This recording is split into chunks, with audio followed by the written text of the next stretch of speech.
Good evening, everyone. The time now is 6 p.m. We're going to start the Monday, April 15th, 2024 Finance and Purchasing Committee. Roll call, please. Alderman Guzman. Alderman Hayes. Present. Alderman Florian. Present. Alderman Bolton. Present. Alderman Newsom. Present. We have a quorum. Item C, approval of the minutes. Can I get a motion to approve the minutes from March 18th, 2024? So moved. Seconded. Motion by Alderman Florian, second by Alderman Hayes. Are there any questions to the motion? All those in favor? Aye. Opposed? Motion carried. Item D, approval of the minutes from March 25th, 2024, Special Finance and Purchasing Committee. Can I get a motion? I so move. Motion by Alderman Bolton, Second. second by Alderman Hayes. Are there any questions to this motion? All those in favor? Aye. Opposed? Motion carried. Item E, public comment. Is there anyone in the audience that want to talk? Absolutely. All right, Madam Clerk. Are you ready, Ms. Kelly? I'm ready. Alderpersons, I see tonight that you have a memo for Bob Benz, Director of Risk Management, regarding the methodology for establishing equitable and competitive compensation practices. This salary budget presentation would not cut muster in a real business. The only info provided is the salary, but not the increase amount or percentage. Just a long list of entities they used as comparable, but no means or averages or quartile, tercile ranges. The question to ask is, are they going to do the same salary survey every year or just jack up everyone's salary year after year? Additionally, there is also a list for the elected officials with no change. However, these salaries were not part of the salary survey. On January 2nd, I did a presentation to the mayor regarding the fiscal year 25 budget for the office of the city clerk. Upon entering the room, Chief of Staff George Bridges made it a point to tell me that the city was doing a salary survey and they will be addressing the inequity in the pay for the office of the city clerk position. Well, that obviously didn't happen. Last year, I did a comprehensive presentation to you regarding the pay, or rather the lack of pay increase since 2012 for the elected office holder of the city clerk. This is a full-time administration position as well as a department head with 3 direct staff executing statutory requirements. Moreover, I perform the duties expected of all department heads at the city of Waukegan. I also observed in Exhibit A that the nearest department head salary to the city clerk is a difference of $35,000. In my presentation last year, I provided comparables. I even gave a reasonable base for you to consider for whoever's the next city clerk. Again, this is not for me and only affects the next election cycle. This lack of equity in assessing a pay range for the future elected clerk is a terrible reflection of this board in a blatant political partisanship, especially since you aldermen increased your pay and stipend for 2027, and at the same time, it was never rescinded. Only the future city clerk pay scheduled to start in 2025.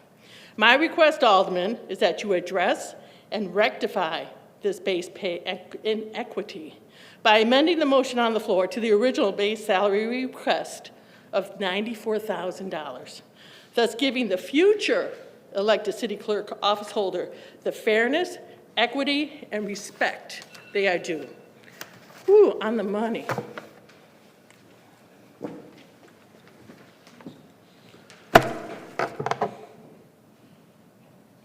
You ready?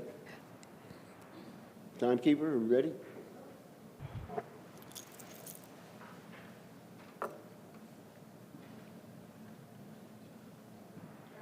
Thank you very much. I want to make some comments about line item,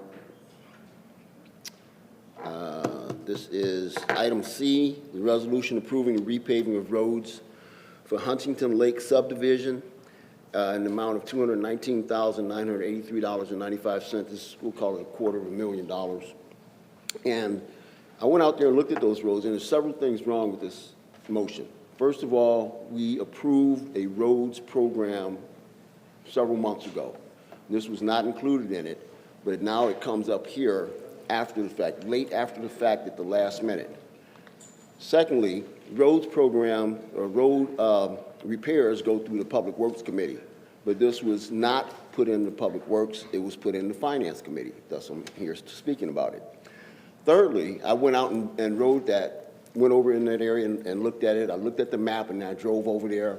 You're looking at about 1 mile of an entire subdivision, and the road is not that bad. Certainly the road is weathered, but it is not cracked and deteriorated. There's some minor patches of potholes, but it is not extraordinary, and it by no way justifies the expense of resurfacing. And then, on the other hand, we have numerous streets here in more central Waukegan and several other wards, the 4th Ward, the 7th Ward, the 5th Ward, the 6th Ward, and the 1st Ward for certain.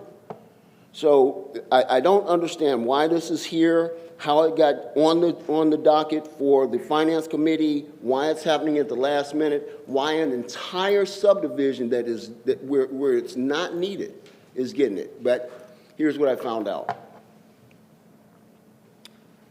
About 2 weeks ago, maybe 3 weeks ago, there was a HOA meeting held over in that subdivision, Huntington Lakes. Alderman Hayes and Mayor Taylor attended, and in that meeting, they made the commitment that they would get this done by the end of the year. And it sounds like another political play, another political plum. I'm telling you, ladies and gentlemen, that street does not warrant any resurfacing. And you're talking about an entire mile.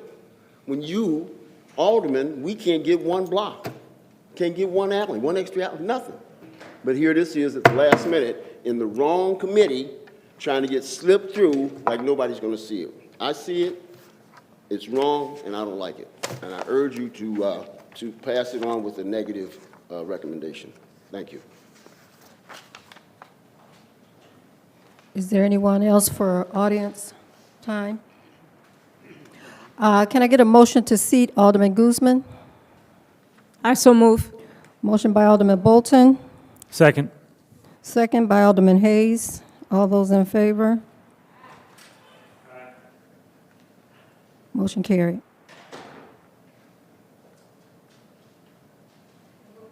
Excuse me. We'll move on to new business.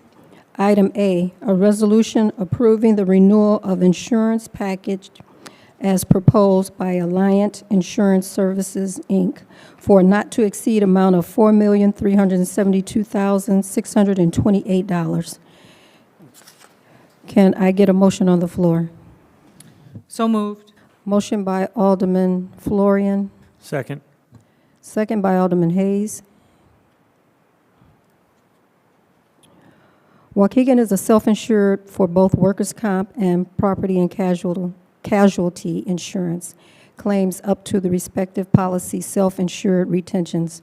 The stop-loss protection policies are designed to limit claim losses to a specified amount to prevent a heightened financial burden to the reserves of the city's plan. Alliant is the designated representative for the city of aforementioned policies for coverage. Are there any questions to this motion? Motion by Alderman Florian. Question by Alderman Florian. It's not really a question, it's more of a comment. I wanted to commend Mr. Bentz for his work with our insurance carriers. And I want to emphasize, although you use the word self-insured, we are not totally self-insured. We are only I know you were just reading what was here.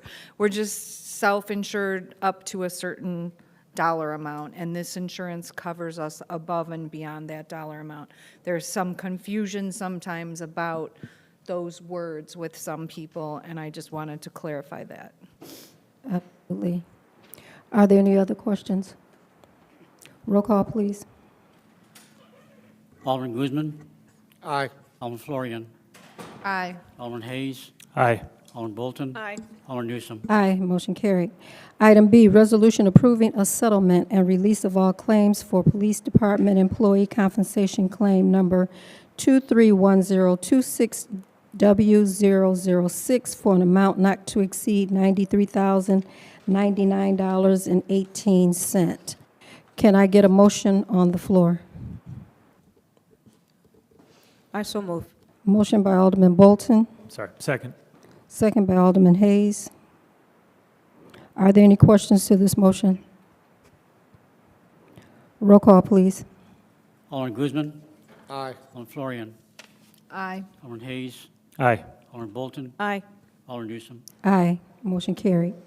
Item C, a resolution approving the repaving of roads for Huntington Lake subdivision per section 2-458, subsection I-7, good faith waiver by Peter Baker and Son Company for not to exceed amount of $219,983.95.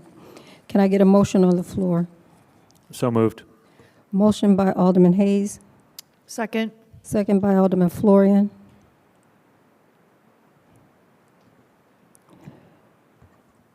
Staff recommends that the members of the Finance and Purchasing Committee authorize the mayor to approve the resolution approving the repaving of roads for Huntington Lake subdivision per section 2-458, subsection I-7, good faith waiver by Peter Baker and Son Company for not to exceed amount of $219,983.95.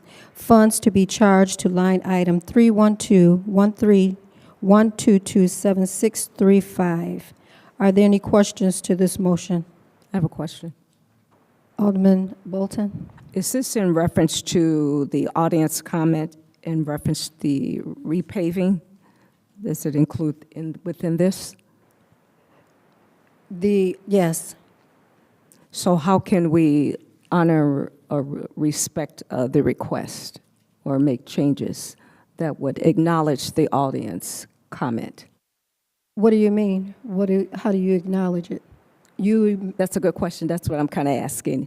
Help me to navigate through this conversation to acknowledge the audience comment in reference to making sure not just the particular ward, Alderman Ninth Ward, but all it be distributed evenly, I guess is what I'm trying to say. I think everyone has a list of all the roads that they're going to be done by the end of this year and next year. And I'm not sure if there were any roads on that list that were for Ward 9. I think they were in all of the other wards. There's about 28 roads on that list. There's not a single road in the Ninth Ward. The road in question is about 25, potentially 27 years old. It hasn't been resurfaced.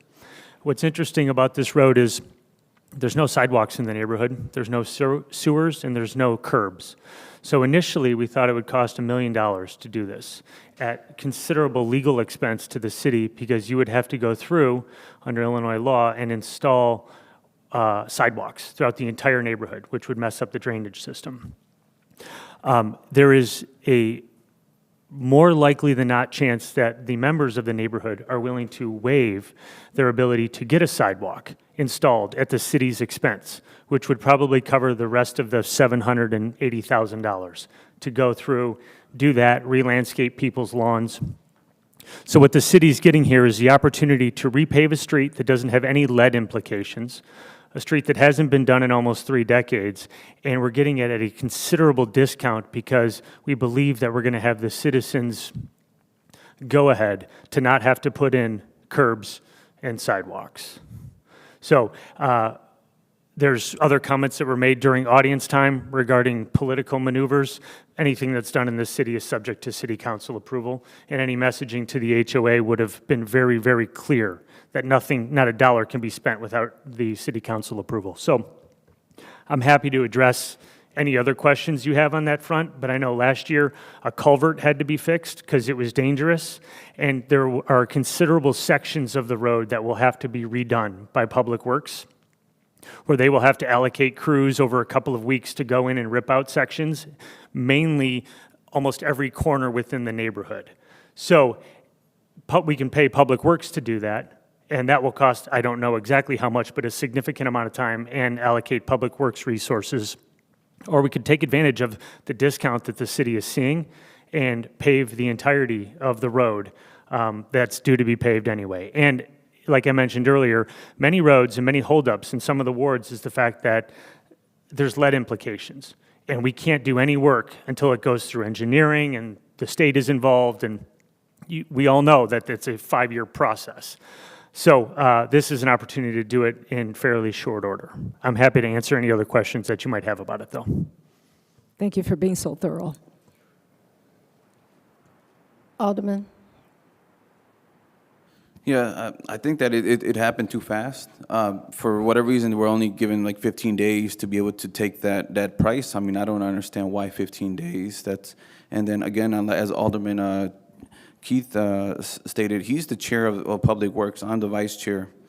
We didn't really hear about this, what's going on, or, it's all happening too fast. The reason why it's happening too fast is kind of why we're like, okay, what's going on? I drove by there yesterday. I didn't see any, the roads look pretty good compared to inner city Waukegan. They look pretty good. And, yes, you have your minor wear and tear here. I understand. 3 decades. There's also roads in the inner city that more than that. It all happened too fast. I want to compare pricing and stuff like that. I want to look and see why is it so cheap. I know that there are certain things because of there are certain things that we're not going to have to do, but I think that we should be able to compare pricing and also do a little bit more digging as to why is that low, and if we can get our other prices down, then that'd be a good opportunity too. That's something that we should be doing. I think it's happening way too fast. And out of nowhere, we got a text message recently that this was added. That is too fast for us to just say, yes, go ahead and approve it. So I can't necessarily speak to the text message other than I can assume that it was the chance to just give everyone an opportunity to know about it as soon as possible. Yeah. And I'm not going to speak to whether it should go through Public Works or not, but if that's how you guys feel about it, I don't think this is, as blatantly stated by Alderman Turner, an opportunity to mask it. Obviously, we're all up here discussing it, so it's not, no one's trying to bury it. I think that there are only 2 contractors that do this work for the city of Waukegan, and this is one of the 2 contractors. I might be wrong about that because I think a new asphalt contractor did just recently come online. Yeah. But we're not going to get. Maybe we get one more bid. Best case scenario, we get one more bid. And then probably Peter Baker will probably still come in the lowest, maybe, because they own the asphalt company. So that's why I want to compare the low price that we're getting right now to let the public know, hey, these are the prices that they were getting. It's all public. It's all on the. I want to make sure that we're getting the low price for overall for everything as well. So it's a good opportunity to compare. That's something that we would be doing in our. One of the steps we would be doing in our committee. So that's why I find it it's very interesting and very too fast for me, I would say. Stu, is there a reason why this couldn't be done after the fiscal year, after May 1st? And why it needs to be done before the end of the fiscal year? In other words, why would it have to be approved? Right. It's a matter of when how long the bidder will hold up in their pricing for. And, that's something that either engineering or Public Works could speak to. I have one more thing. Can I speak first? Alderman I haven't had my chance yet. Alderman Floyd. I see Engineer Jesus is here. Would you be willing to come up and address this and explain why this was done this way, what the pricing means, the fact that the price is low because there are no sidewalks and curbs? which costs a lot more money to do when you do the road, because you have to bring everything up to ADA, and you have to fix the curbs, and there's no curbs there or sidewalks, he said. So I would imagine that's part of the reason why the price is low. That is part of the reason, Alderman Florian. The other reason is mobilization. We already have the contractor out here in the city. So when we already have a contractor mobilized with all of their equipment, they will give us the best price. Any other bidder, we have to account for the mobilization. What the price is, I'm not sure, but that's where we see the savings in addition to the items that you already addressed. And there's no lead. And there's no lead, correct. And when you did your analysis of the roads, where did this road fall? Because I don't know what grade you use, if it's like A, B, C, D, or good, very poor, really bad, whatever. Like, where is this road in your, So we're still developing the system. We're working our way to the 9th Ward and also towards the 8th Ward. So I don't have that data with me. this would be one of the areas, he said it's 27 years old. It's a good price because there's no curbing. So if we're going to do something in the 9th Ward, since there was nothing planned for the 9th Ward, if we're going to do something in the 9th Ward, this is a good place to spend our money, and we're getting a great price for it. We are getting a great price. The engineering department can grant a one-time waiver to not have to do the sidewalks and the curbs because that requires additional engineering efforts and also a Lake County Stormwater Management Commission permit, which those take about 6 months at least to acquire and then go back and forward with the permitting process. And did you nefariously put this in the Finance Committee because you didn't want it to go through Public Works? No, I believe, it was put in just to consolidate the committee. Can I ask one, Alderman Bolton, I'm sorry, you were next up, go. So I'm running this, okay? I'm sorry. Alderman Bolton. Thank you very much. We do need to laugh. So in reflective to Alderman Felix, possible, I hear you saying, put the bid back out there longer? Is that what you're requesting? Not negating that the 9th Ward needs to be done, and thank you, Alderman Hayes. What is actually being asked here? Oh, that we get some time to look at it, compare prices. We're not telling you guys what to do, right? That because you guys are the experts, but we want to compare like what, it's just it's very, very weird how it's happening. I don't feel comfortable with us voting on it because we got a text message that it's going to be in the committee, and then we got 15 days to get this approved, and it's in 9th Ward, political season, Mayor Alderman Hayes. That's just how it's weird. So I don't feel comfortable voting on that until we look at it. Those things pop out right away when I see something like this, that it has to be done. We're gonna save money. We're gonna do all this. I mean, I understand, but we still have to have our process. We have to have our time to look at it. That's my opinion. Chair. Alderman Hayes. I'll Ask him add the two question. things. Alderman Felix, thank you for your comments. I resent the political implications.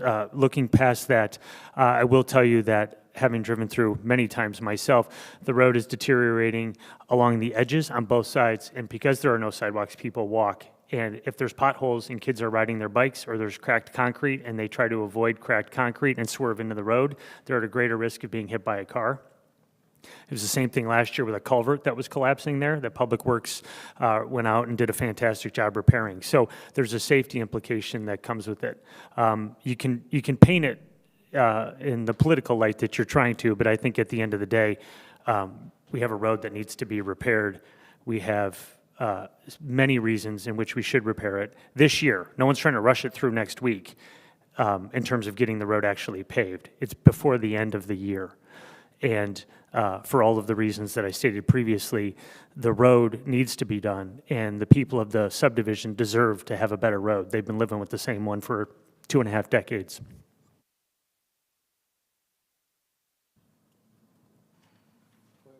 This is the last question, and then we're going to move forward. I had my hands up before Alderman Florian.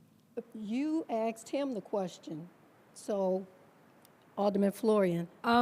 I don't remember if you were here when this happened, Jesus. Didn't we do something similar in the 7th Ward with, I can't think of the name of the subdivision, up off of Sheridan Road, where the roads hadn't been finished and at the last minute, maybe Chris remembers. We had to approve it real quick because we got a great price, and it was like a last minute thing. It was like at the end of the season or something, right? And we did all those roads up in that whole subdivision in the 7th Ward because it was necessary and we got a good price. So sometimes these things happen where things come up and we have to make a decision because it's the right thing to do. We're spending other people's money up here, and we have to be as reasonable with it as we can. And when things happen, sometimes we have to jump on it, and we don't get time to think about it or decide or go drive past ourselves. We have to trust the alderman of the ward to say, yeah, this is something that's necessary. He's not getting any other roads done, you guys. This is his one road, really. Like, this is all so political because he's getting one road done. It's like a quarter of my whole ward. Like, the whole thing is huge. It's a lot. Okay. This is the last question, then we're going to do a roll call. If you don't want to vote for it, don't. If you do, okay. Alderman Guzman. He's talking about one road. This is the only road. 2nd Ward got none last year. Zero. Not even one. So you want to talk about one road? Here we go. 2nd Ward got 0 last year. Same with the ninth. So Same with the 9th Ward. So let's go to vote. All right. Roll call, please. Alderman Guzman. No. Alderman Florian. Aye. Alderman Hayes. Aye. Alderman Bolton. No. Alderman Newsom. Aye. Motion carried. Item D, an ordinance fixing the salaries to be paid to elected officials of the city of Waukegan. Can I get a motion on the floor? And just for clarification, there are 2 ordinances on this agenda that have the same name. This first one is for the aldermanic salaries. Yes. Can I get a motion, please?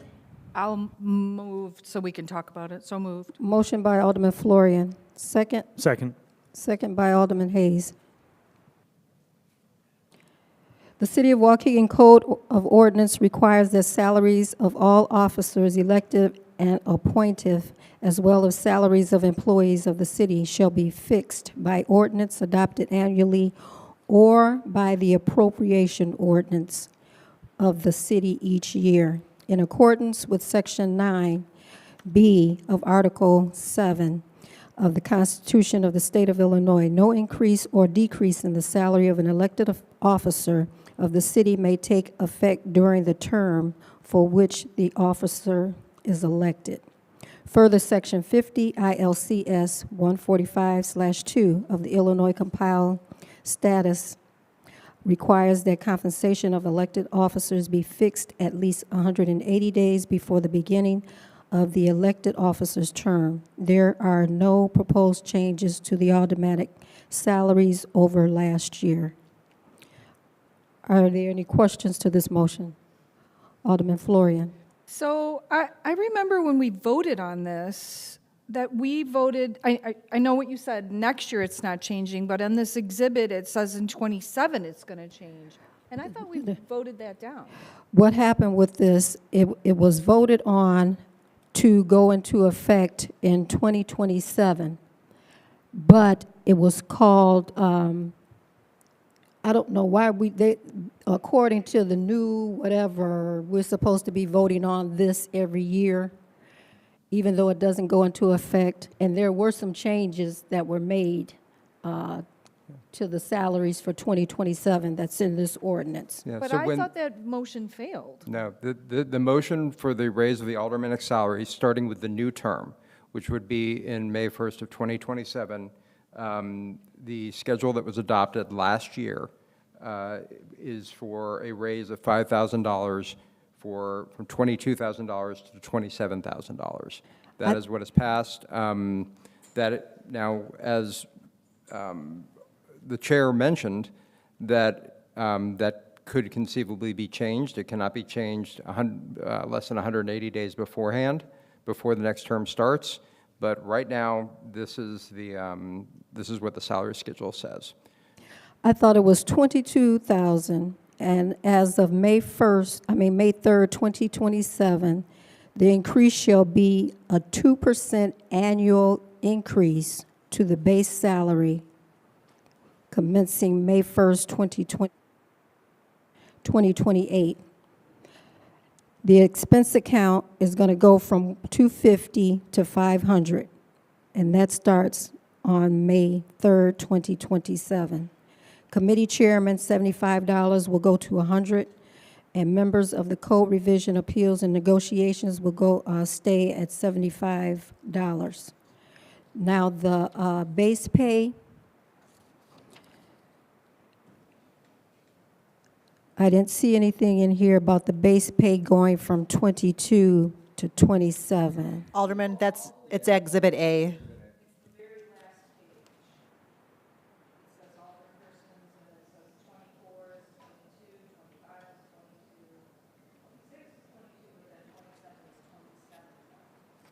I don't have that on my page here.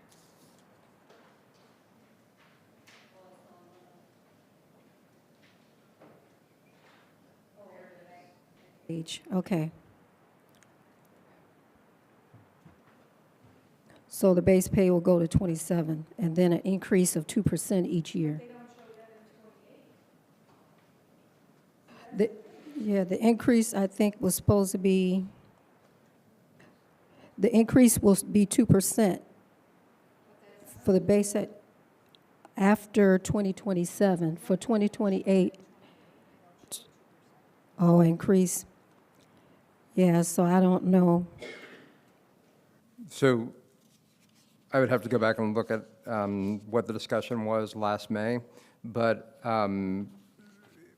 if for clarity's sake, Alderman Florian, if you would like to amend and clarify this ordinance as presented to reflect that the last column of Exhibit A reflects a 2% increase of $27,540, that would be the Well, 2%. honestly, I voted against the raise increase, so I don't want to do that because that's going to make it even more. But I'm just pointing out that to me, this is not what I remember we talked about. So I thought the whole thing failed. So, it was last May, you said? I believe it was finally voted on. I can't remember if it was voted on. It was before the last election. I think it was probably in December, or January. It was right before the new officers came in. Yeah, it Alderman was- came in. Exactly. It was on May 1st, so it was an hour, about half an hour before we were sworn in. You guys passed it.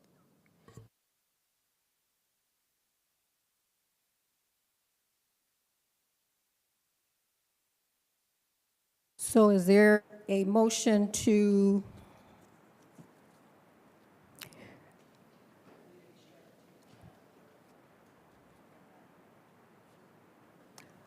amend it to stay at 22,000? So the motion could be to either strike the language that calls for the 2% increase and leave Exhibit A as is, or change Exhibit A to start the 2% increase on 5/1/2028. Well, the new term starts in 2027. Yeah, I think the reason that the base was kept at 27,000 for 5/1/2028 is because that was basically, the alderman could opt to take it unless there was an emergency. I'd have to reach back and look back and see why it was written that way.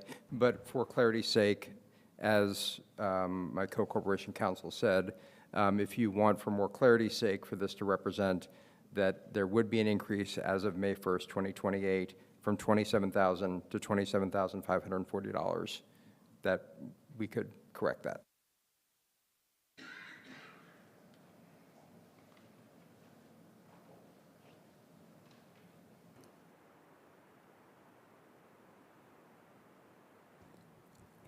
What is the desire of the alderman to amend or deny the proposal? I have a comment. To fix it, I mean, it's not going to happen for Right. 3 more years, but just for clarity's sake. Yeah, it looks to me Hold when you on. read, when you read that section, and I think Stu is exactly right, it looks like that the increase, you're eligible for the increase unless you were to vote and say, we don't want the increase. So I think that option was left in there. I think that's what happened.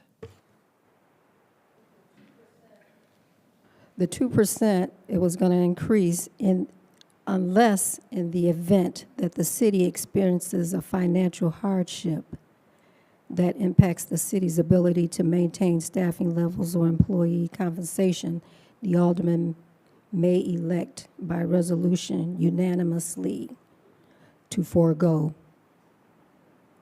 the increase on a year-to-year basis. Alderman Bolton?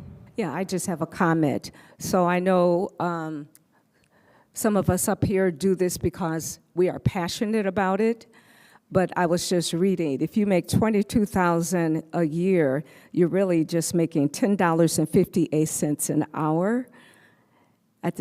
And then weekly, you're only making $423.08. Monthly, you're only making $1,833.33. So the work that we do, we're really not compensated for.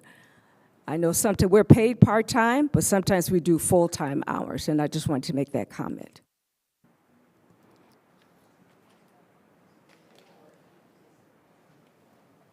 So,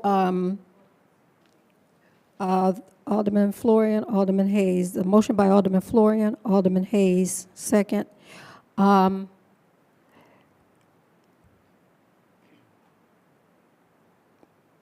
Do we want to just move this to the full council and then have the whole council discuss?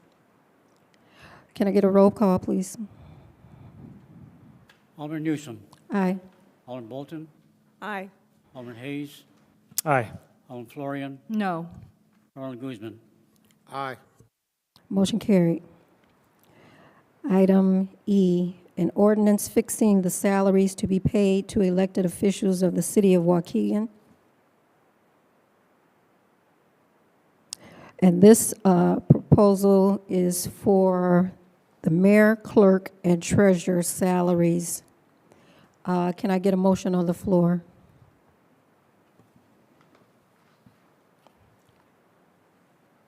Can I get a motion, please? So moved. Seconded.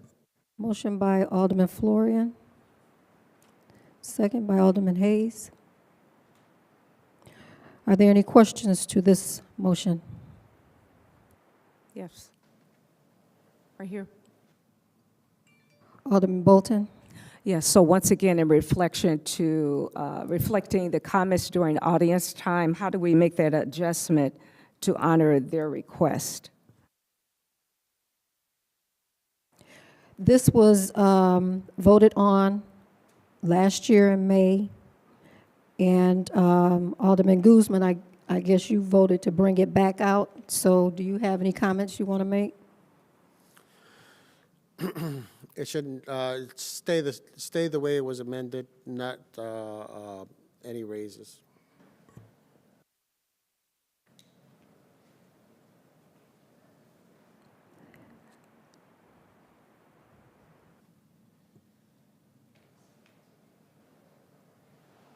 So has everyone looked at the expense account and for the city clerk, treasurer, mayor? There be, starting May 2025, be a 2% increase to the base salary. Actually, it was amended and then taken away.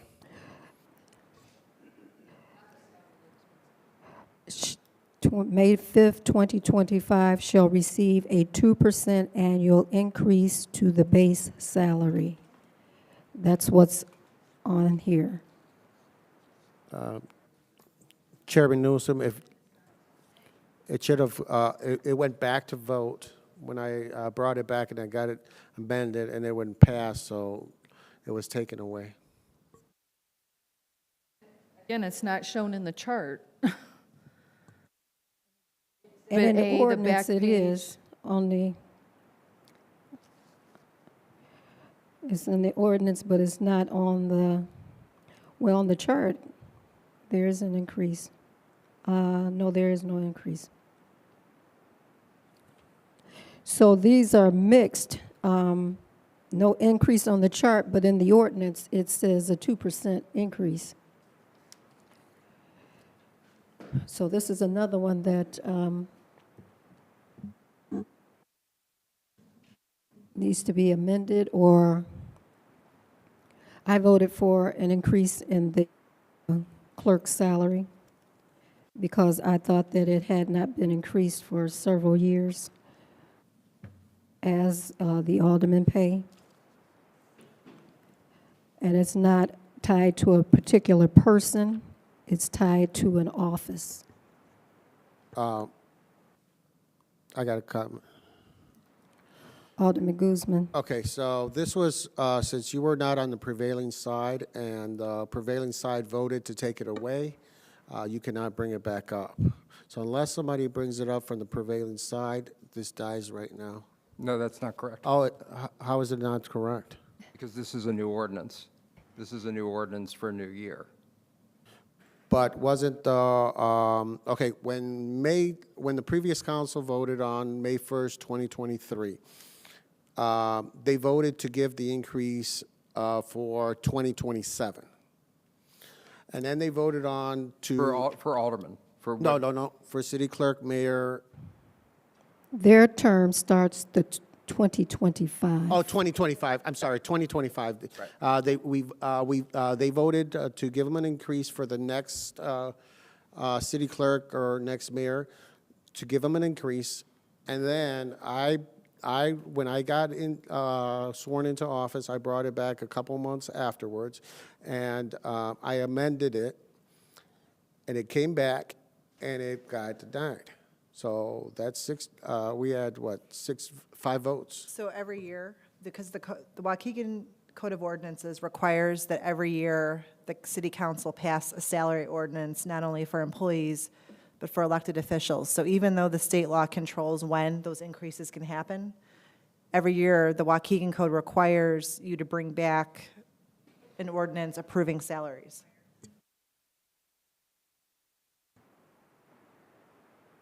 So every year I have to go through this? Unless you want to amend the municipal code. Okay, then I put a motion to amend the elected officials for mayor, city clerk, not to receive the 2% increase. So just to clarify, this would be an amendment to section 5B of the ordinance as presented, Correct? and it would basically remove It all. would be the mayor, the city clerk, and the treasurer, if I remember correctly. Those 3 were aligned together in this. So it would remove section 5B from the ordinance as presented. It would not have any effect on Exhibit A.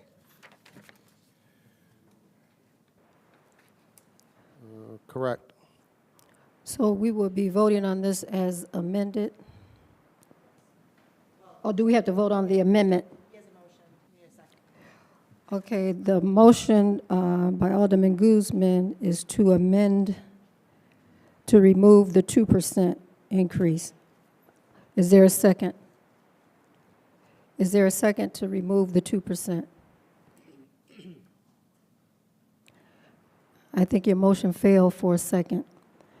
So we're going to go with the motion to approve the salary ordinance as is. We have a motion on the floor by Alderman Florian and Alderman Hayes.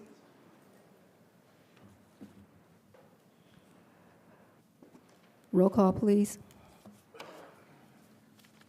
Alderman Hayes, Aye. Alderman Newsom, Aye. Alderman Guzman, No. Alderman Florian, Aye. Alderman Bolton. Aye. Motion carried. Item F, an ordinance fixing the salaries to be paid to management and non-union employees of the city of Waukegan.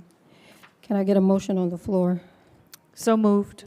Motion by Alderman Florian, second. Second. Second by Alderman Hayes. Are there any questions to this motion? Being none, can I have a roll call, please? Alderman Guzman. Aye. Alderman Florian. Aye. Alderman Hayes. Aye. Alderman Bolton. Aye. Alderman Newsome. Aye, motion carried.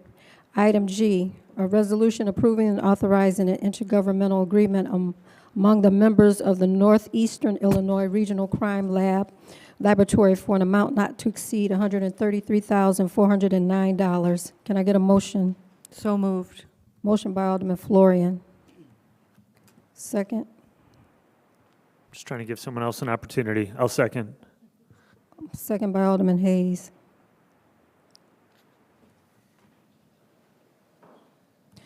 The Waukegan Police Department is a member of the Northeastern Illinois Regional Crime Lab. This agency is currently responsible for processing physical evidence removed from crime scenes throughout the city. The 2024-2025 membership assessment fee for the city of Waukegan is $133,409. This is a share fee arrangement which is based on the population of each member's municipality. The payment will be made from line item 100-6085-24436. Are there any questions? Roll call, please. Alderman Guzman. Aye. Alderman Florian. Aye. Alderman Hayes. Aye. Alderman Bolton. Aye. Alderman Newsome. Aye, motion carried. Item H, a resolution approving an agreement for Schroeder and Schroeder, Inc. concerning CDBG Sidewalk Committee. Can I get a motion? I So moved. I second. Motion by Alderman Bolton, second by Alderman Florian.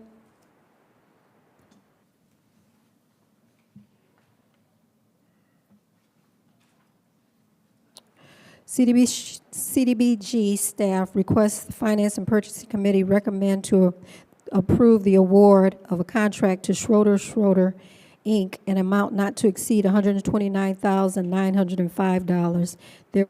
There was another bid that came in higher than this one. Are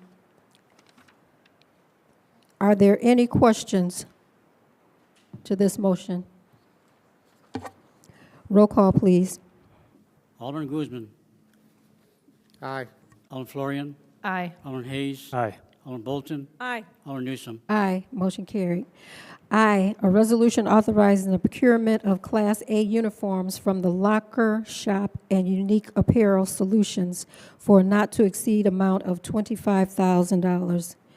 The Waukegan Fire Department is seeking permission to purchase 40 Class A uniforms. Each uniform is $625 for the total price of $25,000. The vendor is Unique Apparel Solutions and is the sole provider per our department specifications.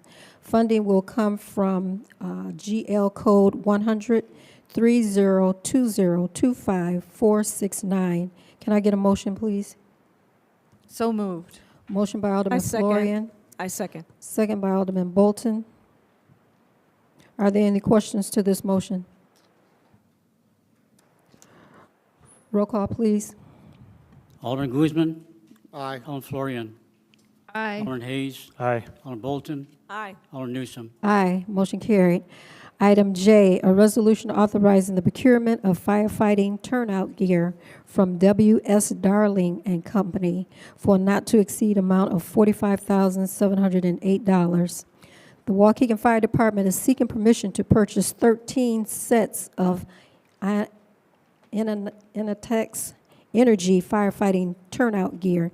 Each set of gear is $3,481 for a total price of $45,708.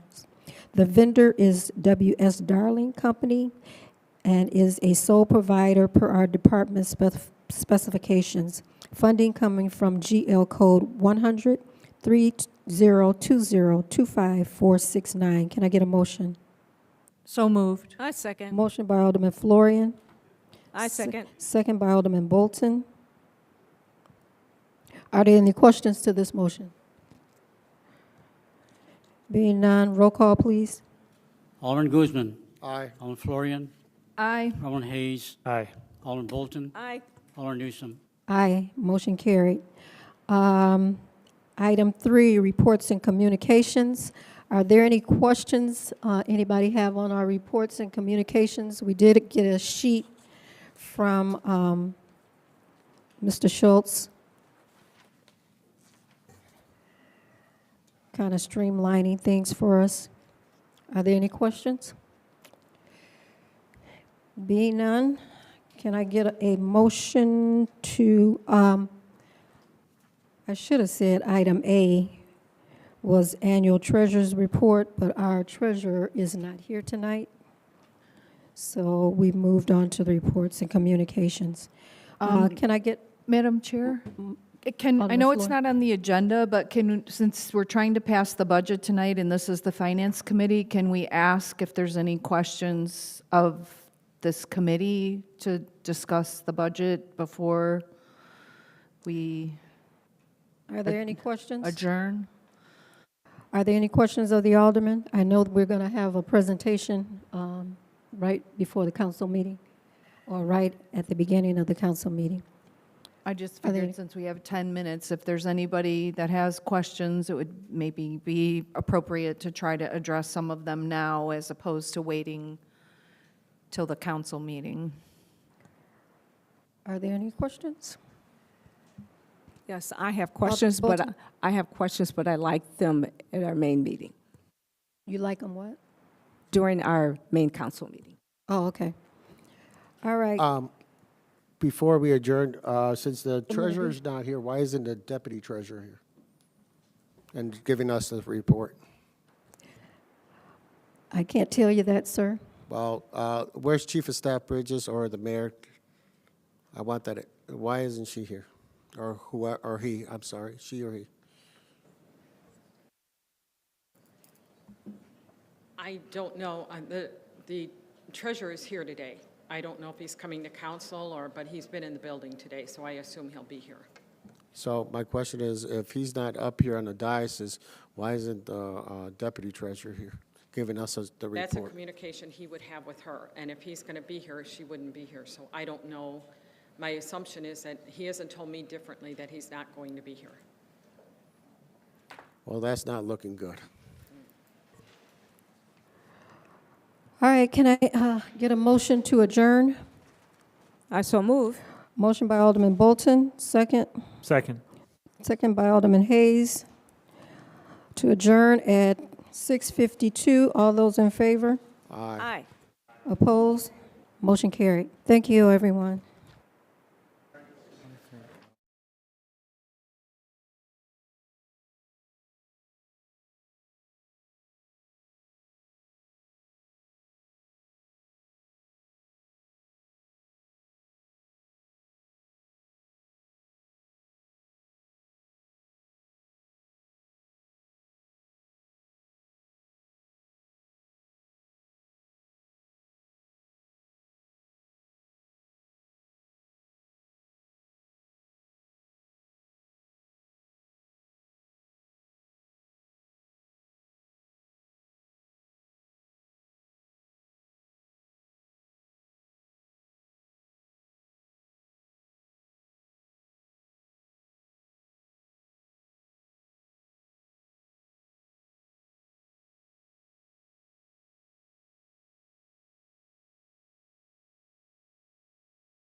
Can I have everybody up here, please?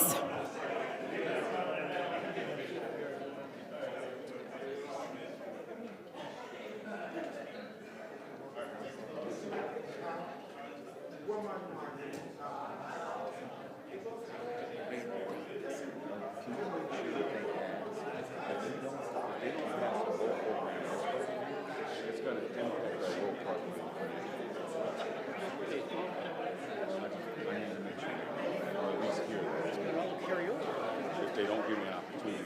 I mean, just for that one street? One street.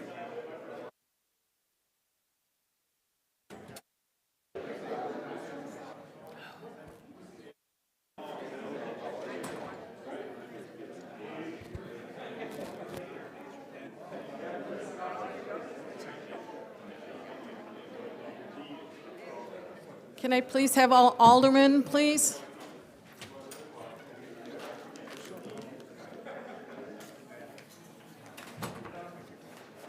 Let me see.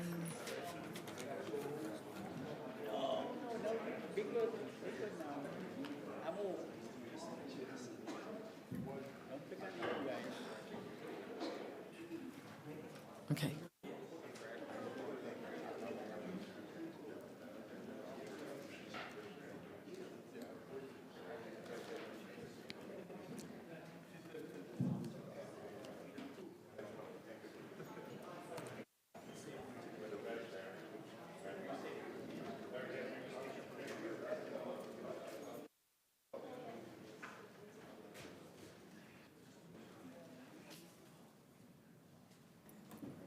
Can I please have all aldermen present, please?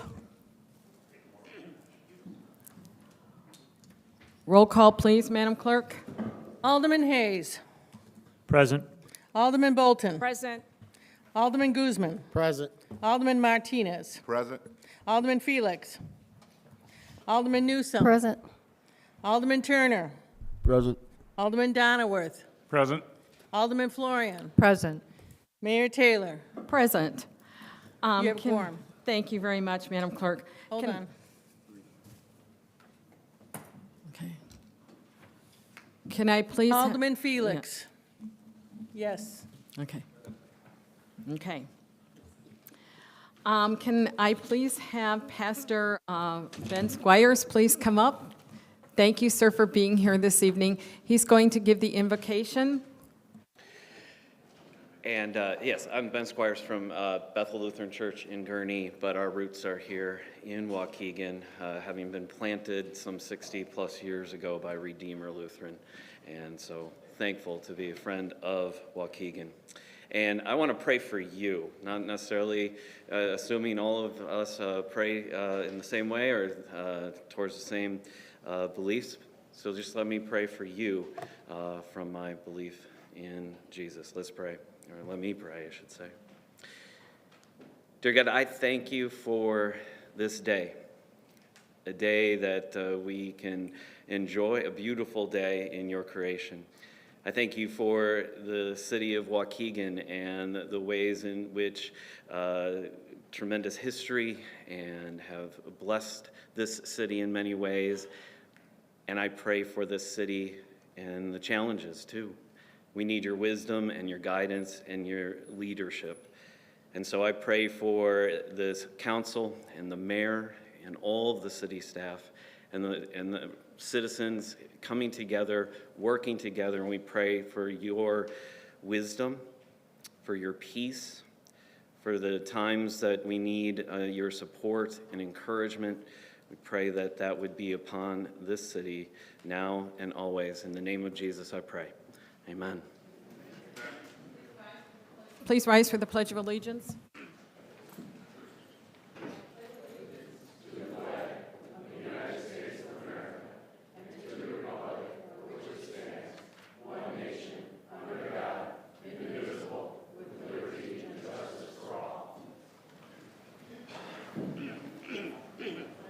Thank you all for being here this evening. Again, this is already mid-April. We're starting our spring. You got a good taste of the spring weather this weekend. Be prepared that we will be getting severe storms over the next couple of days. So if there are severe warnings, please listen to those. and please watch for flooding. Again, our minutes or our agendas go up every Friday before our city council meeting. Please look at those. Everything is on there that's going to be discussed at our committee meetings and the city council meeting. So again, those come out the Friday by 5 p.m., the Friday before our city council meeting. I just want to make some general announcements about April. Is a busy month for awareness. It's National Sexual Assault Awareness and Child Abuse Prevention Month. For more information, you can go to preventchildabuse.org. It's National Donate Life Month, which is organ donation, which is donatelife.net. National Autism Acceptance Month, it's autismspeaks.org. Fair Housing Month, HUD.gov/FHM. Parkinson's Disease Awareness Month, parkinsons.org. And probably one that I want you all to be aware of is National Work Zone Awareness Week. As we get into construction, please keep the safety of our workmen out there doing roads or other construction. Please watch out for them. I know I've mentioned this for several meetings in a row, but I want to make sure that everyone knows that the last day to purchase the 24 city stickers is April 30th. Try and avoid the long lines and do it beforehand. That last couple of days is always crazy. Also, the Waukegan Police Traffic Bureau will open special hours on Saturday, April 27th from 8 a.m. to 1 p.m. to accommodate last-minute purchases. You can also purchase the passenger and truck stickers at most currency exchanges with a fee added on to that. They also do not do discounts. So if you're a senior citizen, you have a physical disability, or an active military, you cannot get the discounts at the currency exchange. You need to come here to do that. Again, just be conscious and try and not be here when there's so many long lines. Come on in as quickly as you can. You've heard us all talk about Earth Day and all the Earth Week plans that we have. So the City of Waukegan, Waukegan Public Works, and all 9 aldermen are participating in Earth Week by hosting large waste collections throughout the city starting on Monday, April 22nd, and ending on April 26th. Each alderperson of the 9 wards has a designated collection point during the week where residents can dispose of household items, tires off of the wheels, or the rims, the electronics. Items not accepted are yard waste, liquids, tree trunks, concrete, brick, stone, rocks, hazardous waste, and flammable materials, car parts, small engine parts, paint stains, and railroad ties. This is a free service that's offered to all of our residents, and we encourage you to take advantage of this time and do some spring cleaning around your house and get some of that junk out of there that you've been collecting all winter. I'll give you the times and the dates for what's going on in the wards. So all of these dumpsters that are available are from 8 a.m. to 3 p.m. The first ward will be on Monday, April 22nd, and the location will be 8th and Adams. The second ward will also be on Monday, and that is at 1525 Dugdale. On Tuesday, the third ward collection will take place on 100 North Lewis Avenue, which is Weiss Field, and the fourth ward will also happen on Tuesday at Water Street and Sheridan Road. The fifth ward is on Wednesday, April 24th, and that is at Greenwood and Delaware. The seventh ward is on Thursday, April 25th, and that's at 1815 North Sheridan Road. Along with Thursday is also the 8th ward on April 25th, and that is at 2255 West York House Road. On Friday, the 6th ward is at Hickory and Keith, and the 9th ward at 2650 Belvedere Road. In addition, for Earth Week, there's several community events going on for cleanup initiatives, including the Waukegan Beach Cleanup on Saturday, April 20th, that's this Saturday, from 10 to noon, and the Amstel's Cleanup on Saturday from 9 to noon. Any of you that are doing community groups, whether it be a Boy Scout, Girl Scout, church organization, please let us know. You can call our Public Relations Department at 847-599-2525 so that we can make sure that we do some advertising for you and put it on our social media.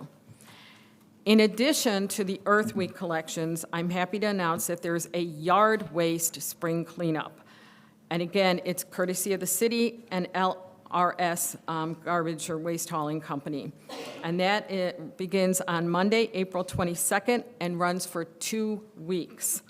This will include an unlimited collection of residential yard waste bags and specifically designated yard waste cans, but they cannot exceed 50 pounds each. That's the limit. You don't have to have stickers on them. And it consists of organic waste from cultivating and maintaining gardens, lawns, shrubbery, trees, and vines. Items not accepted as yard waste include sod, dirt, artificial Christmas trees, wreath greenery, garland, and food scraps. For more information, you can contact LRS at 844-633-3577. Today was the deadline for businesses to renew their liquor licenses. If you haven't done so, expect for the city to be in touch with you this week. We will be sending out letters, but today was your day that everything was due.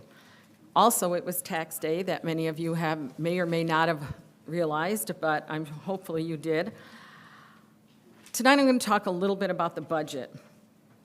This evening we'll be voting on our 4th balanced budget in a row. This budget is balanced. It doesn't increase property taxes.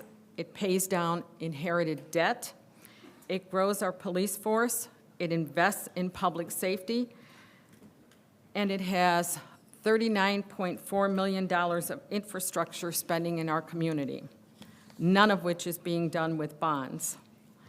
I want to applaud our entire city staff for the diligence and professional work that they have done to have fiscal responsibility in this city on behalf of you, the taxpayer. I'm especially proud of the fact that the city's revenues are growing. While we still have a lot more hard work to do, our revenue growth is a byproduct of growth in our business community, downtown, and in and around Fountain Square, and our industrial areas, which have a big uptick in manufacturing businesses in the last 3 years. I want to call Interim Finance Director Don Schultz to come up to the podium for a presentation. Don, are you here? Okay. On this, we're answering citizens' questions. Many of you did not come for the public meeting that we had, and we felt like, there was a lot of misinformation being put out, so we wanted to have Don do a summary for you. But before you get started, Don, I just want to say thank you for the commitment that you have made, how many nights you've spent here meeting with Alderman, and just explaining things in layman's terms so that everybody can understand. So, Don, the floor is yours. Thank you, Mayor, and members of the City Council, our department heads and city staff and members of the public. This is the second presentation we're making on the budget.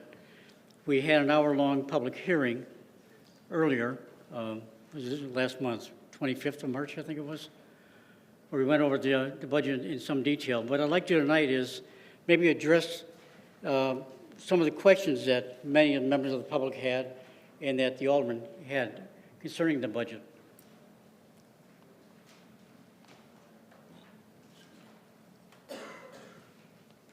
I must be doing something wrong here.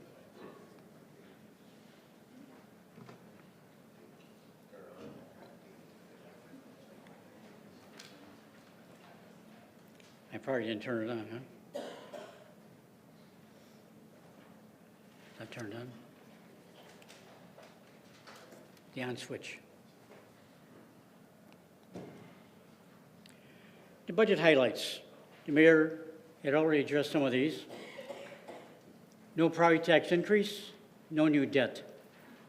$39.4 million in capital improvements, $3.7 million in replacement of our fixed assets. Services and improvements all paid with available resources. There's no debt issuance, no installment contracts, no short-term borrowing, no bond issues, no bank financing. It's all with the resources we have on hand or that we expect to come in during the year. No use of the stabilization money or what we call the emergency funds. What you all have to understand is that we have no authority whatsoever to touch that money. The stabilization fund is a committed fund. It's committed by the city council. We can only touch the money with the approval of the city council. We can't dip into it to meet any shortfalls without the council approving that. Nor can we transfer money from one fund to another fund without the authorization of the council. If we were to do either of those things, it'd be reported by your auditors, and you would know about it. That's important that you know that, so you know all the financing of the projects and their services are from money that we have on hand. We're not moving money from fund to fund. We're not moving emergency money. No bonded debt, no short-term loans, no installment contracts. The budget has additional police officers, additional dispatchers. Maintenance of city assets, we're making improvements to our fire stations, our public works facility, improvements to the lakefront with enhancements to the beach, the trails, the dunes. Public safety and public works is getting the key funding in the budget. 84% of the general fund budget goes for public safety and public works. Capital improvements will take 16% of the total budget. The total budget is $245 million. It's a large budget. We're a large city. For general administration, it's less than 5% of the total budget is spent on general overhead and administrative costs. We're trying to minimize risk in this budget through technology and cybersecurity upgrades, continued focus on financial sustainability by further strengthening healthy reserves and multi-year forecasting. We'll see in a few minutes the growth of our fund balances, and we're going to divide the fund balance by what's assigned, what's committed, what's unassigned. Because people can always play with the terminology. How much do you have in the bank? Well, what does that mean?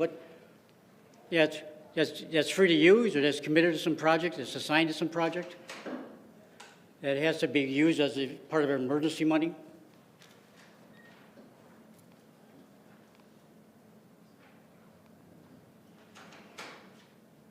Where does all the money go? I asked my wife that. Sometimes she tells me, sometimes she doesn't. Here we hope to tell you where the money goes. General government, $11.5 million, 4.7% of the total budget. All the basic services that are provided by City Hall offices, all the administrative costs, 4.7% of the budget. Principal and interest on outstanding debt, 4.6%. Water and sewer operations. Capital projects, $39.4 million, 16% of the total. Fixed asset replacements. That's what you're talking about. We're talking about the equipment, we're talking about vehicles, we're talking about public facility improvements. Public works, $16.5 million. Public safety, $104.4 million on public safety. That's your police department, your fire department, paramedic services, 911 services. Health and risk management, almost $20 million. Building, planning, economic development, $16 million. Culture and recreation, most of that is the library, our wonderful Waukegan library. Refuse and environmental remediation, that's the garbage contract, and that's the cleanup of the Yeoman Creek site. That makes up your $245 million budget. We are a service provider. We don't make products. We're not a manufacturer. We don't make widgets. So most of your budget is going to be in personnel, the people that perform the services. 49% of the total budget is on salaries and benefits for 527 employees. You see contractual services. Those are the services that we contract for others to provide for us. 28% of the budget, commodities, capital outlay, capital improvements. You can see the $245 million breakdown, a $26 million increase over the prior year, 12% increase over the prior year.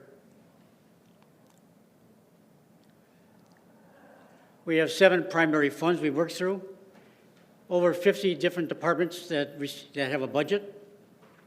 The general fund is the primary operating fund in the city. Your police department, your fire department, public works, building, economic development, all of City Hall, all of central services, all part of the general fund, 41% of the total budget. Special revenue funds. We have 24 special revenue funds. They're special because they get their financing through grants, through special taxes that can only be used for very specific purposes. Every special revenue fund that you'll see in this budget is in the red. What does it mean to be in the red? It simply means that it's going to draw upon its savings, reserve monies that it's accumulated over time. And you'll see in a few minutes a lot of red. It doesn't mean we have a debt, doesn't mean we're in a deficit. It means we're going to draw upon reserve monies, savings monies. Capital projects, you can see debt service. We have 8 general obligation bonds. We're paying them down each year. Next year, this coming year, we're going to pay off another $5 million. We're going to continue that. In the fall, we'll be coming back to the City Council to refund one of our GO issues where the rates are lower today than it was when we took the bonds out. That'll give us a savings of about $600,000 on the bond issue. At that time, we'll also be requesting a rating upgrade from Moody's. We think we deserve an upgrade. In next year's Finance Committee meeting, if the mayor and our chairman approves, we'd like to present to the board, to the public, the state of our financial condition. What's our financial health? You can't just look at one number and say, oh, we have X amount in the bank. You can't look at just fund balance. You can't look at just one number in general. It's a number of factors. And we're going to reveal those factors to you next week and what Moody's and the rating agencies look at when they rate our bonds. And I think that we are at the point where we can go from an A2 negative, which we're now an A2 to an A1. We were a single A many years ago, but with the economic downturn in the early part of the decade, we lost some of that. I think we can get it back.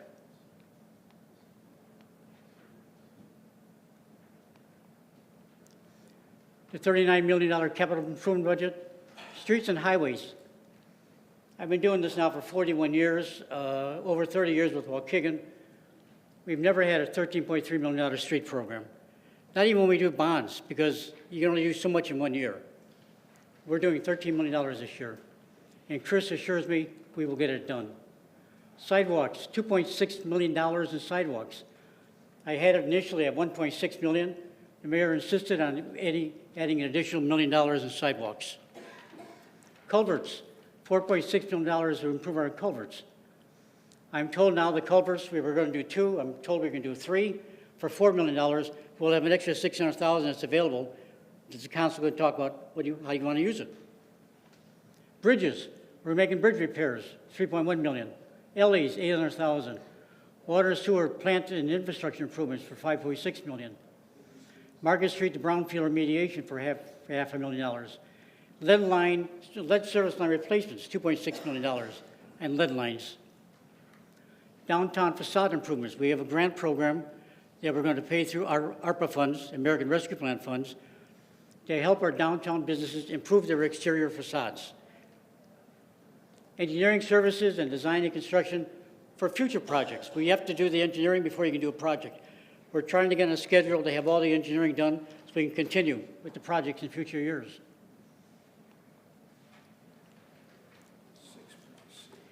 Here's the number everyone's been talking about, saying that the city's in debt $6 million, $6.6 million. I understand the misunderstanding. There's been a lot of misinformation in social media, and I believe it's because people perhaps don't understand the numbers or where the numbers come from. And that's understandable. It's a large budget. The general fund is totally balanced, is structurally balanced. That is, we're going to bring in X number of dollars, we're going to spend X number of dollars. is going to have a surplus. We're going to use that surplus to put additional money in our street program, additional money in our fixed assets. It's going to be a savings in those funds. Special revenues, I'm going to show you what makes up that $9 million. Capital projects, $6 million. Does that mean we're in debt? No, it simply means you're going to draw from your savings to cover those costs. We've collected money, significant sums of money over the years. I'll show you in a few minutes that we have $438 million, I think, or $428 million, whatever the number is. General fund alone, over $50 million. We are not in debt. We're extremely financially healthy. Total expenditures citywide, $245 million. Total revenue citywide, $238 million. Those are the projected revenues. The revenues, there's a methodology. We look at some trend analysis. We look at the labor market. We look at the economy in general. We look at surveys that are taken by professional forecasters with the Federal Reserve. And when you take the revenues minus expenditures, it looks like there's a $6 million, $6.6 million you have to cover. We are going to cover it. We're going to cover it with savings. No different than you do at home. There's a lot of red on that chart, isn't there? Everyone wants to focus on the $6.6 million in 2025. $6.6 million. Well, as I look through that chart, I see every special revenue fund every year from 2015 to 2025 in the red. Does that mean we're in debt in those funds? No, it means that we're going to draw upon savings in different programs within special revenues to enhance programs, to carry out new programs, new initiatives, capital projects. Gee, look at all that red. What does that mean? Does that mean we issued bonds or we're in debt? No. It means that there's been money accumulated in our capital project funds. You can't spend it all at one time. So what may be in the fund this year, we're not going to spend it all. We're going to spend it next year. Well, it's going to show up like it's a deficit. It's not a deficit. You're simply being carried over. Debt service funds, they should always be avoided. That debt service fund will have a surplus. That's the only interest earnings in that fund. Enterprise, water and sewer. Water and sewer is sitting on $45 million in the bank.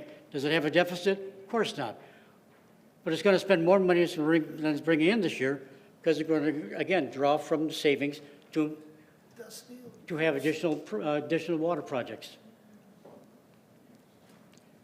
There's types of government budgets. There's a balanced budget, there's an unbalanced budget, a surplus budget, a deficit budget. And you have to look at the different buckets that our money goes into.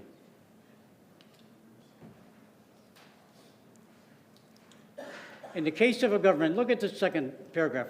In the case of a government, a budget deficit happens when it needs to borrow money to cover the gap between its spending and its revenue from taxes and other sources. We are not borrowing money. We are not in debt. We don't have a debt. We're taking it from our savings. Which is what savings are for. You don't think we should take it from, if we don't take it from our savings, what do you want us to do? Hoard the money? Should we continue to hoard money or should we spend it on services and projects? Of course, we're going to spend it on projects, on services. 13% bills. No matter how you measure the fund balance, there's a measure, according to GAAP, there's budgetary measure. No matter how you measure a fund balance, it's intended to serve as a measure of our financial resources that are available to the government. GFA, the Government Finance Officers Association, recommends that every governing body has a fund balance policy, and they recommend that we maintain a fund balance equal to 2 months of operation. My policy, or I shouldn't say my policy, but as a finance officer, has always been to maintain at least 3 months in our savings account. 3 months would be 25% in our savings account. We have over 47% right now. That's in addition to that emergency fund that you all talk about of $8 million, of $8 million right now that we will not touch, and we have not touched it since it was formed in 2012. Changes in our fund balance. This is total fund balance. This is assigned balance, unassigned, committed. You can see in 2012 we had $24 million. The last completed audit in 2023 was $50.3 million. I can tell you now that 2024 will be greater than 52.8. We will have a greater surplus this year than I'm putting in that fund because we're going to put some of it into our street program for next year and the year after. We're going to put some of it into our fixed asset replacement fund. And we'll put another $2.5 million into the savings account. And since we have a balanced budget for 25, I simply carried over the balance into 25. But you can see that there's an 88% increase in our fund balance from 2021 to 2025, an 88% increase. You can just see the large incline in that chart. Different parts of a fund balance. Unassigned means it hasn't been assigned for any purpose. It's sitting to be, it's available for any lawful approved use. You can see it's gone from $12 million in 2012 to $44.8 million in 2025. Committed. That committed column, that's your stabilization fund. 8% of appropriations. Those funds are committed. Non-spendable. Non-spendable money is money that either shows up on your fund balance as inventories or as prepaid items. We have a prepaid item in 2023. We prepaid some IT costs. Prepaid in 23 for 2024. That's why it's not spendable. It's not available to spend because it's prepaid for this year.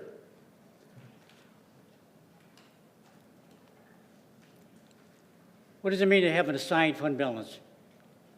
It includes spendable fund balance amounts that are intended to be used for specific purposes that are not considered restricted or committed. Fund balance may be assigned when the city adopts a financial policy.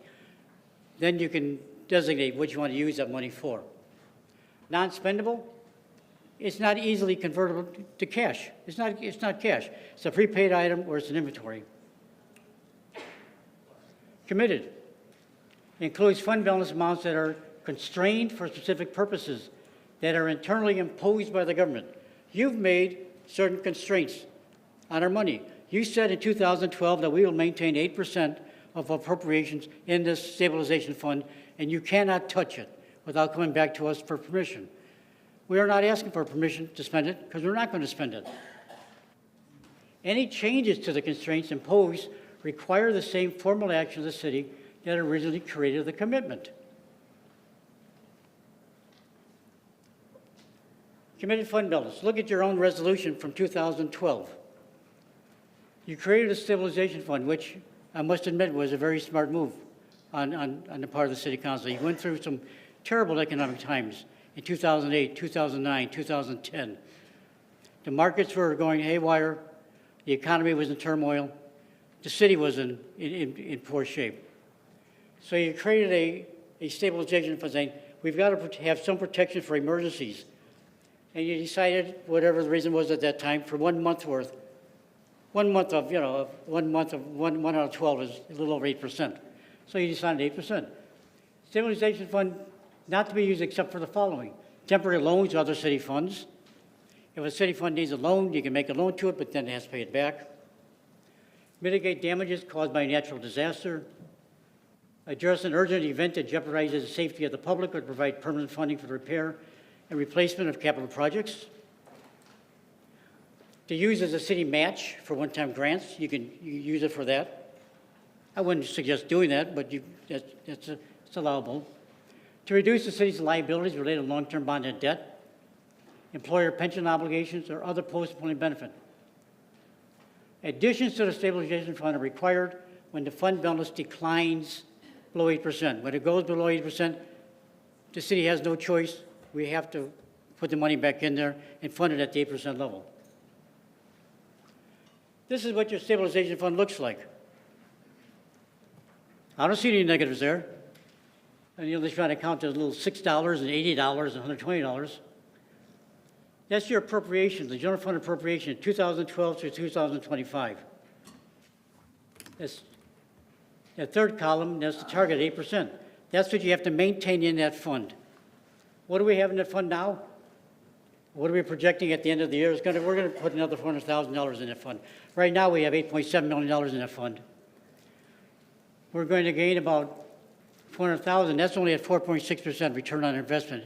Our investments are greater than 4.6% right now. We'll have over $1 million more in that fund than we're required to. And we are not asking to spend it, nor will we ask to spend it. I like watching it grow. I don't know about you, but I like watching bank accounts grow. I like seeing debt go down and bank accounts go up.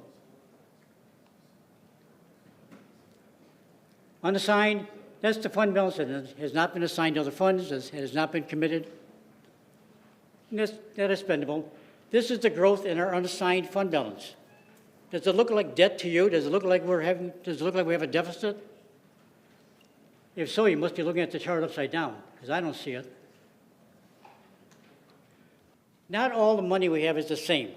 There's different buckets the money goes into. We may call it one fund balance, but let's be realistic about it. There's reserve money. That's what I said, we put in our savings, we want to maintain it at least 3 months worth, 25%. That's where you have the unassigned balance. That's where the $44 million sits right now, in the savings account. You got the middle money we bring in, money we spend. That's like your checking account. You bring money home, you put it in the bank, you pay your bills. What you don't use on bills, where does it go? It goes in your savings account. Then you have your emergency fund, your stabilization fund. That'll grow as your appropriation grows. As the appropriation gets higher, your stabilization fund gets higher. I like watching that bucket to the left. I like that going up. Use of fund reserve, the norm. So it's normal to show these funds in the red because you're drawing upon savings. But if you look at those three funds that are in the red, special revenue funds, $9.2 million, well, there's $49 million in the special revenue funds in the bank. Doesn't look like a deficit to me. Capital projects, $6 million. There's $10 million, almost $11 million in the bank to cover the $6 million. Enterprise funds, $5 million. There's $45 million in the bank to cover that $5 million. Now let's look at them. General fund, no net change. Capital project funds, the fixed asset replacement fund. We're going to draw upon money that we've been putting into fixed assets on an annual basis to buy equipment, to buy vehicles and equipment in public works and police. We're going to draw upon the resources we already have, but we have $5.8 million. We're going to draw $3 million of that 5.8. Streets and sidewalks. We're going to take another $3 million from the $5 million balance. Combined, $10 million total, $6 million from the $11 million. Debt service funds, there's almost $2.5 million in debt service funds. Some of that's in a debt service reserve. At some point, we may come to City Council and say, this is the debt service reserve. We can use it to abate taxes. We can use it on capital projects. Special revenue funds, we said I have a $9 million, you see at the bottom, the $9.3 million. Well, where's it coming from? The gaming tax fund. We have over $3.6 million in the fund now. We're going to put another $4.5 million in it next year. We want to start spending it next year. Once the City Council makes a determination how they want to spend that money, we're going to draw upon that. And it's going to show like a $2.5 million from that $4.1 million savings. All these balances, all these net changes you see are coming from the cash savings that you see on the right-hand side. So motor fuel tax, we're going to use up $8.7 million of the $18.8 million balance. There is no fund in the red at the end of the year with a debt position, with a deficit position. The funds are all positive balances. That's because we built up healthy reserves. We will continue to build healthy reserves. Water and sewer, we talked about that, $45 million in the bank. We're going to draw upon some of that money for more projects that we're going to bring in current revenue in 25. We're going to draw upon the savings. Internal service is always a wash. You bring money in, money goes out. Tit for tat. It's the same money. Fiduciary funds, should always show a positive, nice, big balance. That's your pension funds. When you're investing $268 million, you would hope that you're getting a nice return on your investment. We've had some years, though, where that number has been a negative, when we've lost money in the market. You know those years, when you go back to 2008, 2009, there's been some terrible market years. But our actuary assumes that we're going to gain 7.5% a year. My projections are based on 5.25%. And we're going to increase that balance by 14.6 million. Our primary goal is sustainability, be able to sustain this long term. I'm not much concerned about next year's budget or the year after. But where is the city council going to be 3 years from now, 4 years from now, 5 years from now? That's what we need to concentrate on. We showed this at the last meeting. If we maintain 25% in the bank, you can see the nice line above the 25% mark in the last 4 years.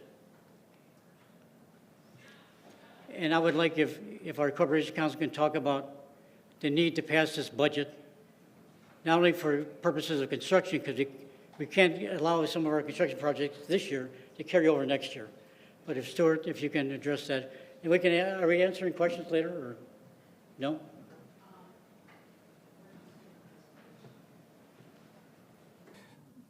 So I was just going to clarify specifically what the requirements under Illinois law for adopting an appropriation ordinance and when it actually has to happen. And so the appropriation system is the original municipal budgeting process under Illinois law for municipalities. And quite honestly, it's kind of archaic.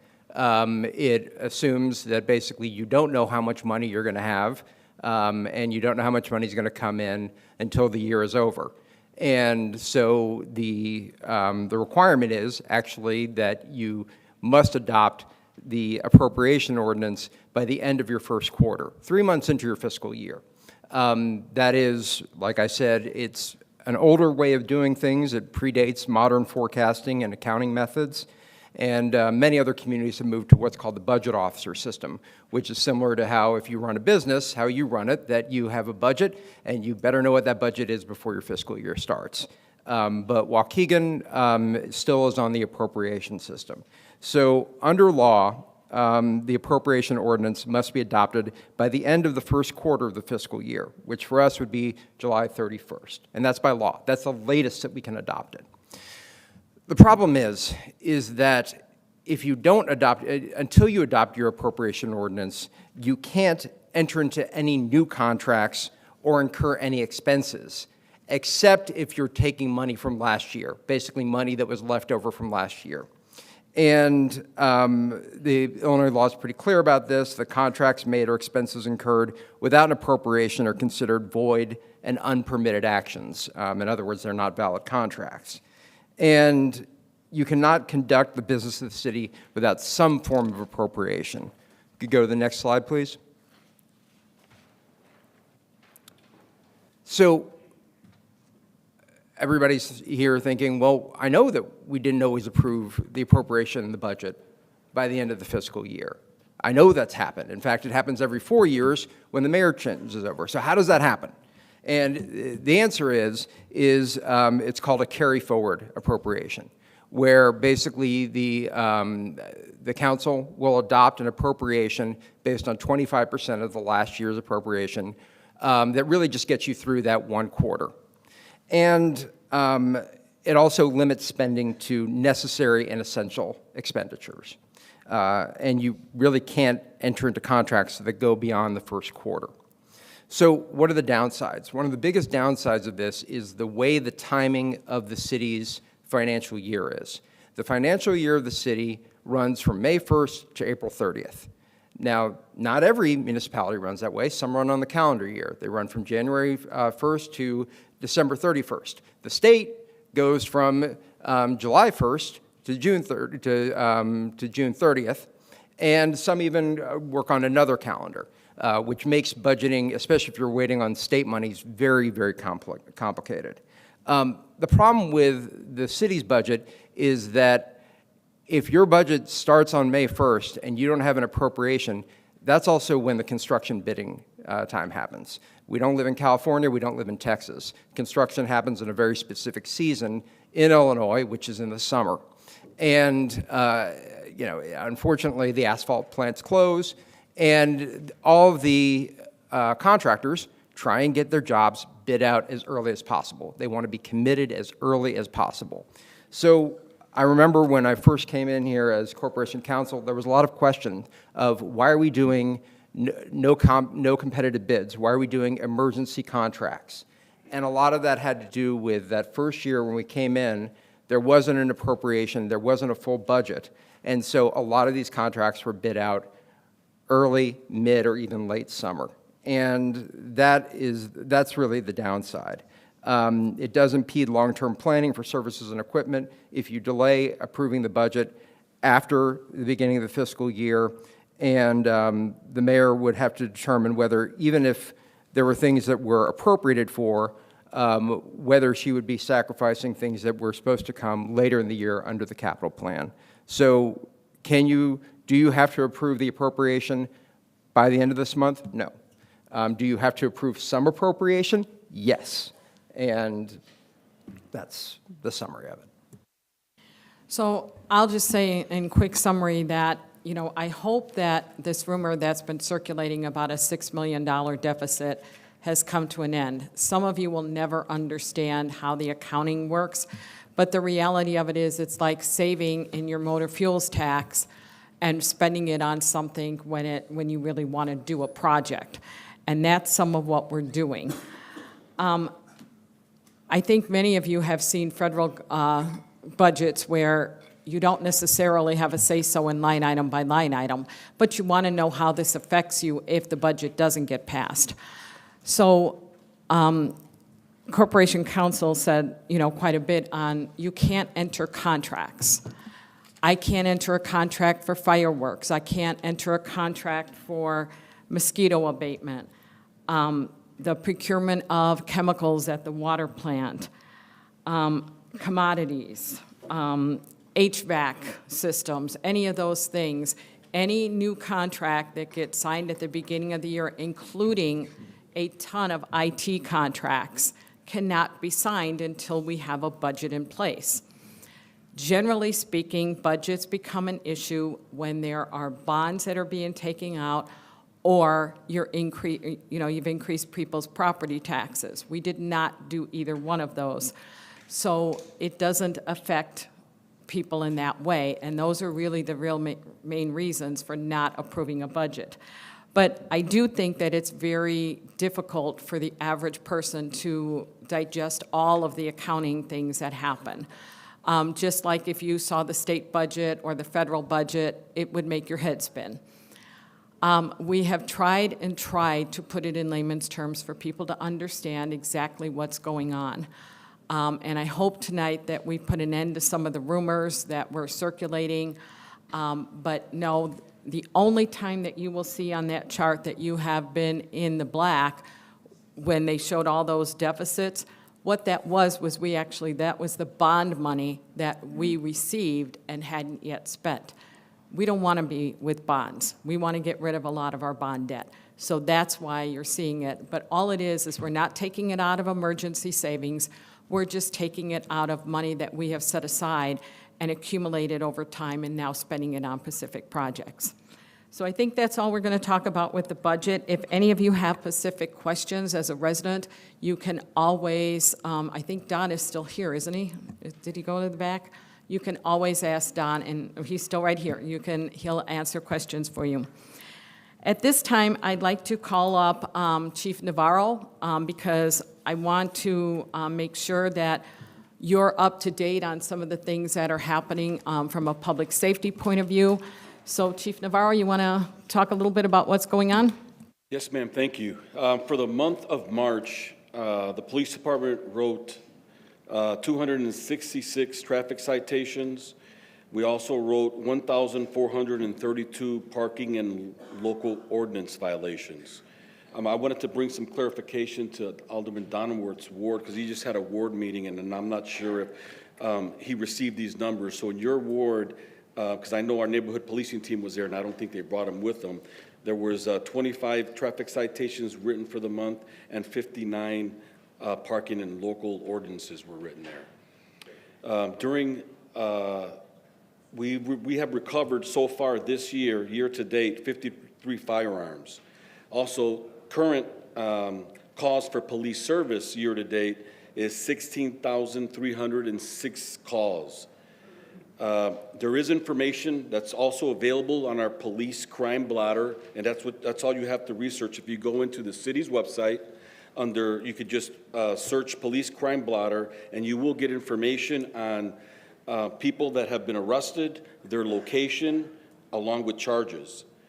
I want to briefly talk about an incident that we had last night on Genesee Street. So Genesee, between just north of Washington and Madison, there were officers were out on a crash in the area, and they heard shots that were being fired. When officers arrived, there was numerous people that were fighting in the street, and during the investigation, they located 50 shell casings to include rifle rounds and handgun rounds in numerous locations. There was glass that was shattered at the College of Lake County because of the impact of these rounds, along with property damage to numerous vehicles. We are reviewing video currently from numerous locations within that area. We have an active and ongoing investigation there. We're conducting interviews as well. So that's all I have for right now, ma'am. Thank you, Chief. You're welcome. I will add to that many of our crimes have been solved with our flock camera system, which you see in many communities, and this one may be solved the same way. So we will look at cameras around businesses and any flock cameras that we have, but we are taking all of these instances very, very seriously. What happened last night is not acceptable in our community in any way, shape, or form. But I want you to be aware of some of the things going on. I also want to update you. We've talked about we're getting a new animal control building that as soon as we can get the asphalt poured, we will have a grand opening for. But I just want to update you on some of the things that happen at animal control. So during the first 3 months of the year, January, February, and March, we had 392 calls. We had 10 animal bites. We had 1 non-domestic animal. We had 27 cats brought in and 100 dogs brought in. We are on a rise of people surrendering their dogs. We had 46 that were released to the owners. Dogs released to licensed rescue were 54, and cats released to licensed rescue was 27. So we were able to place all of our cats during those first 3 months, but we were not able to place all of our dogs right away. So what we're seeing a large number of, and it's not just in Waukegan, it's a national trend, that a lot of people got dogs during COVID. Guess what's happening now? They're dumping them. And we find them both different spots, either dumped in the city or brought to animal control. So be aware that our numbers are going up. You will continue to see them going up. We should have our new animal control. Our goal is mid-May when we get the asphalt poured, and we want the public, when we do the ribbon cutting, to come and see it. It's actually looking very, very nice, and I think you'll all be impressed. That's all the comments I have. Madam Clerk? Yes, we do have a couple proclamations, ma'am. The first one is Public Library and Library Workers Recognition Week in Waukegan. I'm not sure if anyone's here from the library. No, but I did give them this last week, so they've received it already. All right, so we don't need to read that one, or do you want that one read? We don't have to read that one. Well, we do have a special one, and the proclamation is Armenian Genocide Remembrance Day in Waukegan, April 24th, 2024. Whereas we commemorate the atrocities of the 1915-1923 Armenian genocide by the Ottoman Empire. And whereas we acknowledge the ethnic cleansing and killing of over 2 million Armenians, as well as Assyrians and Greeks, and the forced deportation of countless others from their homeland by the Ottoman Turks. After being forced to witness the massacre of their relatives and suffering the loss of their ancestral homeland, survivors of this genocide and their descendants found refuge and began new lives in Illinois, including here in Waukegan, Illinois. And whereas many of the 150,000 Greek, 80,000 Assyrian, and 20,000 Armenians that currently live in Illinois are descendants of survivors of the genocide and have been forthright in their efforts to preserve their culture, heritage, and language, while making significant contributions in all areas of American life, including contributions to the community. And whereas in Waukegan alone, Armenians are well represented in the professions of education, dentistry, law, medicine, music, as well as business. And whereas on this day, let us remember tragedies like the Armenian genocide, and let us strive every day to forge a community free from the evils of bigotry and intolerance, where human rights are respected and where all people can pursue their lives in dignity and security. And whereas we remember the past, let us also dedicate ourselves to building a greater future as a testament to mankind's indomitable spirit. And whereas the Armenian, Assyrian, and Greek American community and people of good conscience around the world will commemorate the 109th anniversary of the Armenian genocide on April 24th, 2024. And now therefore be it resolved that Mayor Ann B. Taylor and members of the City Council of Waukegan, Illinois, do hereby proclaim April 24th, 2024 as a day of Remembrance Day in Waukegan for the millions of victims of the Armenian, Greek, and Assyrian genocides, adopted this 15th day of April, 2024.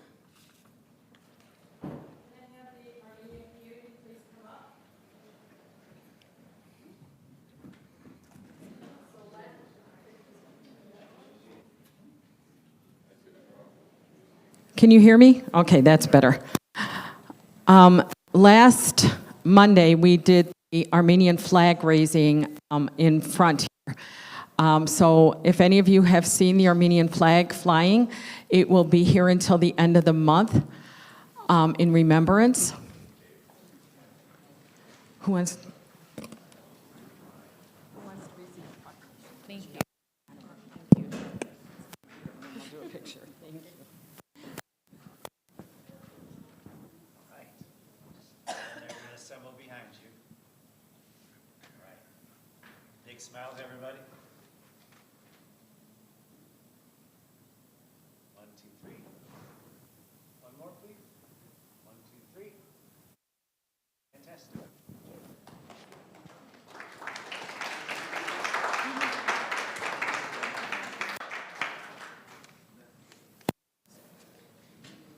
Thank you so much.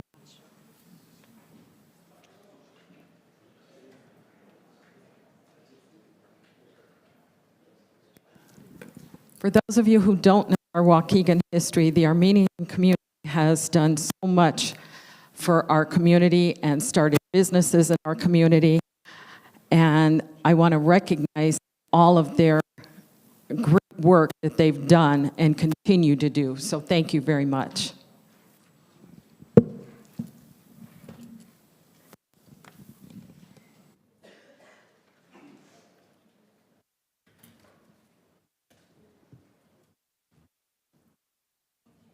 Next, can I have a first and a second for the resolution to ratify the appointment of Stanley J. Lawrence to the Waukegan Fire Pension Board? So moved. Second. Okay, so it was Florian and Martinez. Any questions to the motion? I do. Alderman Guzman? Okay, what happened to the review of the applications so we can get new members into these board? No one else has applied. Okay, then that's it. So Okay. I and I have said this multiple times, if you want to apply for these boards, please apply for these boards. Or afterwards, don't say that you never had a chance, that these people keep staying on these boards and you don't get the chance. There you go. Nobody else applied for these positions. Okay? It's on the city website. You would have to go to the city. I'm not even sure how to apply for these. So I apologize. I could get that answer for you, no problem. Thank you. Okay, roll call, please, Madam Clerk. Alderman Hayes. Aye. Bolton. Guzman. Aye. Martinez. Aye. Felix. Aye. Newsom. Aye. Turner. Aye. Donnerworth. Aye. Florian. Aye. Motion passed, ma'am. Thank you, Madam Clerk. Can I have a first and a second for the resolution to ratify the appointment of Michael Stewart to the Waukegan Fire Pension Board? First. Donnerworth, is that right? Okay, and Second. second was, who was second? Florian. Any questions to the motion? Alderman Guzman. Again, this is another appointee to another board, pension, to the same pension board, it's just a different person. No applications were submitted. So, I mean, there was your chance, and thank you. So it has to move forward. Okay, roll call, please, Madam Clerk. Alderman Hayes. Aye. Bolton. Aye. Guzman. Aye. Martinez. Aye. Felix. Aye. Newsom. Aye. Turner. Aye. Donnerworth. Aye. Florian. Aye. Motion passed. Thank you, Madam Clerk. On to audience time. Okay, we have a number of people to talk. You have 3 minutes. I'm going to name off the first 4. Mr. Rayon Edwards, Greg Pazer, Kathy Charity, Wygenia Briscoe.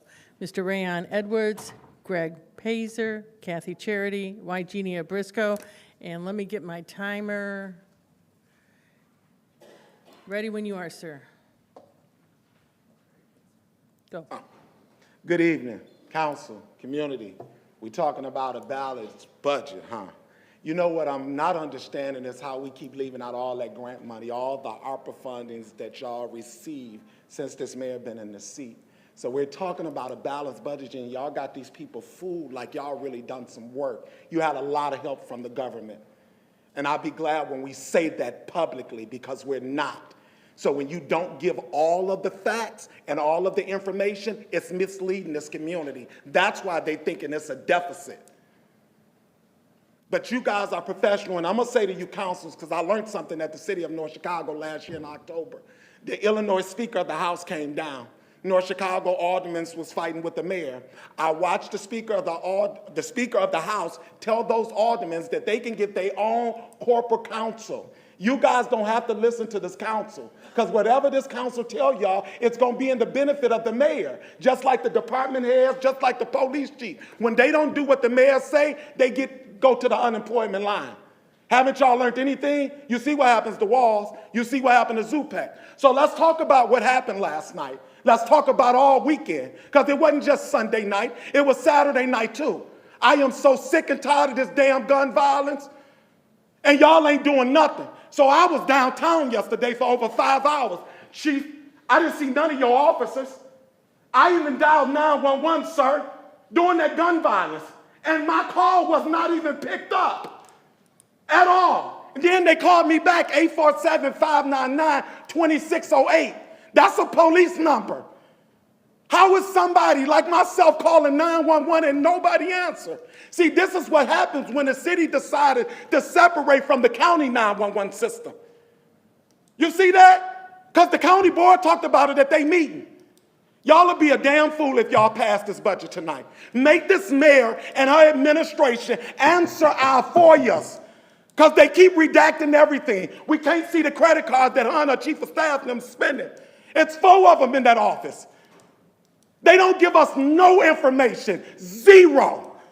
And then at these meetings, you want to get up here and grandstand and act like you're doing something. Where's we safe at, y'all? Because according to Eric Ronsard's office, crime went up about 56%. And you getting up here with these shitty-ass numbers. I could have died last night. Did nobody say From language. Don't hit that thing, because you keep on lying to this community. You makes me sick. You make me disgusted to my stomach. Because everywhere you go, there's police. You act like you don't have them with you, but you have them circulate. I ain't no damn fool. They everywhere you at. Everywhere. Every event you go to, they there. But can't show up for this community. Thank you, Mr. Edwards. Thank you. Mr. And Greg community Pazer. policing is everybody policing the community. Mr. Greg Pazer, it's your turn. Thank you, I sir. don't give a damn about you getting that guy, because I could have died last night, and your people didn't answer. I could have lost my life. Thank you, Mr. Rayan. Mr. Pazer? Ms. Briscoe, I'm so angry right now, because I could have died last night. Sir, you're going to have to leave. You grandstand talking about how it's safe. You say. Sir, leave. You live out there by Libertyville, where the rich folks say. They protect over there. You say, not Rayway, not my kids. Sir, it's time for you to go. Oh, I'm leaving, but you can go to hell. Mr. Pazer? Thank you, ma'am. My name is Greg Pazer. I am here tonight as a resident, not as a fire chief. I live in the 9th Ward. I live in Huntington Lake subdivision. I was here for the Finance Committee meeting where there was information spoken about the roads being repaved in Huntington Lakes. A couple things I want to tell you. First of all, I'm not a politician. Anybody that knows me, I don't play politics. I haven't, I won't, I don't do that. I was at the HOA meeting that Mayor Taylor and Alderman Hayes came to. And I can tell you, I was there as a citizen, as a resident of Huntington Lakes. Nothing was promised. They didn't promise anything. They said, they disclaimed it and said, yes, we're gonna try and get the roads paved, but it has to get passed by all of council. Nothing was promised. That's the start. Alderman Hayes joked at the beginning of our HOA meeting because when he walked in, this is the first meeting that he's been to. He's never been to one of our HOA meetings. And he heard somebody say, this is somebody that's lived in our subdivision for 30 years, when are you going to pave my effing roads? And he joked and he laughed about it. He's like, wow, that's a great entrance to my meeting. That's how strong we feel about getting our roads paved. So you guys talked a little bit about it, but I'm gonna tell you a little bit about Huntington Lakes. We have no stormwater system. We have ponds in our subdivision. So we don't have stormwater. My front yard is flooded all the time because of that. We have no sewers. We're all on septic fields. We have no water. We're on wells. We have no fire hydrants. Interesting that the fire chief moves into a subdivision with no fire hydrants, but I did. Meaning we have, for the most part, no maintenance for the city. So you guys talk all the time about lead pipes. And just some quick math, we have 63 homes in our subdivision. The mayor talks about the city's gonna pay for lead pipes to be done for everybody in the city, so it doesn't cost them any money. We don't have that problem. We don't have lead pipes. So at $13,000, which I believe is the number the mayor uses, 13,000 times 63 homes is $819,000 that the city's not gonna have to pay for Huntington Lakes. You don't have to pay, again, for our stormwater system. You don't have to pay for our sewers. You don't have to pay for our fire hydrants. We're asking for roads. We haven't had new roads in 27 years. It's a long time. I pay $21,000 a year in property taxes. It's a lot of money. I'm one of 63. And yes, it's my choice to live in that subdivision. I love it out there. But it's a lot of money to be told no again, that we're not getting roads again. We got cut off again. And yes, $220,000 for roads. It's a lot of money, but we have a big subdivision. So I'm asking, please, reconsider. I know there was stuff talked about it's too quick and everything else. It's not too quick. It's 27 years worth. So please, no politics. It's just roads. Thank you very much for your time. Thank you, sir. Kathy Charity.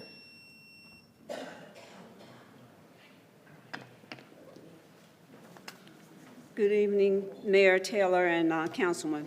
When I watched the last City Hall meeting from home the last time, sorry to say, I couldn't believe I was laughing from such a clown show. Everyone's so irritated, striking back at one another. These meetings has never been like this. Always the same few in disagreements A few weeks ago, I called code regarding an illegal person making a homeless camp right across the street in the First Ward. I saw him putting on a shirt and a hoodie and a jacket and then hanging up his coat hanger. Thanks to Michael White Code Enforcement, because 2 days later, the homeless camp was gone. Also, the home right next to this homeless camp, they house 5 to 6 men. I called the First Ward Alderman, Sylvia Bolton, at least 5 men. I don't know these individuals. She says she met these individuals. Well, the community needs to know. These individuals are staying there. Don't know if they're criminals. I don't know if it's a shelter. Are they pedophiles? We in the First Ward needs to know, because crime is on the rise and suspicious activity is happening all over. Also, people from Nicaragua, Venezuela, El Salvador, Guatemala, and Africa are taking over all American jobs. They are hiding them in the dollar stores, family dollar stores, general dollar stores, and many restaurants. And many do not speak English. How do I know? Because I asked them where they're from. They are pushing our youth and our adults out of the workforce. But all I know is it's about the Bidenomics. I called information, and the Immigration Custom Enforcement said that if we suspect any suspicious activity or any illegal behaviors, people are allowed to go online and voice their concern, regardless of what's going on in their establishment. So I'm just letting people know that they will start investigating if the city, state, or anything else aren't doing anything about what's going on. Thank you, Ms. Charity. Wygenia Briscoe.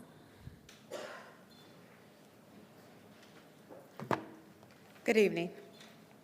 At first, what I wanted to talk about was about the budget. But I think our CFO has done an excellent job in presenting the budget for the third time. And at this point, if you don't get it, you're not going to get it. He has 30 years of experience with the budget. He has worked through multiple administrations, not just this one, but the previous one and one. So he could care less about whether or not it's Ann Taylor or whoever else. He's here to present the numbers. If you guys still don't believe the numbers, you're not going to get it. I'm used to working with $200, $300 million budgets. This man has done an excellent job in presenting the data. He was very detailed. He was to the point. He said where was in the beginning, where was in the middle, where was in the end, the favorability that we have, the deficits that we have. If you don't have a reserve fund in your household, shame on you, because that's what he was saying, where the money's coming from. Everyone should have a reserve. Thank God we have a large reserve fund here at the city, which I was really glad to see because I didn't realize we had that much money. We have money, and that money is there to spend it. If it means that $6 million, $8 million needs to go towards it, I want to curse. We have it. And if you look at time, right, I mean, I think last year I was paying $2 and whatever a gallon gas. Now my car and premium is almost $5. If you do just a 4%, right, a 4% increase, if you do a 4% increase, kind of like where the budget was, $219 million, if you do 4% of that, we would be almost $8, $9 million. This budget is $6 million difference. Get it. If you don't get it, you're not going to get it at this point. I talked to my alderman. We had a very good conversation. Thank you, Juan, for explaining, and we're aligned and we're in agreement, and I appreciate that. Hopefully by now, the constituents that you have not talked to, you've talked to them, and you are here to address what they have to say. And if you didn't already reach out to the CFO, shame on you, because this man is very knowledgeable and he knows what the hell he's talking about. And so do all these department heads that have put through this information. Some of you guys, I mean, you don't have this degree, you don't have that degree, you're not even degreed enough to even understand kind of like what this man is telling you. This man is an expert. Why in the world would you like contradict what he's saying? I don't get it. But I guess because I understand finance and I understand the numbers. Thank you. Thank you, ma'am. The next group will be Clyde McLemore, Calvin Mathis, Margaret Carrasco. That's Clyde McLemore, Calvin Mathis, and Margaret Carrasco. Go ahead, sir.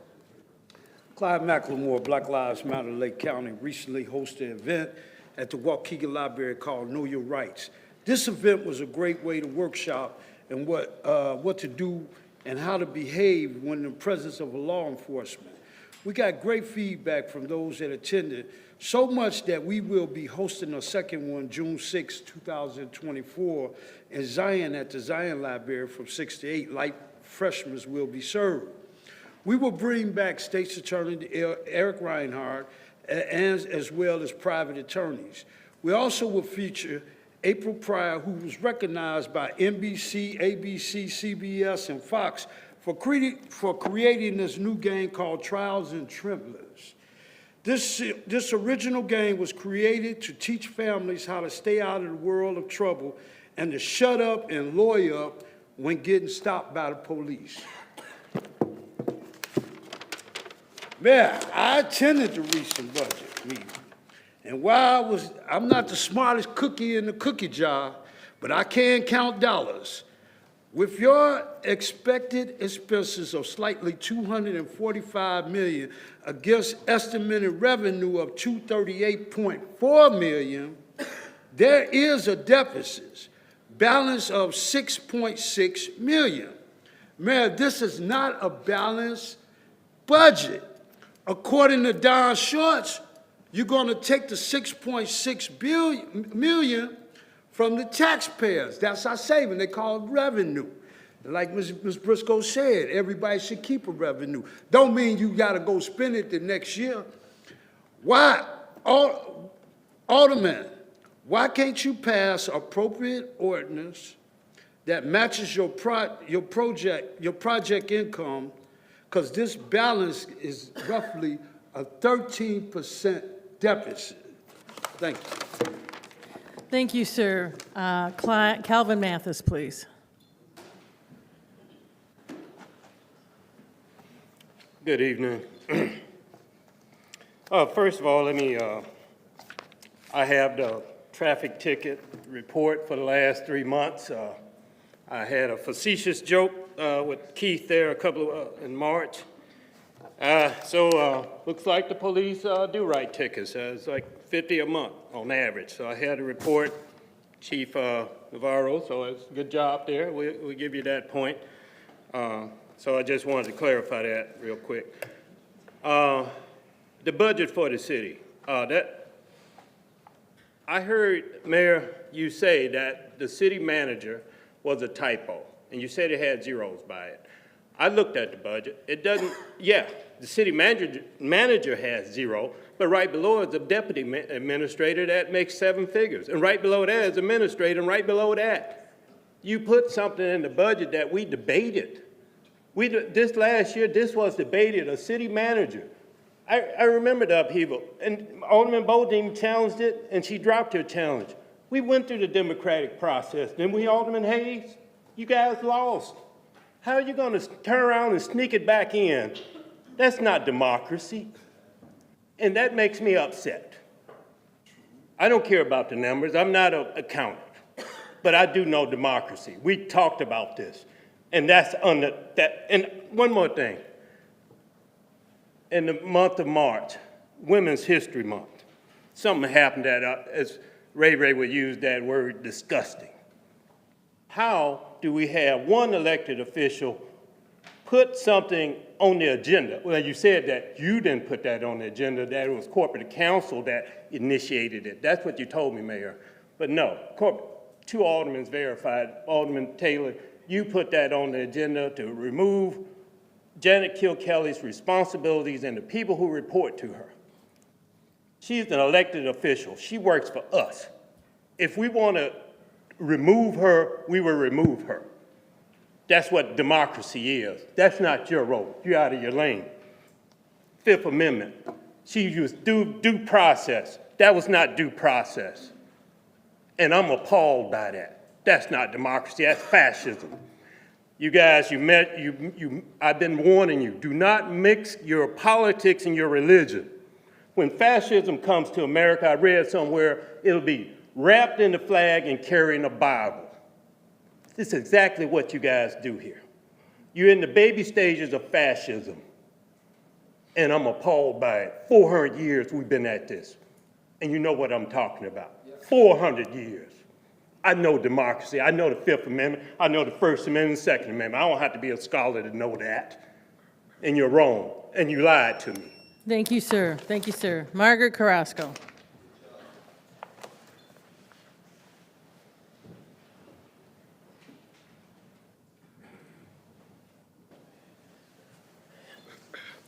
Lake County News Dispatch report on an investigation that found Ann Taylor sexually harassed 3 city employees by repeatedly spreading false sexually oriented rumors, which specifically found that rumors spread by Ann Taylor were unsubstantiated, false, and in clear violation of Illinois Employees Ethics Act and Waukegan's anti-harassment ordinance. Statements made by someone in power creates a hostile, difficult working environment. False statements diminish other workers, cause harm to the families of the people subject to the rumors that Ann Taylor was spreading. The council approved a settlement in excess of $100,000, all of which was done without the public's knowledge or our approval. However, we paid for it. We paid for an investigation. We paid for the secret settlement. And we are entitled to know all the details of the scandal. Who conducted the investigation? What was the cost of the investigation? What was the exact amount of the settlement? Which alderman approved the secret settlement? Why are residents of Waukegan required to pay for her disgraceful personal acts that have absolutely nothing to do and are not in her job duties? The poor working residents of the city should not have to pay for her illegal misconduct. Meanwhile, she resides in a $1 million house, 5,000 square feet, with a Libertyville address. That's more insulting, okay? Ann Taylor has demoralized city employees, disseminated the morale due to her sexual harassment, ineptitude, bullying behavior, hostile workplace for over 20 city employees have already resigned. We, the residents of Waukegan, are calling on Ann Taylor to reimburse the city, the taxpayers, for the cost that she's, because of her and the settlement, for her personal acts of misconduct. And it's been a distraction to the duties of the mayor's office. Put the interests of Waukegan residents first and resign. Next, Alderman Tom Hayes, you should apologize to Alderman, first word Alderman. George Bridges tells Guzman, George tells people not to retire. Thank you, ma'am. Thank you. And the newspaper downstairs is politicizing. Thank you, Ms. Carrasco. We did pull the sign-up sheet early, so if I missed anybody, somebody else wants to, Mr. Carlos Smith.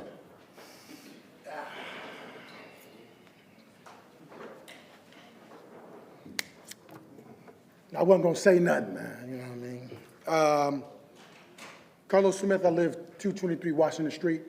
I've always advocated for Genesee Street, some type of something, I don't know. I mean, I know it's more of a private thing that some people are saying to me like it's a private committee I need to form or something like that, and I think some of them exist already with Main Street or something like that, but the fabric of what's happening on Genesee Street, with my business included, with patrons that may do something foolish. This weekend, fortunately, you know, nothing severe like that happened at my business, but it's still in proximity of my business, right? And we're all business owners on the same street. I'll still advocate for some type of a city, I don't even know what to call it, honestly, but I'm down to sit with somebody to figure it out, because it's going to take a partnership between the businesses, the police, and the city to come up with some type of system or some type of, I don't know. And I know a lot of stuff is in place already. But this is a very unique space in Waukegan because it's so many licenses in close proximity.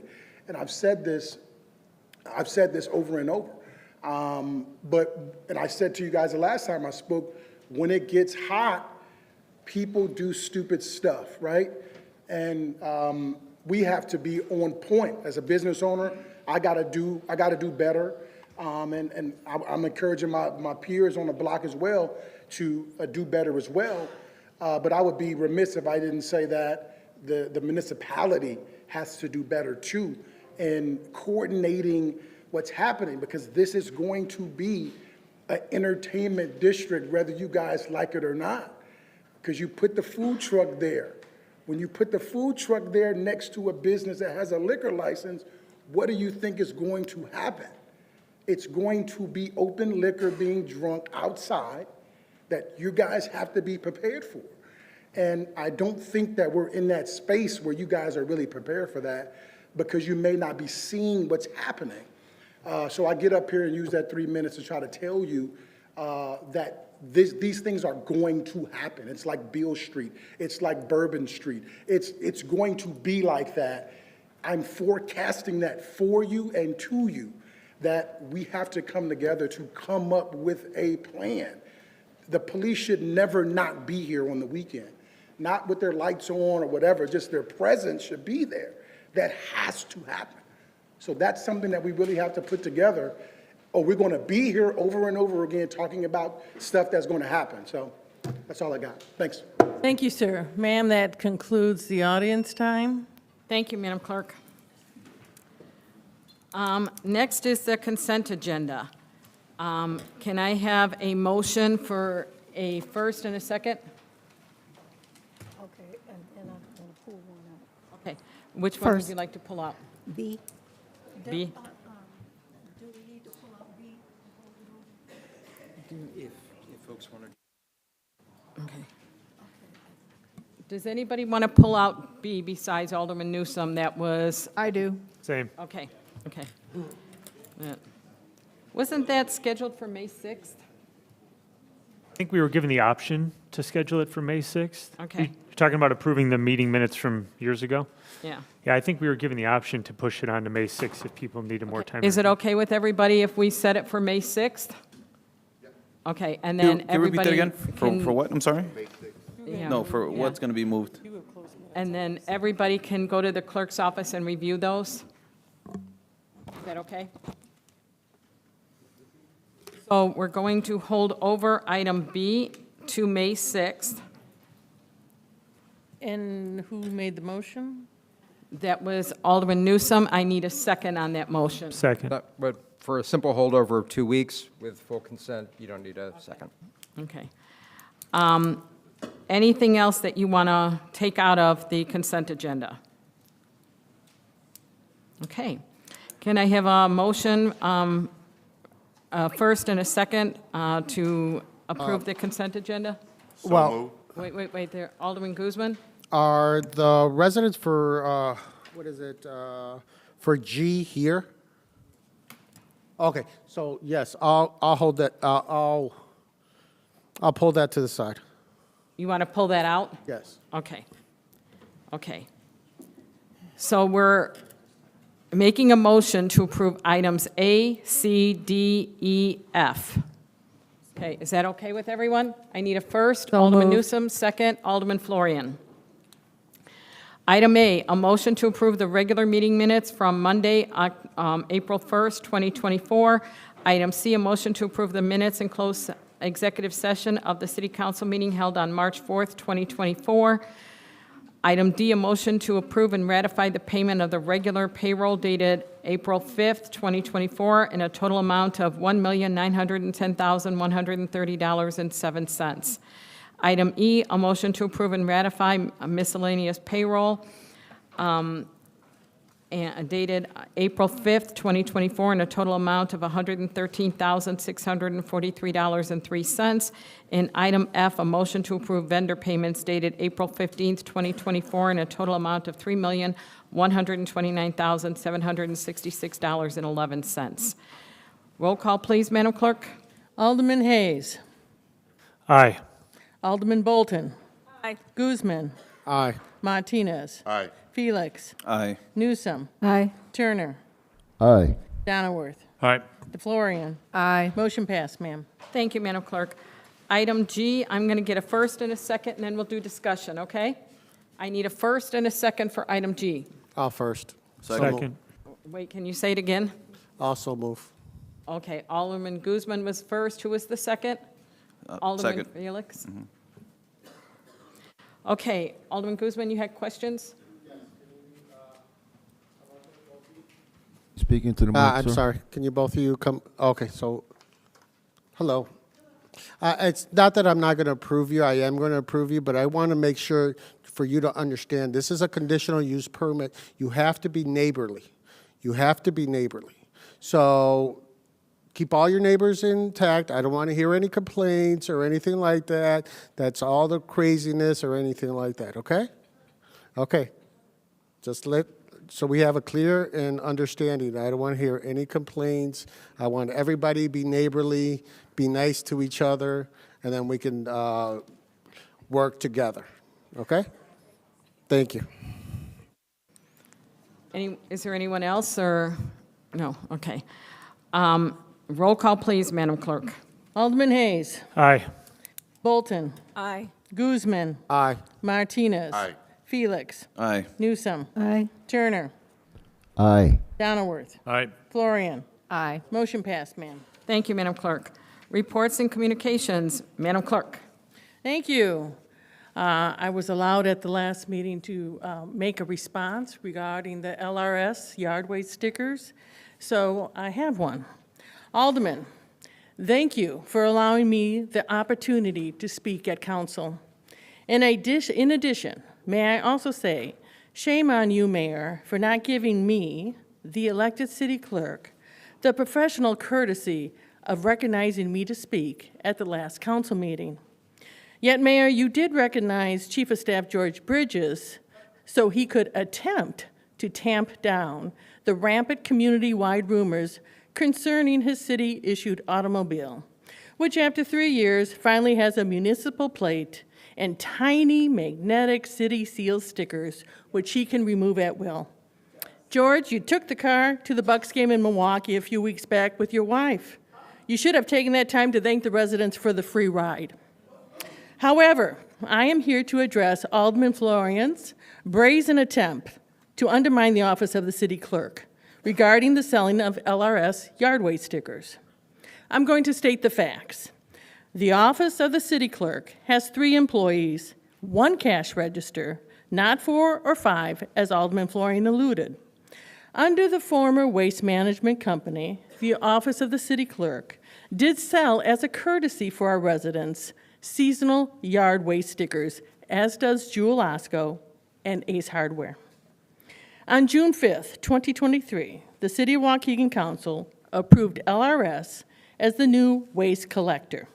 Regarding this change in supplier, the office of the city clerk was not involved, informed, or notified in any step of the decision-making process involving yard waste stickers. On November 17th, I reached out to Chief of Staff George Bridges and Sherry Martinez in Finance with this email communique. Our office received this email invoice regarding yard waste stickers with the new company, LRS. We have not had any information regarding the new process for yard waste stickers, and I was unaware that there even was stickers. Now, with the new company on board, it would be a good time to have a process that makes the most sense for our residents. The most opportune place for this courtesy buy for our residents to purchase is with the water payment counter. They deal with a lot of cash and change on a daily basis and not the clerk's office. Can we make that happen? That was the end. My suggestion regarding the water payment department was to assist the residents who come in monthly to pay for the water and pick up yard waste stickers at the same time. The water department has 3 cash registers and 4 employees that handle cash and make change on a regular basis. In addition, since water is a part of finance, that would take care of the ongoing auditing of the stickers at the same time. My sole goal in this recommendation was to make the process easier for our residents. Now, additional communications are as follows. November 30th, I sent a follow-up email to Chief of Staff George Bridges and Sherry Martinez in Finance, inquiring on status regarding the LRS yard waste stickers. No response. December 6th, I sent another email looking for direction to Shannon Cisneros, the assigned public works person designated to communicate between residents and LRS, plus Chief of Staff Bridges and Sherry Martinez. No response. December 10th, Chief of Staff Bridges replied in an email, "Once the mayor gives direction on this topic, I will let you know." December 12th, Alderman Newsom inquired about LRS yard waste stickers, and I informed her we were waiting on the mayor's office for direction. February 16th, Alderman Donworth had a communication regarding LRS yard waste stickers. Included in this email were Chief of Staff Bridges, the mayor, Mr. Weiss, and the PR department. No response. February 18th and February 20th, Alderman Turner had a communication with the clerk's office regarding LRS yard waste stickers, and we responded that we were waiting on the mayor's office. Finally, on March 13th, after spending the previous 4.5 months seeking a dialogue on the new waste supplier and process, the mayor finally responded, totally dismissing and ignoring my recommendation from November, demanding that the office of the city clerk sell LRS stickers with 2 days' notice starting March 15th. I replied to the mayor and blind copied all the aldermen in this email, and I will paraphrase. Mayor, we have been waiting for clarification regarding this procedure from you or your designee since November without any information forthcoming. As mentioned before, the waste stickers were a courtesy purchase at our counter, similar to selling fishing license and employee petty cash, which have been eliminated. The clerk has mandated duties that remain, and we are providing them every day to the council and to the residents. The office of the city clerk will not be selling any yard waste stickers at our counter starting March 15th. It would behoove you and your office to come up with a plan that best serves the needs of the residents of Waukegan. You have had months to come up with one. End of that email. Mayor, you repeatedly state that duties have been relieved from the city clerk office, and that is not true. For instance, you mentioned parking, which we have never handled. In 2017, parking was transferred to traffic along with the selling of city vehicle stickers, which went from collections to traffic. The office of the city clerk never administered special events. Finance process, then risk took over, and special events is now back with finance. There has been a fluidity on the first floor under your administration. Additional examples is that business licensing transferred from finance to the building department, along with rentals and closing letters. Mayor, from November through March, I inquired 9 times about the LRS yard waste sticker process. Moreover, I presented my fiscal year 25 budget to you on January 2nd and did not budget for yard waste stickers. You have not been adverse to make or consider changes that make processes more efficient. Why are you opposed this time? Mayor and Alderman Florian, you are all over the map. Last month, you pursued removing all non-statutory duties from the clerk's office. Now you are publicly demanding that the clerk's office issue yard waste stickers, a non-statutory duty. No wonder the community is confused about your focus and motives. I know I am. Finally, I do not appreciate Alderman Florian attempting to micromanage the clerk's office. Alderman Florian stated at the last meeting that aldermen should not micromanage city departments. I look forward to her putting her words into action. I'm open for any questions.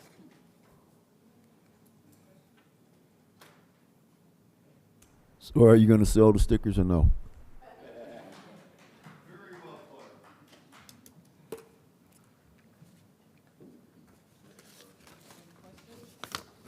Okay. On to old business. Are you going to answer any of her questions or? No? Okay. Old business. Can I have a first and a second for an ordinance approving the 24-25 fiscal year budget of the city of Waukegan? So moved. Second. Who's first? Okay, any questions? Yes, Alderman. Yeah, I have two. Alton. So, my question is for Don, if he could come to the podium.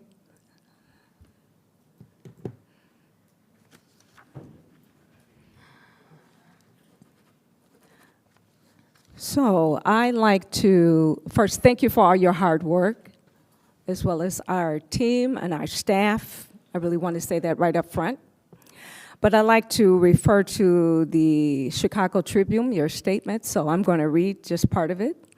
It says, with a planned expenses of slightly more than $245 million against our projected revenue, approximately half is from property taxes, correct? No, of course not. Okay, I'm reading your statement in the Chicago We get a Tribune. total of $37 million in property taxes. That's certainly not half of 245 or 238, so. So continue on reading your response to the newspaper says the balance will come from 6.6 million of the 64.9 million cash revenue. So can you further clarify your statement to the Chicago Tribune? I'm sorry, I didn't hear that. Speak really hard into the Can you mic repeat because that, Alderman? it's, I didn't yeah. hear it. It's hard from one end to the other to hear. You wanted me to read it again?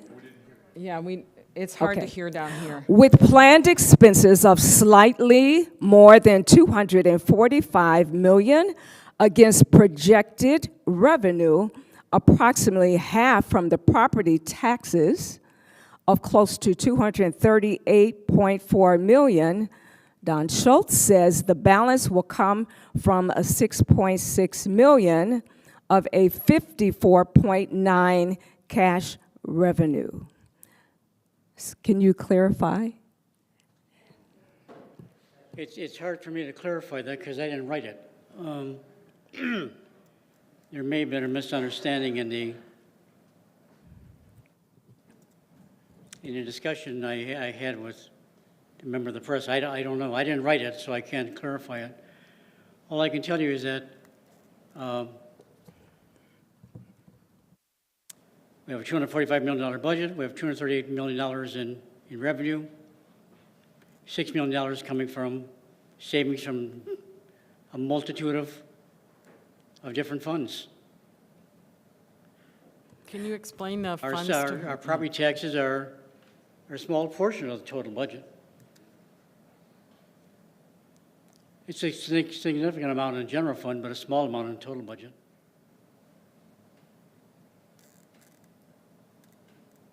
So I motion that the appropriation need to mirror the revenue.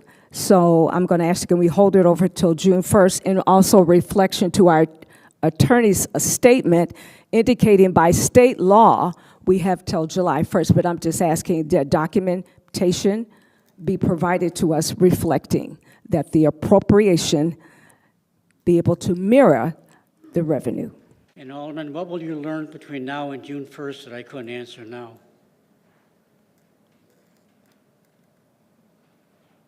Is there some mystic out there? Yes. Okay. So I think she's still confused on the 6 million, that she's counting it as a deficit. Can you explain where in the funds that comes from? I can bring it up on the board again. We've been through this. I don't think that's the case, if I may interject. But Don, you did an excellent job on the budget and a really good job explaining tonight. I think we all get it as far as the various funds and so forth and so on. I think the questions are, there's two things going on. There are questions and there are objections. I have two questions and I have several objections. And I know many of my colleagues have objections as well. And the objections are not related to the various funds and so forth, as you explained tonight. Right. I didn't have any problem with what you explained. None, not a single thing. Right? And I think that's true for most of us. What we're questioning and objecting to are various specifics in the spend. And so, for example, I have a question. Where have we cut any spending is one. And secondly, what has changed in the budget betwixt the very first presentation that you made, public hearing to the council, all the conversations that you've had with all of us? What has changed between then and now, tonight, as we seek to take a vote on this budget? Well, you had a couple of questions there. In terms of cuts, I'm not aware of any cuts. I didn't think so. All right, and I'm not criticizing, I'm just saying. I know. Right, I didn't think there had been any cuts, all right? So what's changed? And in What terms do we- of changes, I wasn't presented with anything that required a change. There was some objection to the title of city manager being in the budget. That's been removed. There was nothing budgeted in terms of dollars for it. I haven't given any specific direction from the council to change anything. Right, I got it, thank you. So, through various conversations, one of the things that I mentioned and I wanted clarity on, and I was given to understand that it had been incorporated here in this budget, was a 2.5% increase for the police commanders to keep their salary, so this is a salary question, above that of the singular lieutenant that's in the department. And that's why I asked what changed. So did anything There was more of a change? change with the salary Let me finish now, let me finish. Did anything change as a result of the questions or objections that any of the aldermen had? Or is the budget exactly as you first presented it? The budget's the same today as it was when I presented it. Yeah. Thank you. Thank you, Mayor, for allowing me to speak. Alderman Guzman? I think Don Schultz did an amazing job presenting the budgets, and like the resident who came up to the podium, you're gonna understand it or you're not gonna understand it. And I think Alderman Turner is speaking towards the not the budget. He's speaking towards the salary ordinance of the 2%. So those are two different things, and I want everybody to understand that your budget and your salary ordinance are two different things. Even though you might think they're the same, it's actually not. It's two different things. So I think it's a fair budget. I think with a few amendments that I would like to see done, I think it should go forward. I mean, I don't see any aspect to see that what would change in June. I mean, I don't get it. I just don't. I mean, it's had plenty of time to talk it over. We delayed it 2 more weeks. I mean, Don has explained it 3 times. We've had a chance to sit down with him, ask questions, where we want this to move, where it doesn't want it to move. And, I mean, the money's there.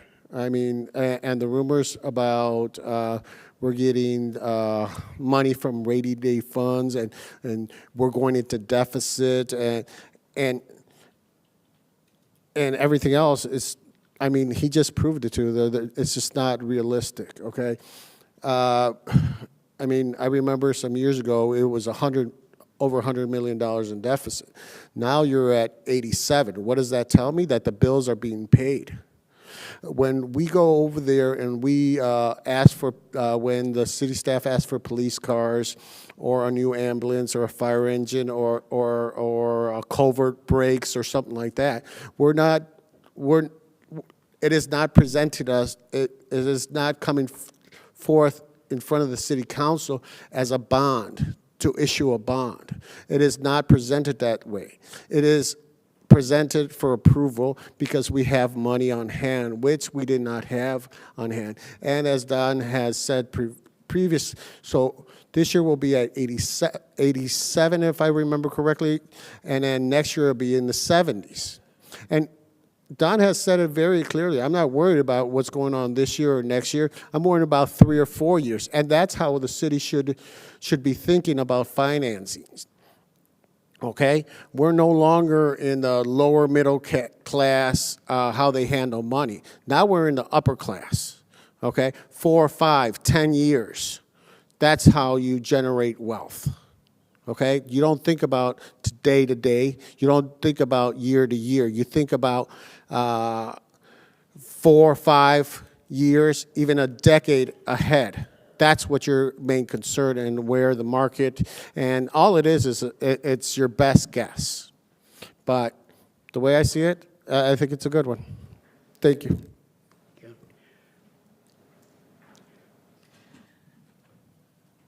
Alderman Turner? Thank you. Gets to go twice after everybody else. I'm sorry. Alderman Florian? Thank you. So I just have a couple of things I'd like to clarify, Don. So as a taxing body, government, our goal is to take in what we need, correct? Like, we don't want to overtax our residents and have too much money laying around on hand and keep taking tax dollars away from the citizens, right? That's very true. And it's very hard to know exactly what we're going to need to spend, as I tried to explain to my colleague the one day, because we don't know how many policemen are going to retire this year necessarily, or how many might get hurt, or how many firemen might retire or get, we can project a little bit, but we don't know exactly. So we have to have a little bit of play in our projections, right? And every budget this mayor has presented, this is your 4th budget, correct? Has been balanced to start with. Yes. And has had a surplus at the end of it. Well, not this one yet, because we haven't finished, but so far, each one has had a surplus, which has allowed us to have this capital replacement fund we didn't otherwise have. I don't know if Waukegan ever had one in history. I kind of think we probably didn't, but we do now.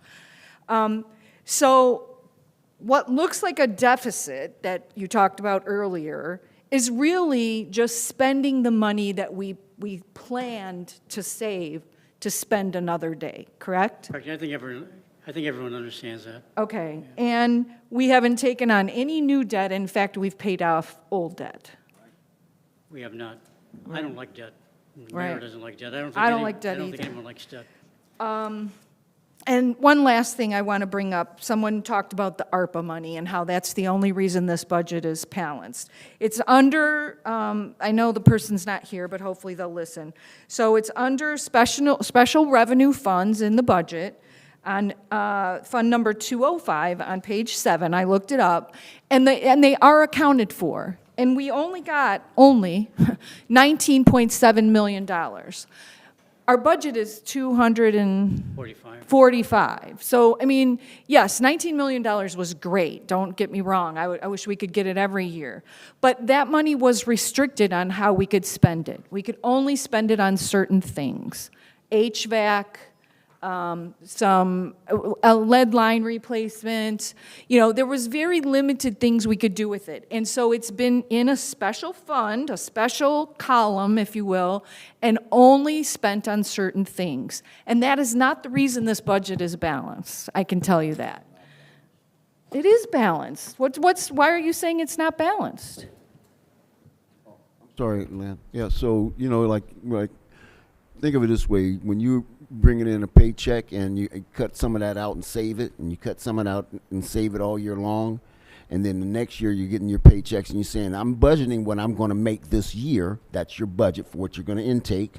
And then you say, oh my God, I think I'm going to need to take some of this, or I want to take some of this savings from last year and take a vacation. That's not a balanced budget. Is that true in accounting terms, sir? We're not really drawing savings to balance the budget. We're drawing savings to increase projects, to take on new initiatives. Is that, you know? Let's not belabor the point. I mean, yeah. Go ahead. The beautiful thing about the budget now is that we've worked over the years building up that fixed asset replacement fund. So I can tell the police chief, you've got 10 vehicles next year. Tell Public Works, you got $750,000 to spend on equipment, and you're going to have the same amount the following year. We haven't been able to do that before. And our job is to prepare for the day so that you know ahead of time when we're going to headed for problems. And right now, we're not headed for problems. The mistake most governing bodies make is that they don't react to the threats, to the challenges that are there. Oh, can I say one more thing? So one other thing, we've never planned more than 1 year at a time previously, correct? We had a 1-year budget, and that was all we really planned for. We do forecasts for the general fund, but we don't really discuss them in detail, and we should. And isn't this the first mayor that asked for a 5-year plan from the finance department? Pretty much. Yeah. Alderman Felix? Another thing that's circulating around is, this is a balance because of the casino money. Can you explain what we've been doing with the casino money so far? You haven't done anything with the casino money so far. That's part of the revenue allocation plan that the city council will work on. We haven't touched it. That's what I want people to hear, because people think that we're doing so. It's balanced because of that, but we haven't even used it yet. We haven't touched the money. It hasn't balanced anything. Hasn't been used at all. Right, and I just want to let the people know. Talk to your alderman. Ask them to explain the budget to you, and you will see if they get it or not. Numbers don't lie. They're there clearly, and if you guys need us to clarify, that's what we're here for. Reach out to us. We should know at this point because we've met with Don. Don has gone over it a few times. So the numbers don't lie. We're doing pretty well right now. Your constituents should realize I've met with many of the aldermen numerous times on this budget, and we try to address the concerns that the aldermen had. Can't address all of them. We do our best. Department heads worked extremely hard on this budget. Thank you, Don. What the process is for residents who don't know is we start this in December, and we have the department heads look at what are the things that you want, what projects do you want to undertake. By February, we had told the aldermen, is there things that you want to see? You can meet with Don. Then in March, we started talking, do you have questions that you want to go to, that you want Don to answer? Then we put out the booklet in mid-March. Again, he's been at aldermanic briefings at least 2, I think maybe, is it 3 times? I'm not sure on that he's been at to answer questions, and then he's met individually or in small groups with aldermen. So they've had plenty of time to ask questions, concerns, things that they wanted to see in the budget. One thing that we added this year that we've never had is we set aside some money for each alderman to spend in their wards the way that they wanted. Some aldermen wanted to do more continuing education. They can do that, and they can use their aldermanic money for that. If they wanted something particular in their ward, like I know last year, and Alderman Martinez, I'm using you as an example, please, it's not.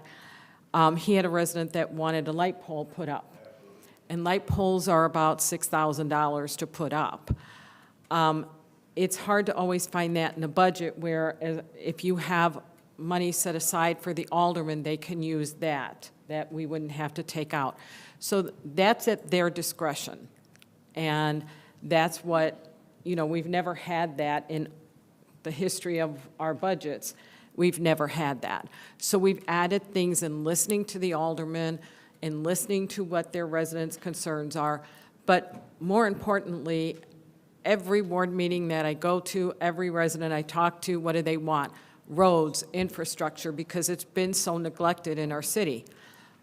The only way to do that, when I came in with the massive debt that we had to seriously cut back and change some things and save some money before we could turn around and spend money.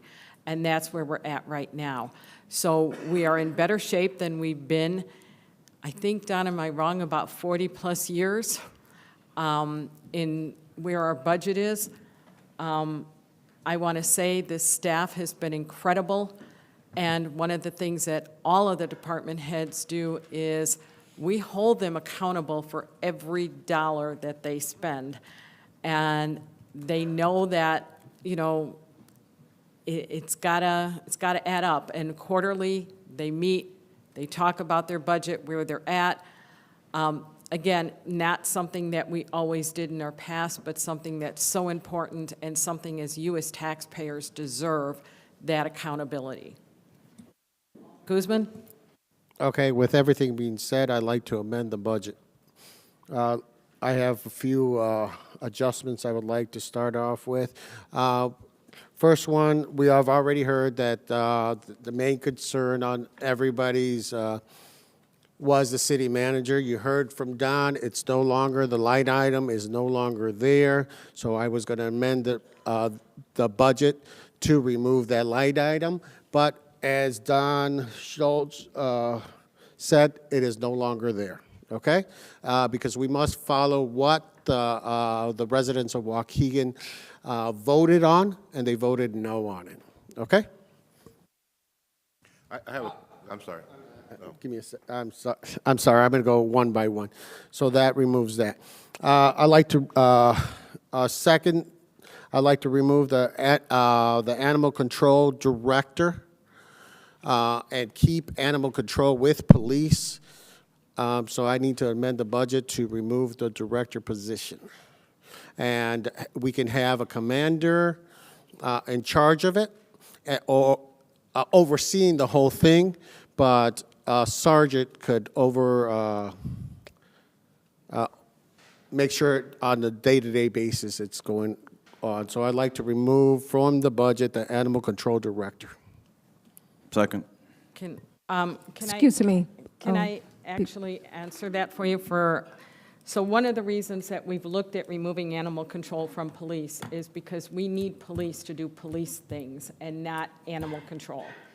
They have been put under animal control for supervision that hasn't necessarily worked out in the past. Chief Navarro and I talked about this when we did it, is we are looking at making them a separate department. Right now, I can agree with you, we don't necessarily need the director, but we need a supervisor there because they're going to be going on a software package. So one of the things that our animal control has never done is actually have software with them. So Susan, who's been phenomenal, has a history up here of, I've been to this house before for this, this, and this. Just like code enforcement, we need things documented. So we will be doing a software package for animal control that most animal controls use. That will be done by a supervisor. Do I want to use police time for that? No, I don't. But if we're going to take one of them, because there's only 3 people in the department, if we're going to make one of them a supervisor, then we need to have 3 of them on the street. The way I see it, Mayor, is that, it started off with bad bookkeeping. So I don't feel comfortable promoting one. I think it should stay under police, maybe under the umbrella of Neighborhood Watch, and just have a sergeant oversee the department, make sure that the record keeping is being done, and they could still do the day-to-day operations, but the sergeant would be basically in charge of them and making sure they're doing their job. But if you guys want to add another employee, that's a different story. as a regular employee, not as a director, Can we just call for the making vote? $110,000. I have Chief Navarro answer the animal control and see how you feel.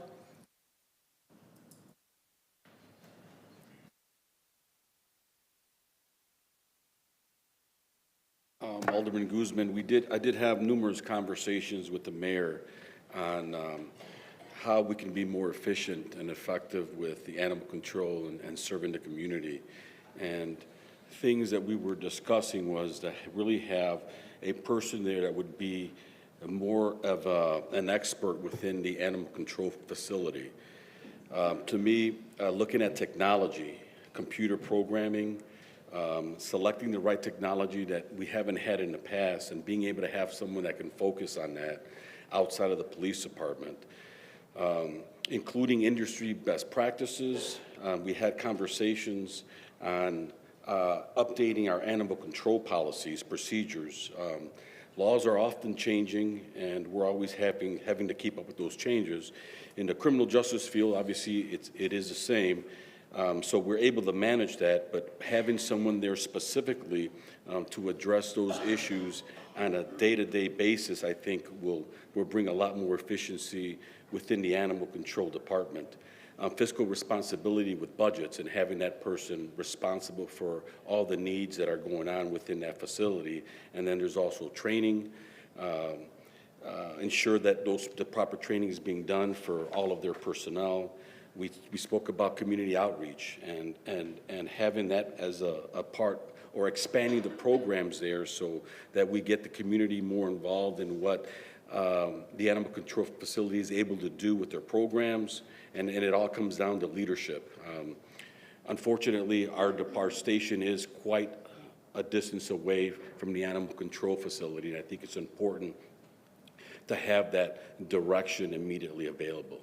And again, we're able to manage it, but I'm just talking about being more effective and efficient how we're serving the community. And I know the importance of the animal care facility and what it means to our residents here in Waukegan. I agree with you, Chief. But here's the thing. This is how it's always been. So the only problem, is record keeping, what I understood it. Okay, and that's where technology is going to help us out. So basically, that's going to be that aspect will be taken care of. So now you need to make sure that that is overseen. So a sergeant could go in there, I don't know, once every couple of days and make sure everything is run to par and everything is seen, and then give that report to a commander. The commander makes sure that the sergeant is actually doing his job and everything's running from there.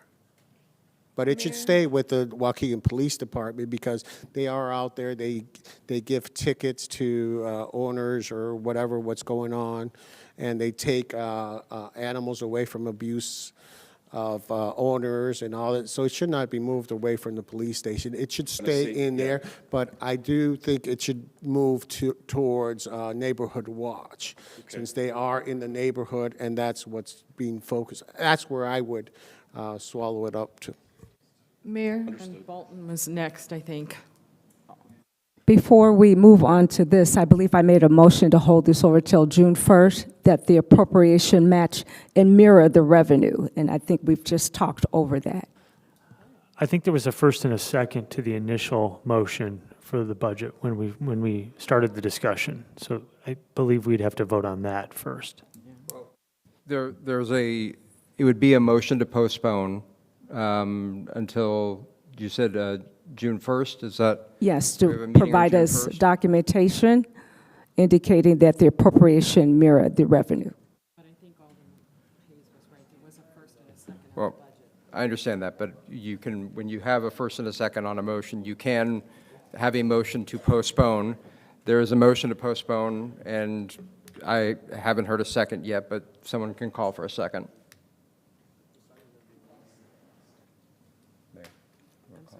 I'll second it. Wanted a second to postpone? Anybody? Okay. Alderman Turner did a second. I'll second it. Okay. So we can have a roll call on the amended to postpone until June 1st is even a council date. It would be June 3rd. June 3rd. Okay, Can we discuss it before we vote on it? sure. So one of the things that's a problem, I believe, with that is our insurance, is it not? If we don't pay our insurance, Bob is shaking his head back there, we're already very close to not having insurance. I don't want to talk about it too much in public, but if we don't pay our insurance, I'm pretty sure they're going to be like, well, screw you guys, we're done. So I think we really need to be careful here to not screw up having insurance to protect our city. And if we wait until June, it may be too late. It'll be too late May 1st. Alderman Guzman? So what's going to change if we wait till June? That's my question. What's? No, not that. What is going to wait? What's going to happen if we decide to? What's going to change about the budget that we're listening now? Basically, what's unclear? What's unclear about it? Well, I believe I asked for the appropriation to match the revenue, and just, they would give them time to prepare that extra piece of document, that's all. Don't we have that? When I read the Chicago Tribune, Don indicated that he did not say that, even though that is public business. Well, sometimes the newspaper's wrong, newsflash.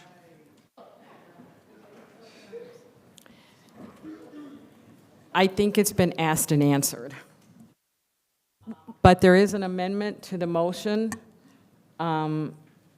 We've got the first and the second to the amendment, correct?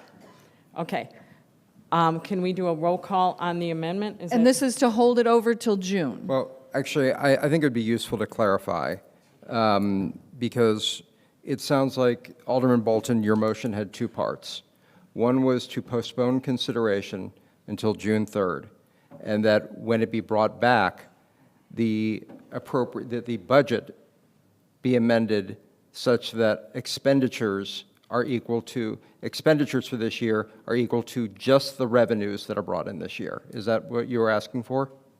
For the projective plan.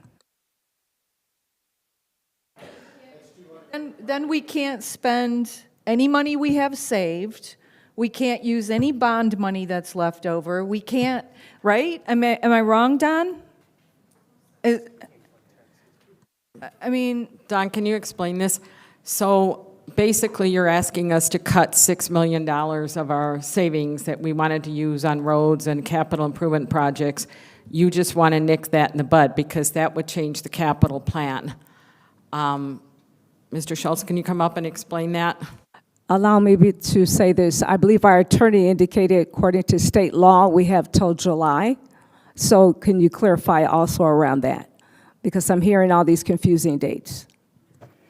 Well, if you want to And cut how we have a good budget and things like that. You want to cut $6 million? We'll take it out of the casino money. You haven't allocated any of it.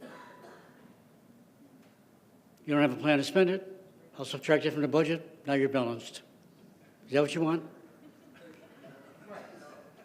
No? Oh, how about if we take, how much money we've got in the TIF districts? We've budgeted some money to make improvements in the TIF. We don't have concrete plans yet, so I can take that money out. And then when we do get plans, it'll come back to you and you'll have to amend the budget. You don't like that either? Let's think. Well, you indicated that we're good. There's an emergency fund, reserve fund, and savings fund. You want to cut the budget by 6 million, 6.7, right? I believe Alderman Turner indicated there's nothing at risk, so clarify.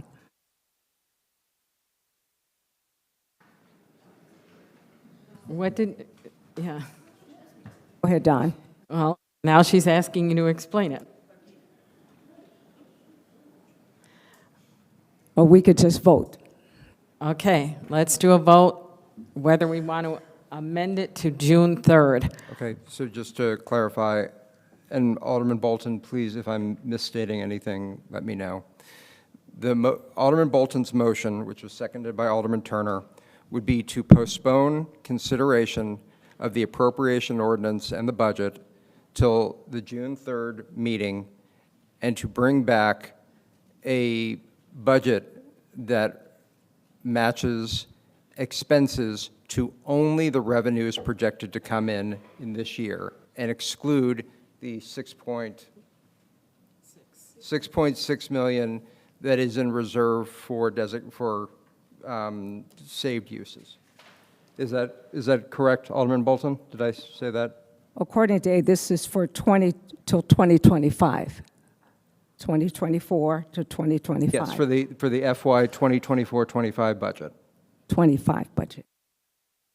Okay.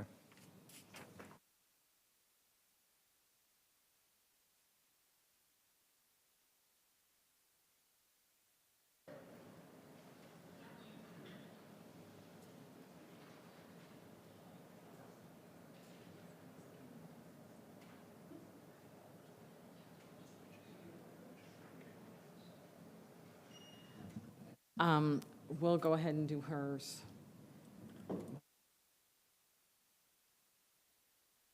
Question is she didn't have a second, and Alderman Guzman had amended, so which one comes first? And I will say, because she spoke first, we'll vote on hers first. And then we'll come back to Alderman Guzman. Okay, so the vote right now is to amend it to June 3rd, and then it has to come back with a $6.6 million cut. No, the appropriation reflecting the revenue, just verifying the document. But that's how it has to be. You can't just magically take 6.6 million out. He told you how the 6.6 million would come back. You could take it out of casino money, you could take it out of TIF money, or you could just cut 6.6 million out of the budget. There's only so many ways you can do this. Can you roll it over in 60 days? Can you roll this over in 60 days so there would be no gap? Is there anything you can cut out of the budget? Anything? I believe you asked the question, Alderman Turner, were there any changes? You what? Can I say something, Mayor? Alderman Florian? So most of our budget is salary, correct, Don? What, 70-some%, isn't it, salaries? 80-some. But 49%. And then a big part of our budget is commodities. We know people, we can't say to our staff, well, we'd like you to work for less next year. We need to cut the budget, so we're going to just ask all of you to work for less, even though we've just proved how great our finances, our financial situation is. So there's problem number one, you're not cutting any salaries. Number two, commodities cost more. You think Chris is going to pay less for asphalt this year than he did last year? No, he's not. It's very hard for us to cut a budget when all of our expenses go up year over year. And yet some of you are the same people who voted to give yourselves a raise. I don't hear you talking about taking your own raise away when we're talking about this. That's kind of odd to me. If we're so concerned about cutting the budget that we weren't willing to put our own pay on the line, I voted not to give ourselves a raise. But some of you voted for a raise, and now you want to cut the budget. You want everyone else to take a cut, but not yourself? Well, So can I make to adjust this? I'm not asking you to cut the budget. Can we negate that? well, what I'm asking you is, Don told you how you would get 6.6. Do you want to take it from TIF funds? Do you want to take it from the casino revenue? Where do you want to take it from? You can't just magically, like I can't just poof $6 million. Like, where is it coming from? What would be your recommendation then? So let me ask, can we roll over the appropriation, which allows 90 days? But if you roll it over, you'll be able still yet to pay the bills. And if you do 90 days, all you're doing is delaying. All you can use is 25% of your spending. But then you're talking about a whole year's budget. So it's not delaying anything for 90 days. It's, you're taking 6.6 million out of a fiscal year 24, 25. How many motions does she get to make? Are we going to vote on one, or? Just vote. Vote on it. Okay. Roll call, please, Madam Clerk. Wait, hold on a minute. Now, what exactly is the motion that we're voting on? Moving it to June 3rd Yep, and so- cutting 6 million, or just moving it to June 3rd? No, it's moving, it's the June 3rd and removing 6.6 million. I mean, I'm a no either way, but I was just curious. I think I could say it was 3.1 million, but go ahead. And just to be clear, this is just for the budget, the appropriation ordinance separate. If the budget is moved, you might want to, there might be a consensus to move the appropriation ordinance, but that would be the next item. So thank you. Alderman Hayes was a no. Did, and he did. Alderman Hayes voted no. I'm a no. Mayor, I don't mean to interrupt. Question? I don't feel well. I'm leaving the meeting. Alderman Hayes is a no. Alderman Bolton. Yes. Guzman. No. Martinez. Can I ask a quick question? Don, I have a question for him. I have a question for you, sir. Can you get back on the podium? So let's, with this world that we live in, I mean, so many things are happening so quick. If something were to happen, God forbid, something happened, is Waukegan prepared for a disaster in our fund, in our reserves? If we were faced with some kind of natural disaster,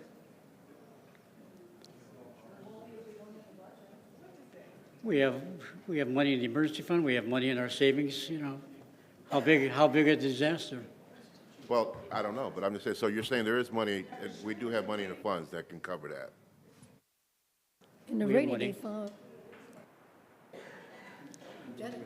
How much is in the rainy day fund? If we can identify $6.7 million right now, why do we need to wait till June 1st? Yeah, we're going to go ahead and continue with the vote because this is getting kind of crazy. Alderman Martinez, your vote? What are we voting for? No. So, No. No. Alderman Felix. No. Alderman Newsom. Nay. Alderman Turner. No. Alderman Donnerworth. No. Alderman Florian. No. Motion fails. okay, so we're Motion not fails. Yeah. holding it over till June 3rd, and we're not taking out the 6.6. It's, okay, now back to Alderman Guzman. What were the things that you wanted to amend? Can I comment? Do you mind? Go ahead. Oh, basically, well, what I'm getting from him, from Alderman Guzman, is that we want to take that director part out, but we still, with the supervisors are still going to be there to do the day-to-day. I think that's one of the things that he wanted to do. Similar, right, Guzman? Yes, so basically they would work there, the technology would help them, and then a sergeant would oversee them. Okay, can I just quickly, since Kelly's here, and she was in the back, Kelly used to run animal control for Chicago. So what is your feeling, Kelly? I mean, how do other animal controls do this? Because we've traditionally done it this way in Waukegan, but I also don't want to use my public safety for animal control. So that's why we were making the switch. What has Chicago done? Good evening, Mayor and members of City Council, Kelly Gandersky. Chicago originally, the animal control was housed in the police department, and then it was separated. But Chicago has a 55,000 square foot facility, and average housing rate of animals is about 500 to 600 animals per day coming into the shelter, going out various times. So what happened was it broke off of the police department, and so those police officers became animal control officers housed separately. And then you have a care staff. So a big component is not only having the field staff, field officers, but a larger component is also the care of the animals. So who's doing the daily feedings, medicine, intake, cleaning, kennels, doing the inventory, as you mentioned. There's a system called Chameleon that many shelters use to monitor the intake of animals as well as the outgoing adoptions, and also to keep track of the veterinary care, because you have to make sure the animals have their shots, like rabies, distemper, all the various vaccines expire at a certain period of time, and then, there's volunteers, and you have to manage that, and you have union and non-union staff, you have OSHA issues, you have your own, typically, well, Chicago has its own budget for animal control. So it varies from community to community, depending on the size and what your intake looks like. But there's just various facets of the department to manage. And it's not necessarily, a 9 to 5, because animal emergencies happen after hours also. And then you've got the adoption events and, social media that you have to manage. That's very popular now because that's the way animals get marketed for adoption. You have foster care and managing the foster homes. So there could be a lot, but it also depends on the size of your facility and how many animals you're intaking. See, we don't do adoptions, we do rescue, so we don't do any of that. But what I would recommend is that you have, if you want to keep it under police, you can, but that means a sergeant's going to be used to kind of learn the software first before the others are trained on it. I would still like us to have one more employee there. That's fine. An employee, not a director. Fine. Can I ask a Alderman question? Sure. So I'm sorry, Alderman Guzman, I'm still not clear why it's so important to you to keep animal control under the police department. The police chief has told us he feels it's a better move. He has 25 years' experience at this. I believe the animal control has been under the police department his whole time here. How many times have you been to animal control as an alderman? I'm curious. And have you talked to Susan, who's been here forever? And I just don't understand the motive behind this, I guess, is my question. Why is it such a big deal to you that it stay under the police department? You were the one that said to me that you wanted more police on the streets solving crime, and so I don't understand why you want them involved in dog pickup. Patrolmen and sergeants are two different job aspects. So whether Susan and two other employees, a total of 3, the only issue that's been over the years has been basically bookkeeping, and which is going to be alleviated by technology and by adding another person to do more of the to help them out. And then you have a sergeant there that's going to oversee them to make sure the job is being done and everything is done according to state law and according to what Waukegan City ordinance. Well, why wouldn't you want a person who's trained in that kind of work overseeing them? Like someone who's specifically a animal control person overseeing them as opposed to a police officer? I guess I don't understand. You already are. I mean, those 3 employees that have been there has been there forever. You're getting another employee. All you're doing is having somebody supervise. So it's basically a paper pusher. That's all you're having. And I don't think $110,000 justifies a paper push. And I mean, with it being animal control, they give out citations. They go pick up dogs. They go. I mean, they have to be within the police stations. Police department.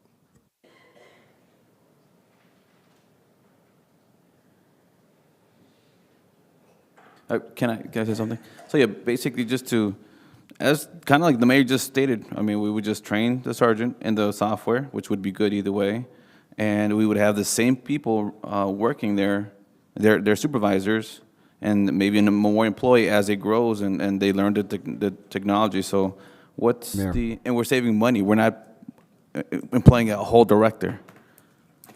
But can we agree to do the, like, a third? Yes, like an have employee. Employees? Yes, One yes. would be the supervisor, and then there'd be 3 underneath that person. Correct. Okay. Hey, Mayor, one Can I- question real quick. Alderman. Really who- quick. Alderman Turner? Yeah, hey, Chief, don't we have a sergeant supervising now? No, they have a commander. It's the commander is the top, right? Okay. We did have sergeants in there at one time. So we do have a commander, but we got a deputy chief that's also overseeing it. But in the past, we had a sergeant supervising? Years ago, yes, there was. Okay, great. There Thank you, was sir. Years ago. Thank you, Chief. Welcome. There you go. Oh, we would have a supervisor and then 3 staff underneath. And, I mean, eventually, I think they could, once they get acclimated, they could move completely out of police, but we can wait a year on that. You know, I think it's, what? Now we have 2 supervisors and 1 more. Yeah, but there's only one that would be that. But that would be, then you'd have enough people to handle all of that. Because we do a lot of, in animal control, a lot of, you know, going to homes and, you know, dog rescues, animal, like non-domestic animals. Alderman Hayes, did you have a question? A question, maybe point of clarification or offer of compromise. Alderman Guzman, I get where you're coming from on the costs, and I agree with you. And I think the mayor had indicated as much about the director role. In an effort to maybe get part of this passed, would you be willing to, we eliminate the director role, but we remove it from police supervision? So the police can keep doing the police thing, but we also save money by eliminating the director position and just keep it as a supervisor position. Well, we wouldn't pay extra for the sergeant to come to doing that. That would just be added on into a responsibility. So the answer would be 0 and it would be free. I mean, not free, but we're already paying them. So they would just get another duty. Right, but I think if we pay the sergeant, if the sergeant does sergeant work, police work, and then we have a supervisor, no director, I'm with you on that, no director for animal control. So and then we remove it from the police. So the police can just focus on what they're good at, and we can get animal control people focusing on what they're good at and what they love. Then maybe it's a way, you get part of what you want, which I think is good, which is to, you know, eliminate some of the costs or at least one of the director roles. I can get on board with that. So if you're up for it, maybe amending, then I can get on board. How about how do they justify the ticket, giving tickets and actually enforcing going to bad owners that beat their dogs or not treat their animals correctly? How do they enforce that? So now they have to have a police officer in present to enforce that kind of situation, and that's why I wanted to keep them inside the police station so they can actually. Listen, I mean, I think your head and your heart are in the right place, but I can't answer that question because I'm not an animal control expert. And I think that proves the point that what we need to do is have animal control experts worry about that stuff, police worry about police work, and I don't think that we need to combine or conflate the two. So if Chief Navarro, who writes the we could do that, citations I right think now we in could move animal this control? along. Animal warden. Yeah, animal control writes them, if I'm correct, right? Yes, they do write their own citations, but whenever there's an issue, we're on the same radio frequency, so we'll come out and assist them in a call. Doesn't code enforcement write their own citations? And they're not policemen. Are we going to start making them work under the police as well? So, I mean, we could actually still have them write the citations, but they would, anytime that you're going to a situation like that, there's always a police officer that accompanies them, but they wouldn't necessarily have to be under the police, is what they're saying. So I just need to know, so we're taking the director role out. Correct, for And sure. We're going to add a salary for another employee, correct? Correct. Okay. Can you think about the other that? I'll agree with Alderman Hayes. We can Okay. move this forward. Okay, good. Okay, now you had other Thanks, amendments Alderman. you wanted to, I'm sorry. Can we treat that one separately and second yeah. that? To make sure. I'm sorry. Well, I just there's want to more amendments. I just want to make sure we're clear. So that's a motion to amend the budget to strike the position of the Director of Animal Control, but add instead, what, a mainline employee salary? and Correct. Position? So that's Correct. one amendment. Correct. So Okay. salary ordinance, correct? Yes, that would go into the salary. But there's also a GL line for the salaries in the budget, so Exactly. that's. Correct. This all has to go together. Correct. It would start here, we would add on the employee, and then we would move it on to the salary So ordinance at the I same. think it's really important that we get the budget clear, and then we'll move on to the salary ordinance, and that might need further work, but I think we just have to be clear as to what we're doing with the budget first. Okay, do we need to vote on that, or do we No, just? there wasn't a second yet on the, Well, Alderman Hayes, were you a second on that? Actually, Alderman Felix, but Ken. Oh, I'm sorry. To eliminate the director position, but keep it separate from police, right? Do we require a motion for that? It's an amendment, so yes, there would be. Okay, so it's an amendment to eliminate the director position, but I don't think that we have to So- take any action on police oversight, do we? No, not on How the many police. amendments can we make at one time? Can I think we should do one at a time. So Madam Clerk says there's a second from Alderman Felix, is that correct? That's correct. Okay, so there already was a second from Alderman Felix, so you could have Oh. further discussion on that particular amendment, or you could roll call it. Are we ready for roll call? Yes, I think so. To eliminate the director, put a mid-level employee in there, and then it would be taken out of the police. Okay? Roll call, please, Madam Clerk. Alderman Hayes. Yes. Bolton. Aye. Guzman. Aye. Martinez. Aye, but I quickly want to say that, this is a newer facility, so there's going to be more challenges and more problems, so let's not forget about that. It's going to be a bigger facility, so I vote aye. Felix. Aye. Newsom. Aye. Turner. Aye. Donnerworth. All right. Florian. Aye. Amendment. Thank you, Madam Clerk. You had another amendment, Alderman Guzman? Yes, okay, line item for Lakefront Coordinator, amount of $25,000. I'd like that removed. Second. Line item for the Lakefront Coordinator for $25,000. Salary? No, that's a totally different thing. So there's a line item on the budget that says $25,000 for a for the Lakefront Coordinator. The increase. No, I'm not sure I understand it. Isn't it Increase that of cushion 25,000. that they have that in case? Correct. Yes. I'm sorry, Mayor. No, go ahead. I didn't understand it, so please.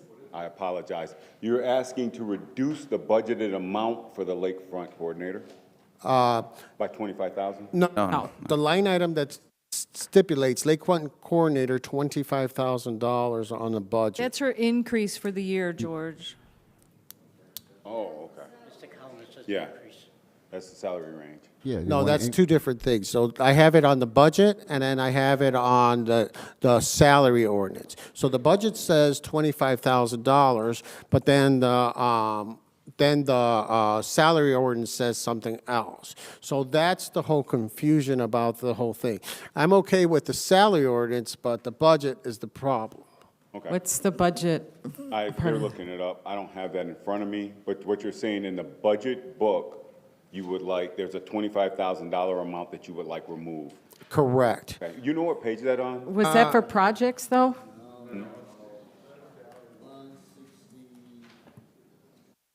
Can I see it? So, while you guys looking at, so we want to keep that amount, give her and then she'll get her raises, whatever, every year or whatever. But we want to take that extra 25,000 that's budgeted in there, take that out. Correct. I totally understand. I just wanted to see what page it was on. That was the 70,000. But isn't it my understanding that money was because she's going to basically department head level? It was a cushion. I understand what the aldermen are talking about. It was a cushion that was placed in the budget just to make sure that the salaries were covered. I understand they explained it during the briefings. I totally understand. I just don't know what page it's on for the amendment. She's still getting her increase from contractor to now Okay, salary. So we got, so we, Would it not be easier just to say, make the amendment to match whatever she's going to get in the salary ordinance? no, because I'm not touching the salary ordinance, I'm touching only the budget. So the budget line item, Well, in so it's two different things. So the cushion with the budget item for $25,000, and then the ordinance I'm okay with. Okay. I totally understand. I just want to make sure everyone else is on the page, same page, to remove that, to reduce that line item at $25,000. That was under, It's on page 203, and it's for the director of the lakefront. There's No, a no, that's $25,000. There's, yeah, 203. And then, it doesn't,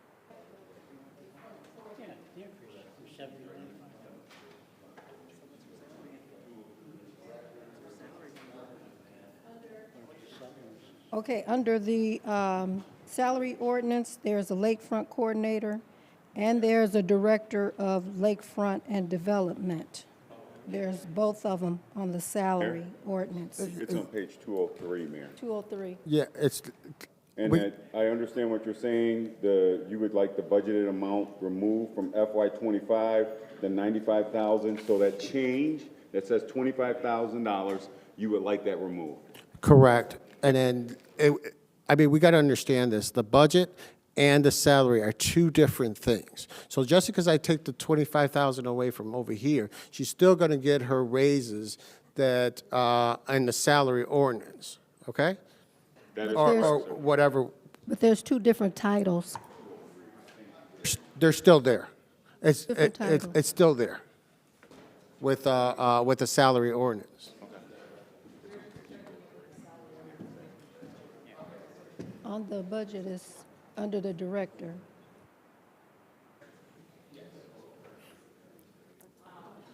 We have a number of people that need to use the restroom. Can we take a 5-minute break and come back to this? Sure. Okay.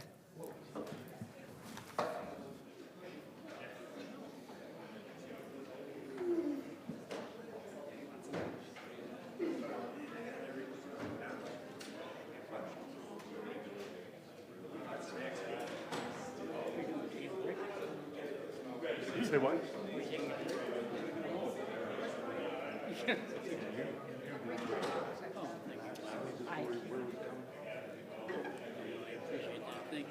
You told me, but I wanted to hear you.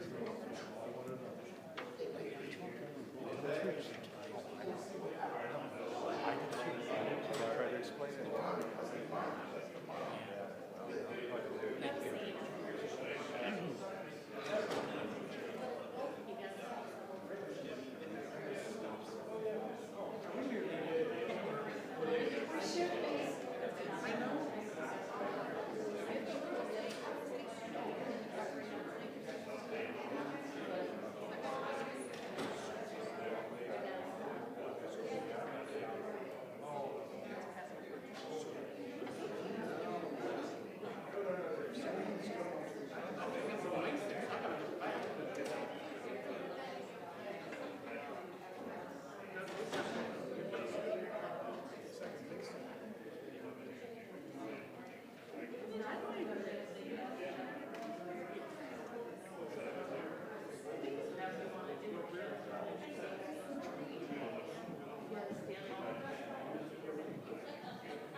Alderman,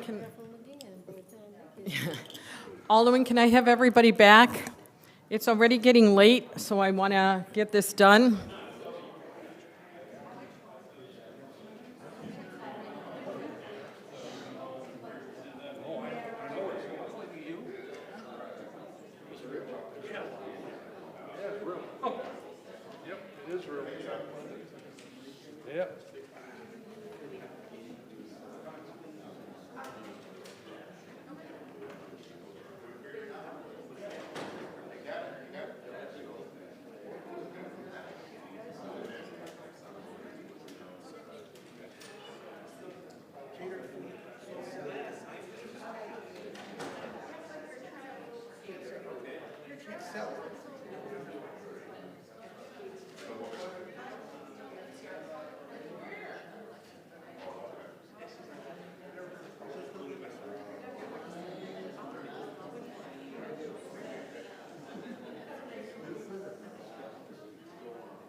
Okay, can I go ahead and have all the aldermen here, please?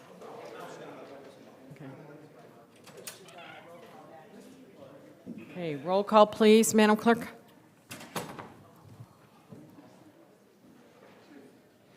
Alderman Hayes. We're just a roll call. Oh, okay. Alderman Bolton. Present. Present. Guzman. Present. Martinez. Felix. Present. Newsom. Present. Turner. Present. Donnaworth. Present. Florian. Present. Present. It seems like we have a lot of amendments because you've got some, Alderman Turner's got 6. Why don't we just have a special meeting on Thursday night just to address these 2 items? That sounds great to me. But we have already, just to There's a address it. fundraiser Thursday night. And I'm Do working. the budget more than we got to do that. Can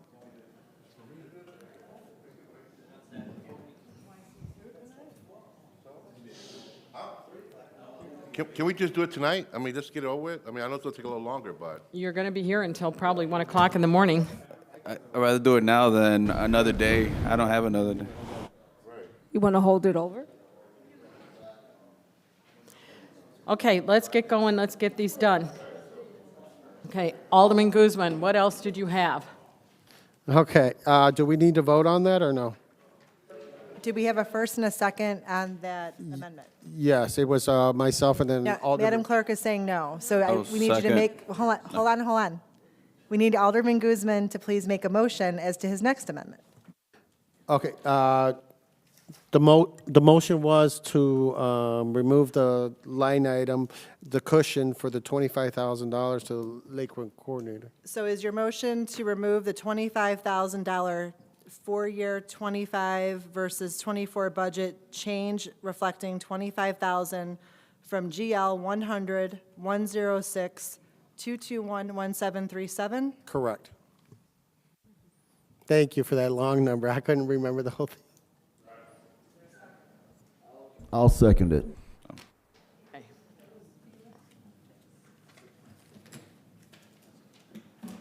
Roll call, please. Alderman Hayes. Aye. Alderman Bolton. Aye. Guzman. Aye. Martinez. Felix. Aye. Newsom. Aye. Was that yes? Aye. Okay, I'm sorry. Turner. Aye. Donnaworth. Yes. Florian. Aye. Motion pass. Thank you, Madam Clerk. Do you have another one, Alderman Guzman? Yes, I'd like to make a motion. Okay, so last I'll second. last May, thank you. Didn't even But clarify. thank you, Alderman Donilworth. Yeah, okay. Last May, previous council approved 2 extra employees for the office of the city clerk because there was so much extra duties that needed to be taken care of, and I agreed. I mean, if they're super busy and you need to get the stuff done, let's get the employees in there. So some of those duties were taken away. So I feel that I'm going to remove those employees and move them somewhere else. That's the motion to remove the 2 employees that were approved by the previous city council and move them to a different department where it's needed. Okay, so if I heard that correctly, well, I'm sorry, I'm a little confused. Did you say you want to remove or add Remove. from the clerk's office? Yes, because May 1st, 2023, the previous council added 2 employees to that department because of the workload. Since that workload no longer exists and it's being minimized, I want to remove those 2 employees and move them somewhere else to a different department head, different department that needs the employees for that. I may be wrong on this, but I think there was only 1 added, not 2. Can we look that up? I swear it was 2. You're wrong. All right, that's what, then let's look it up.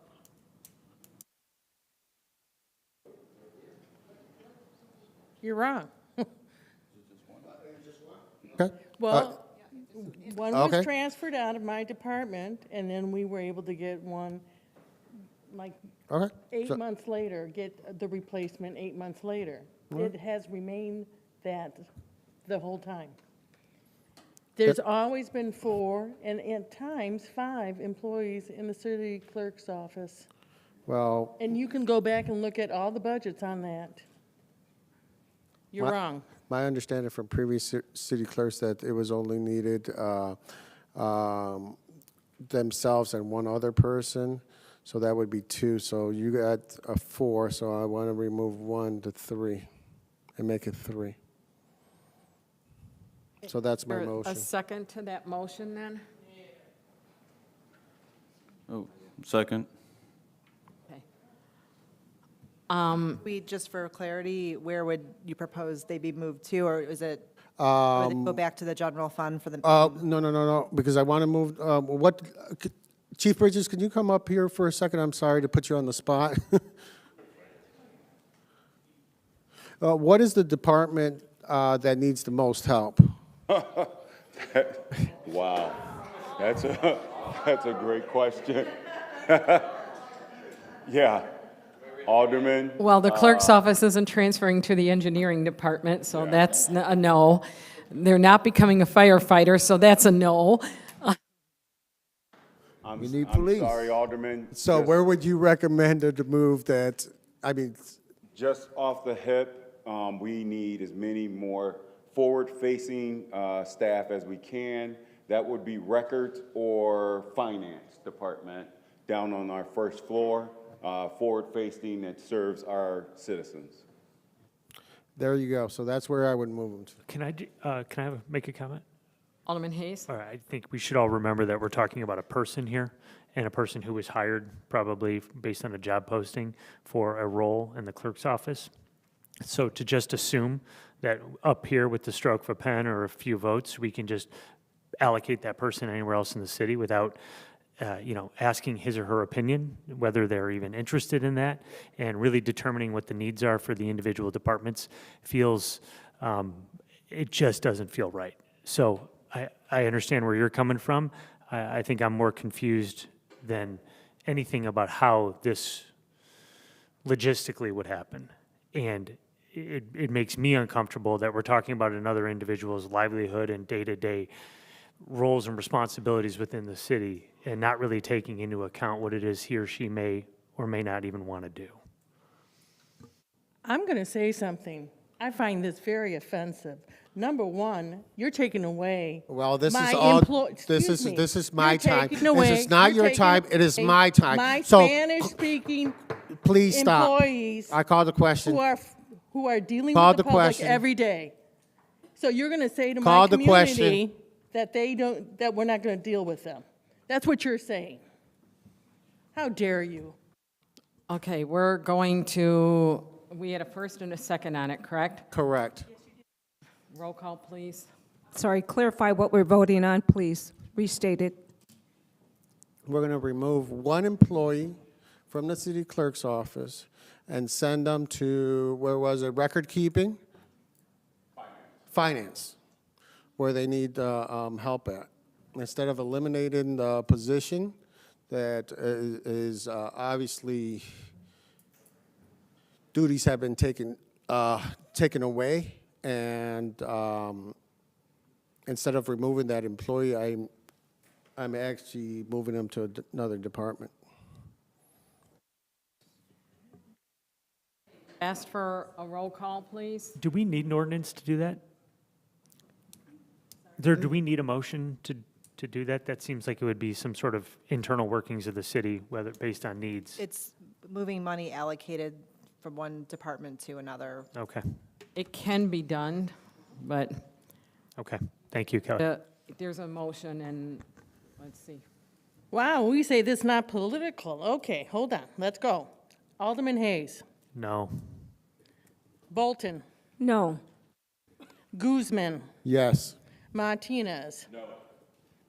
Felix. Yes. Newsom. Nay. Turner. No.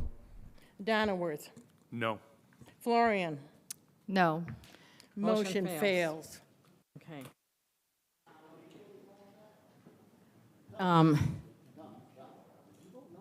Any other amendments that you have? Yes. Okay, the telecommunications lease, I know we've talked about it. Do I need to make an amendment on that on the budget?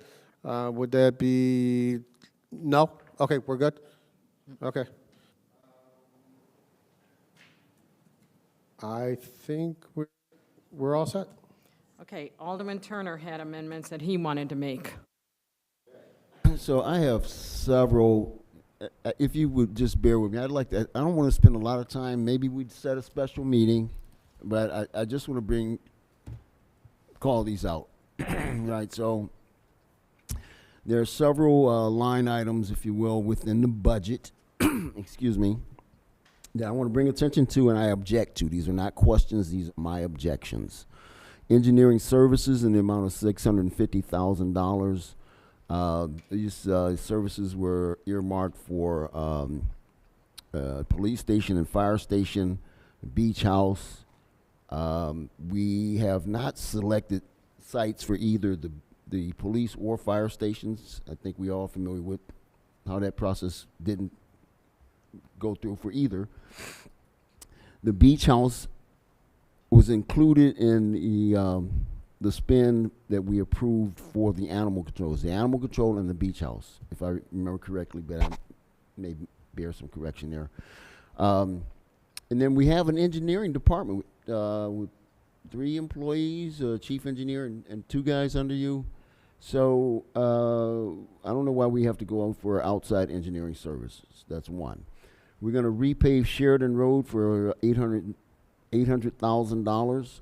Sheridan Road does not need to be repaved. It's down there at the end too. So no, not a lot of traffic, and it doesn't need the repavement.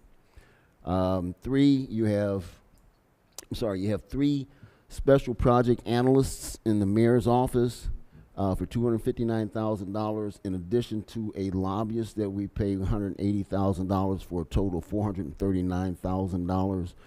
I think you either keep the 3 and lose the 1, or keep the 1 and lose the 3. I question, this is a question, how we are tracking fuel that is being used at the fire station, at Station 1. And I heard that there was fuel at Station 4. I don't know if that's true or not, but I understand that fuel being used or at Station 1 is not monitored and tracked. So anybody can go in there and just get fuel. Chamber of Commerce, you got $10,000 allotted for them on page 163. I definitely object to that. And then we have conferences and travel for $30,000. That's changing from $18,000 to $30,000. That's a 67% increase on page 166. You got legal services that are going from $900,000 to $1.2 million, a 33.89% increase on page 158. So those are the objections I have. And to give you the total, that all totals up to $3,129,000. Okay. One, So- these questions could have been answered in your automatic briefings or the departments. Nope. And you've had time to do that. Nope, But it's not a engineering- question, Mayor. I got to correct you here because I'm not asking you a question. I'm telling you I object to these. So I could make the motion. I'm just getting it out there. And if you want to hold a special meeting, yeah. Otherwise, I'll make the motions. Okay. I'd like for engineering to come up first.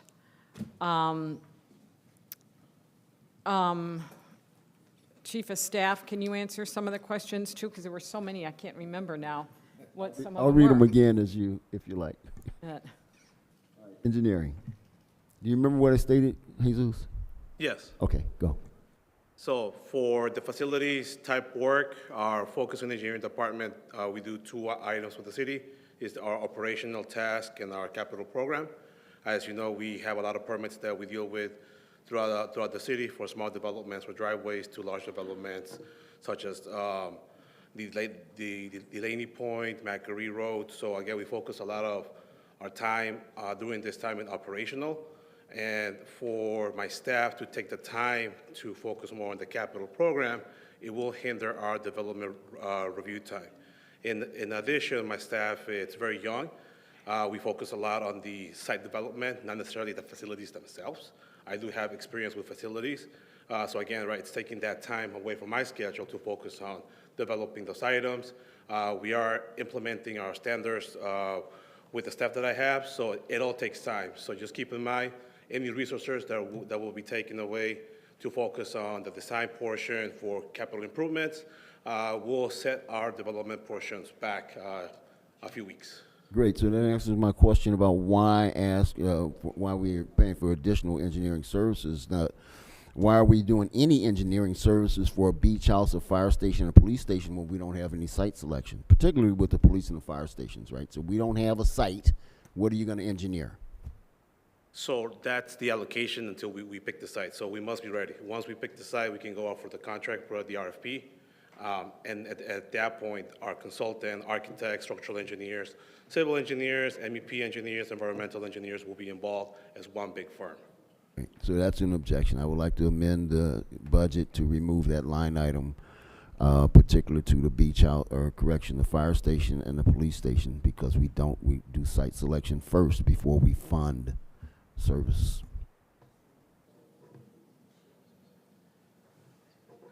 So if we go through all of these, Mayor, we're going to be here quite a long time, and maybe we can get a consensus from the council if we want to come back on another night, another evening.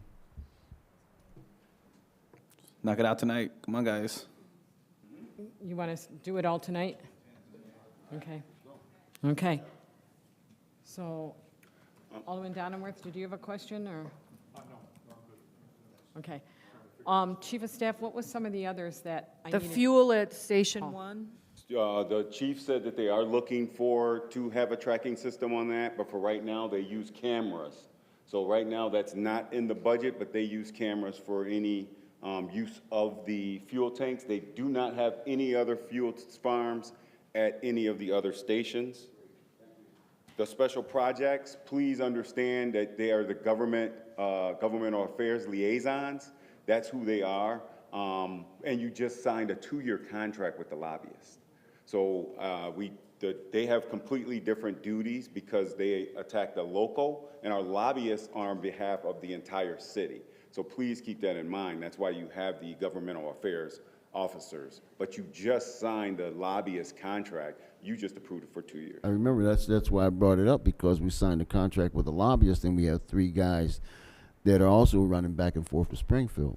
They are, and again, that's to be the conduit as our government affairs. But there's other things that those individuals handle locally with our state rep, our state senator, and our other local officials. And keeping our community partners. Well, They have- isn't that what we have a mayor and a deputy chief and a chief of staff for? So why do we need 5 people doing that? How many jobs do you think we can do? I mean, we work 70-hour weeks. I'm not sure when we're supposed to be community liaisons and everything else. But That's what you're elected no, for. That's, Can their I say job something? is to do those community liaisons as far as our partnerships. All right, what And about then repaving Sheridan Road for $800,000? Sheridan Road, Chris or Jesus is in. Excuse me, Mayor. I'm sorry. So I would like to, I think, Tom, are you here, Tom? Tom, are you here? Tom, Thomas? No, he's not he's here. not here. Well, I've talked to Thomas.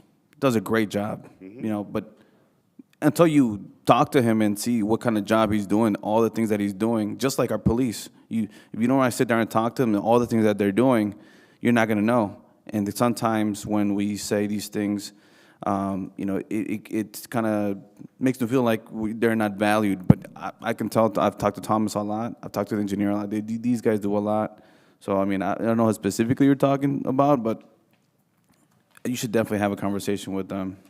So it would be Thomas and Darren, that those two are out in the community a lot, and they do a lot of breaking down some of this legislation because they also report to the lobbyists and also interact with them about the directions that are important to the city. And we need people that are motivated and love the city. I mean, you speak to Thomas, he is a knowledge of just of everything. He knows the city in and out, and we need people like that. I validate that, yes. He loves the city. The other individual does also. And I give you their reports in your monthly reports. They now write reports also on the things that they are doing. Conference and travel, we have to Wait, sorry. I'm sorry. Let's take them in order. Repave Sheridan Road for $800,000. Yes, so this was part of our 2021 call for projects with the Lake County Council of Mayors. It's actually 100% funded, but we have to show the project itself, and we must pay our consultant upfront, and then we'll get reimbursed back, and then the state will not send us a bill for construction. So we're going to repave it even though it doesn't need repaving. It's categorized as 60, which is fair to good, and that's where the Lake County Council of Mayors focuses on. Their mentality behind that process is that we will preserve the pavement. It's not just the top surface in the HMA layer, but also the subbase. So we are protecting the subbase from further deterioration, whether it's 5, 10, or 15 years from now. We're also addressing the ADA ramps and any other concerns with drainage, curbs, and gutters. Yeah, you sold me with the ADA ramps.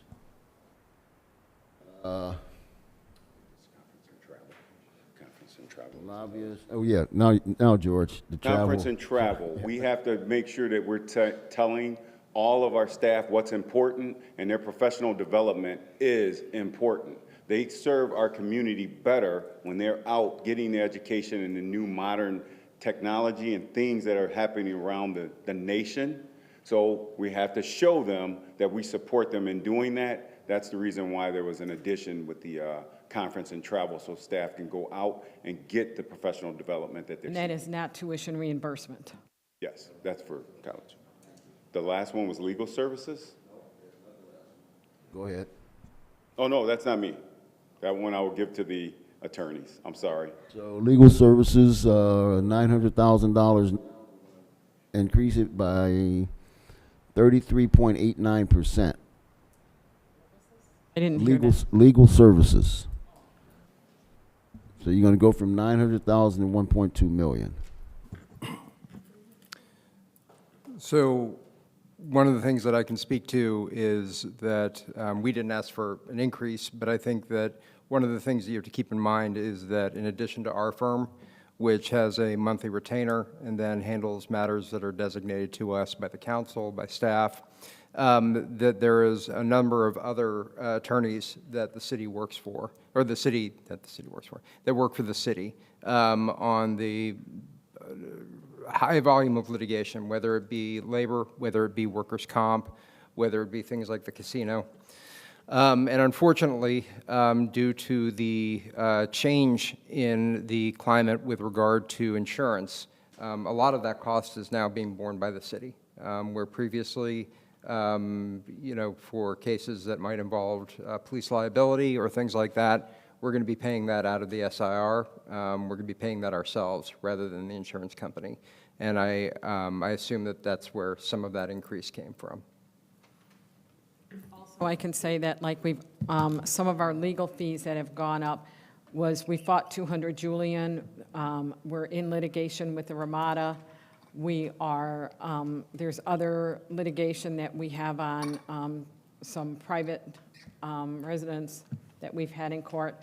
Those were things that we've never done in the past because we've just not, when we've had issues, we've just let them go. How long did 200 Julian go on for? Right, but Mayor, I mean, that's what we hired the attorneys for, right? So they're doing what we were hired, what But they that's were not hired to all do. part of the retainers. But they were hired under a retainer, and then the extra work, non-retainer work, they get paid for that.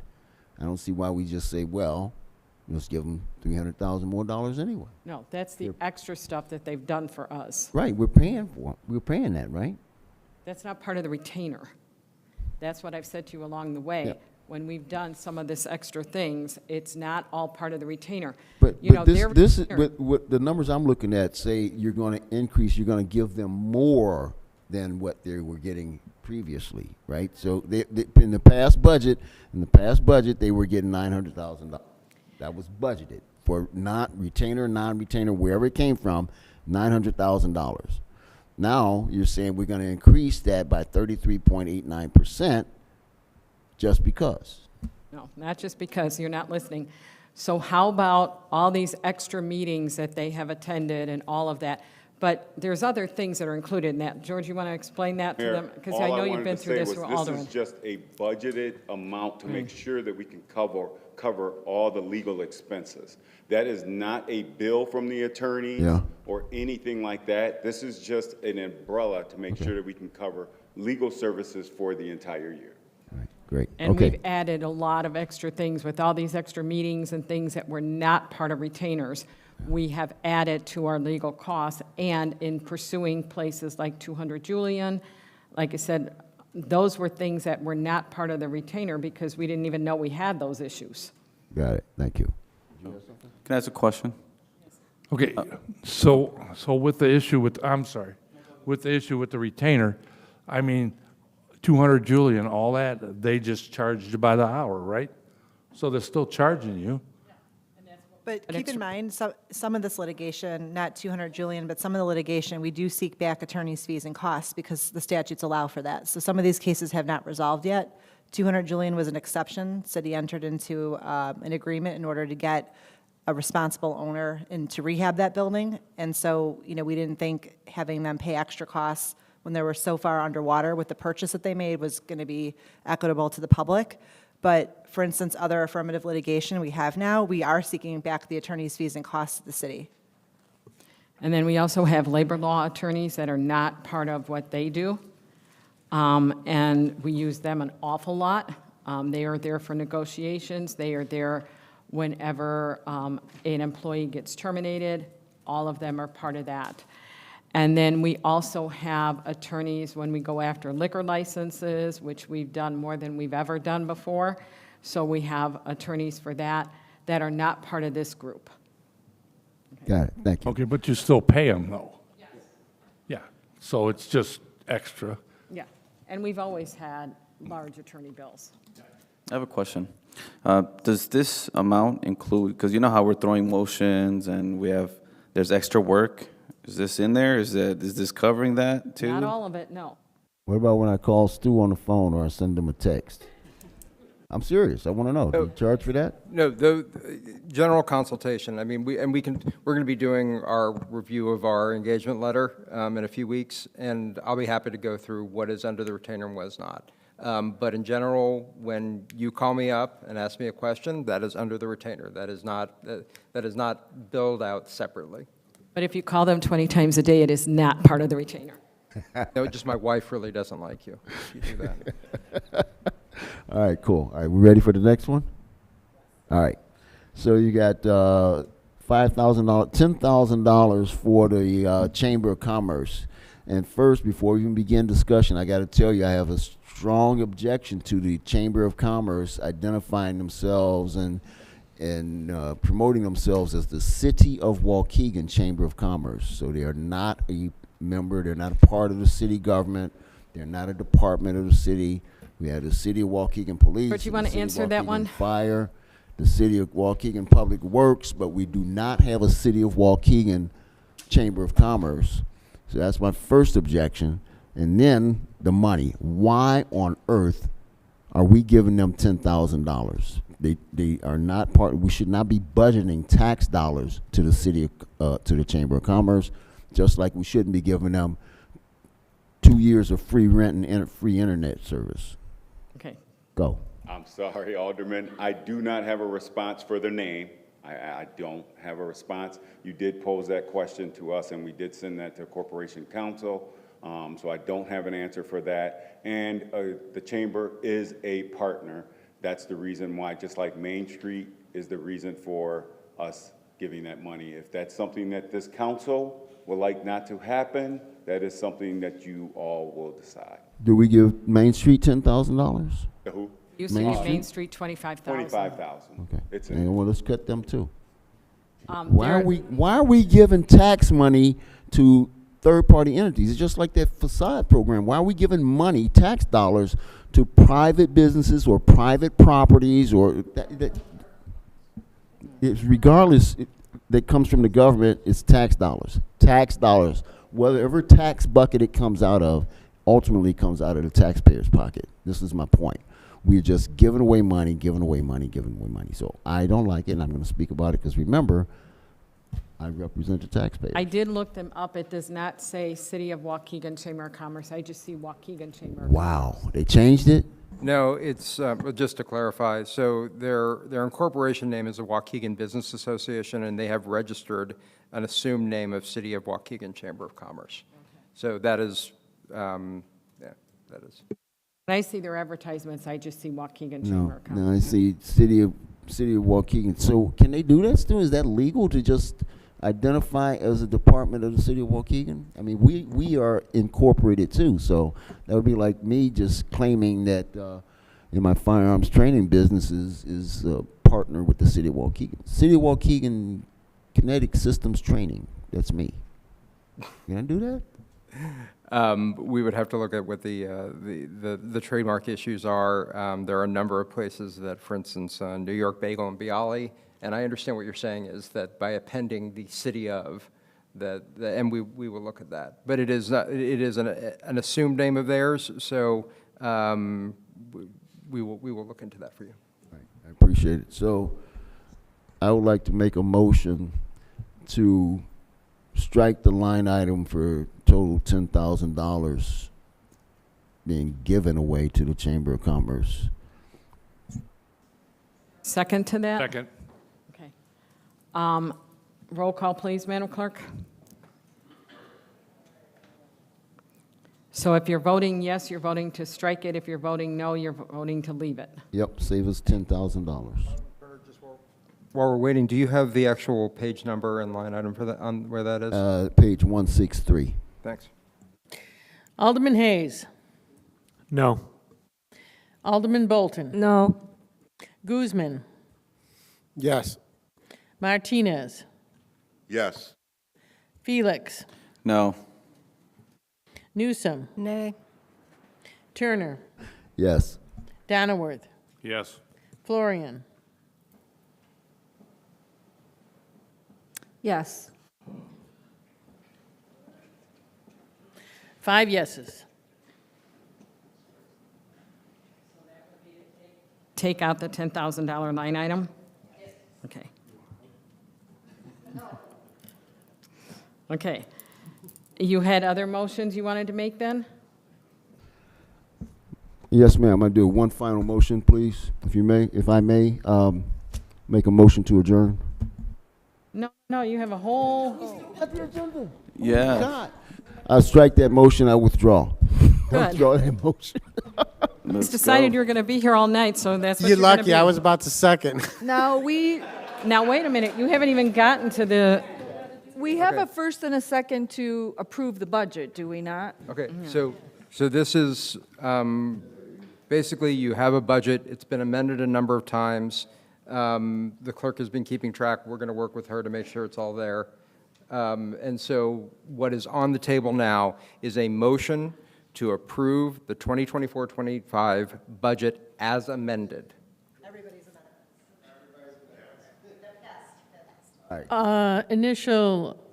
Initial motion was made by Alderman Florian, second by Alderman Guzman.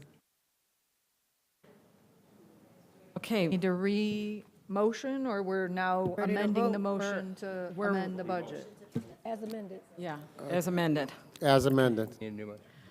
Okay, So we need someone, can we have a new motion? I need Alderman Newsome, a second. I'll second. As amended. Alderman Bolton to approve the budget as amended. Yes. Roll call, please, Madam Clerk. Alderman Hayes. Yeah, aye. Bolton. I'm going to say aye by making that, saying that the appropriation should mirror the revenue. I'm not trying to put the city in a bad position, so I say yes. Guzman. Aye. Martinez. Felix. Aye. Newsome. Aye. Turner. Wait a minute, hold on. Did we take that cushion out for the chief of staff? All right. Aye. Donnerworth. Aye. Florian. Aye. Motion pass.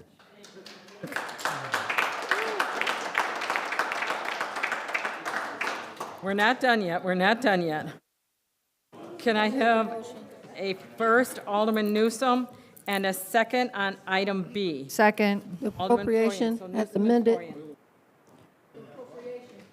Yep, this is for an ordinance to approve the annual appropriation for fiscal year May 1st, 2024 to April 30th, 2025. As amended. I so move. Supporting the budget. Yeah, so this is, this was amended too, right? We will be amending that as.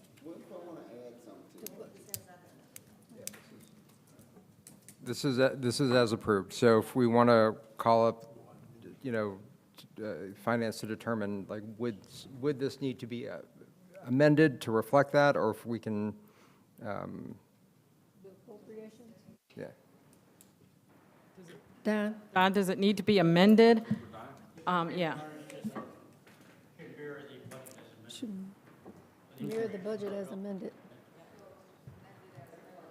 Yeah, so I'm going to do this again.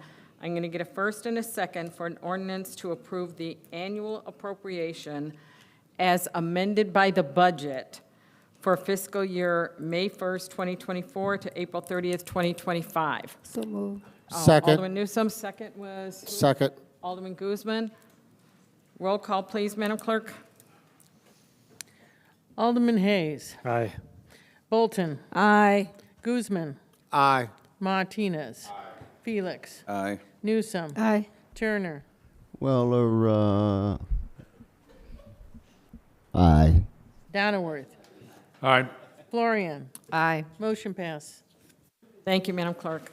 So I am willing to entertain an omnibus, but is there anything that you want pulled out? I second it. Oh, okay.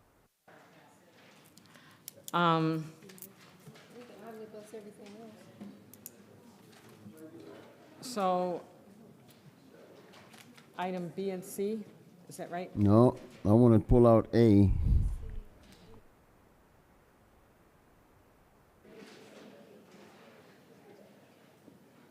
And D we have to pull out also. Okay, and then they wanted item A pulled out. So we're pulling A, B, C, and D. I'm going to do E through J first. Can I have a first and a second for items E through J? First. Second. Okay, Alderman Florian, who was the second? Alderman Newsome. Okay. Yep. Any questions to item E through J? Okay. Item E, a resolution approving and authorizing an intergovernment agreement among the members of the Northeastern Illinois Regional Crime Lab for an amount not to exceed $133,409. Item F, a resolution approving an agreement with Schroeder & Schroeder, Inc. concerning CDBG Sidewalk program. Item G, a resolution authorizing the procurement of a Class A uniforms from the Locker Shop and Unique Apparel Solutions. Item H, a resolution authorizing the procurement of firefighting turnout gear from W.S. Darley and Company. Item I, a resolution approving the renewal of the insurance packages proposed by Alliant Insurance Services, Inc. for a not-to-exceed amount of $4,372,628. Item J, a resolution approving a settlement and release of all claims for Police Department employee compensation claim number 231026W006 for an amount not to exceed $93,099.18. Any questions to the motion? Roll call, please. Aye. Alderman Bolton. Aye. Guzman. Aye. Martinez. Aye. Felix. Aye. Newsome. Aye. Turner. Aye. Donnerworth. Aye. Florian. Aye. Motion pass. Okay. Item A, can I have a first and a second? First. Second. Okay, that was Hayes and Florian. Okay, I'll read the resolution, and then you can have discussion. It's a resolution approving the repavement of roads of Huntington Lake subdivision per Section 2-458 I-7, a good waiver by Peter Baker and Sons for a not-to-exceed amount of $219,983.95. So I think, did you guys discuss this in committee? Okay, so questions? Need a first and you need a first and second first on that. We did a first and second. Okay, thanks. Questions? Well, I just wanted to wait to do anything with it so we can talk to Public Works and compare numbers. That's something I would like to do. Well, I don't think this went out for bid, did it? The reason that this was put on so quickly was because Alderman Hayes had not had any roads done when everybody else had roads done, and he had asked about this one. So we happened to talk to Peter Baker, and this is an incredibly low bid, and kind of didn't want to pass up in case it was a mistake. And it was like, do it, why it's that. I think it's because it was early enough in the season, but I'll let Public Works, because you talked to them, right? Right. And the reason being is so that we can try to get this done for the alderman. Let's just be fair. Each and every one of you have called and said, I would like this road done, I would like this road done. Me and Jesus and my staff, we have worked tirelessly to try to get the work done that you guys need. Alderman Hayes stepped out there and said, hey, what do you think about us getting this road done? I said we will work on it. I share with the mayor and the chief of staff that we worked on it. Here's what we come up with. They're willing to get this done for us. What do you guys think? They said, let's put it on and let's get this done for him. So that's what we're looking at to do. We want to be transparent with each and every one of you guys. So let's continue to do that. All right? He said it best. Jesus, the engineer, said it best. There's nothing else that I can say or we can say. We trying to be transparent with each and every one of you to try to get this stuff done. And we want to continue that. I will say, you know, I try really, really hard not to favor aldermen. I get accused sometimes, and I don't. I try to treat you all equally. Alderman Hayes, from the very beginning, has said, well, they have lead pipes, put the funding into them, and I'll wait, which I thought was very nice. But there comes a point that his residents have needs too. This just happened to come up that it was an outstanding bid. And I don't know why it's an outstanding bid, but when it was there, we were like, put it on, let the alderman vote about it. But that's how it came about. And that's all there is to it. And another thing I would like to say, just like Chief Pager said, I'm no politician myself. I don't play politics games. I'm here to try to get work done, all right? And we got the mayor and the chief of staff on our behalf to try to get this done, and we're doing the best we can. And if they don't do it, your team will end up having to patch it for years and years to come, right? Correct.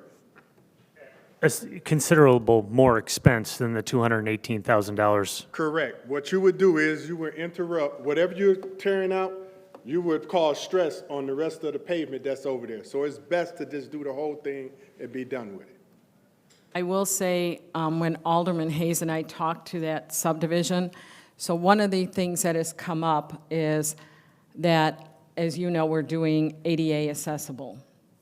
And so all of these subdivisions that would require sidewalks that have never had them before, some of the residents don't necessarily want them.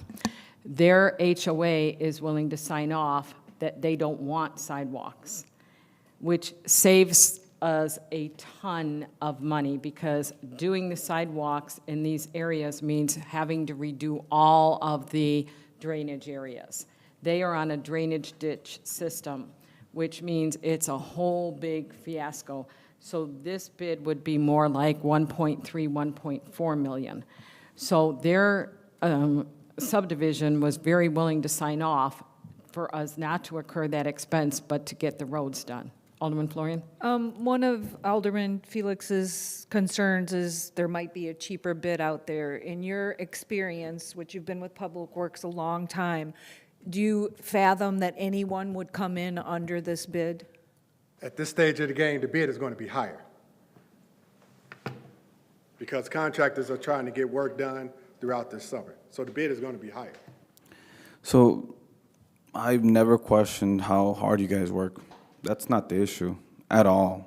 Never. I mean, you guys work great, and I'll defend anyone that is wanting to, show who they are. So I'm not questioning your work and your integrity, anything like that. This is more of following the process. If this was slated and they were, I don't know why he would. Time is of the essence. You can't play with the process, sir. Exactly. That is true. That's what I asked for. The only reason why we're doing this, because time is of the essence. And when you play with that process, the price goes up. When they came with this, we need to jump on this and do it. Yeah, I know, but us as legislators, 15 days is saying that we need an answer. They need an answer between 15 days. We got a message that a text message that we have to do this morning. I mean, how does that look? Like us as legislators, like, hey, like, let us look at this at least.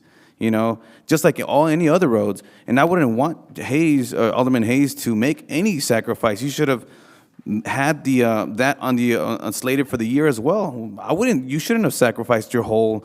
You should also be part of the plan, not just give it to us. I mean, it's noble, don't get me wrong, but you should also have that in the plans, not just say, no, don't worry about me. No, No, I think you're misconstruing the mayor's words. I'm always asking for roads in the Ninth Ward, constantly going to bat for roads in the Ninth Ward. I just don't get them because the need isn't as high as it is in other wards as it relates to lead services and certain other issues. And I have the numbers. I'm prepared to tell you what the numbers are for the last 6 years and the numbers for this year, Ninth Ward compared to the rest of the wards. And I think you're going to find them jarring on how few roads have actually been done in the Ninth Ward and 0 residential roads, excuse me. I like to hear those numbers. Well, first, if I may, so, Tom, you had as much opportunity, you had the same opportunity as the rest of us early in the process, regardless of whether it was some lead pipe replacement involved or not, right? So I know Chris asked several times, hey guys, Alderman, if you got anything, let me know. We're putting this together. Chris, you came up with a street program, and Mr. Hayes wasn't including that, whether it was the engineer, you, him, however that happened, and that whole process was completed, and we approved the spend for the street resurfacing program. Now, at the end, I mean, that was a couple of months ago, 3 months ago, we passed that. Now, all of a sudden, you say, well, let's spend $220,000 in a hurry. One, in a hurry. Two, you don't go through the Public Works Committee, that's me, and Victor, right? We don't even become aware of this until the last minute, right? And then 3, you've got an entire mile. It's a whole mile from River Road down to that end of that cul-de-sac. It's 0.7 miles. Then you got the little small cul-de-sac, Hunt, whatever that tree is. And then you got east and west steeplechase, which is a huge loop. So it's about a mile, entire mile of road, as opposed to 1 or 2 blocks. So that's my objection. Multiple objections to how this whole process played out. I have no objection to you getting roads done. I think we should all get them. Let's wait till next year. It's not in hurry. That road is not in terrible condition. I'm telling you, I've been out there 3 times in the last 2 days. It's not in terrible condition like it's gonna. I have roads, and we all do, that are literally deteriorating, turning into gravel. You know, I call you, I send text to whatever, hey, can you fix the curb line here, these deep potholes there? The 20 and 2100 block of Western is a disaster. The 1200 block of Jackson is a disaster. And for Tom to get an entire mile at the last minute, just because he forgot or he wasn't aware or he didn't think about it, that doesn't make sense. It doesn't fit to me. All right, before, I don't think you should put words in my mouth. The process. Why did it go to? Why not? If all that aside, let's say it's a perfect project, perfect time. Why didn't you put it in Public Works? Why did it go to Finance? Okay, if I could respond to some of that. All right. A mile is 5,280 feet. This year, the 6th Ward is going to get 9,330 feet worth of roads paved. That's this year. What about the 2nd Ward? 11,955 feet. The 1st Ward, 4,500 feet plus Sheridan Road until it terminates. The 7th Ward's going to get 8,655 feet. I'm asking for 5,000 feet on the lowest contract that Public Works has seen. Now, if you take this back to 2018, been a couple of roads that have been done. One is North Point Boulevard. Nobody lives on North Point Boulevard. In fact, that's over by Lakehurst, over by the casino. That's for commercial purposes. Norman Drive, I think, is one of the other ones. All commercial, not residential. Lakehurst Drive, there's some apartments back there. So, a few residential, but mainly commercial, all servicing the area of the casino and all of the businesses that you see in that area. River Road was torn up. Part of River Road was torn up last year. The road was repaved, but it's not like we went out just to repave the road. They had to rip it up to put in water mains. So then they repaved it as a result of the fact that they had to rip it up. So that wasn't a request by me to repave River Road. That was done for engineering purposes. Now, to be clear, I have asked for Huntington Lakes to be repaved since I was appointed and then reelected, or elected, I guess I should say. I'm asking for 1 road. The first ward will get 3 roads. The second ward will get 6 roads. This is all this year. Alderman Martinez in the 3rd ward will get 5 roads. Alderman Felix will have 7 roads. Alderwoman Newsom will have 3. Alderman Turner, you have 3 roads. I'm asking for 1. Alderman Donilworth will have 5 roads. Alderwoman Florian and I have 0. We have 0. So we can make a plea, you can make it political, you can say Alderman Hayes wants to get his roads. That's not what this is about. I'm asking for 1 road. And I'm asking for 1 road that is less than a majority of the other wards, what they're getting this year. I have had, since 2018, less feet of road paved than most of you will have this year. 8,000 feet since 2018. I can repeat my numbers. Alderman Bolton, 4,500 plus. Alderman Guzman, almost 12,000 feet. Alderman Felix, 10,000 feet. Alderman Turner, 9,330 feet. Alderman Donilworth, 8,000 feet. 1 road, it is deteriorating. It's a safety concern. We are getting away with not having to put in sidewalks, which would increase this by $1 million. Those residents can come back and demand sidewalks. $1 million hit to the city. Not to mention all the engineering that would have to go around the sewers, the curbs, making everything ADA compliant, and then having to rehabilitate the landscaping that you would disrupt for all of these neighbors. $218,000 to avoid what is in all likelihood a $1.4 million liability. Any other decision in the city, this passes unanimously. I know some of you don't like me. That's okay.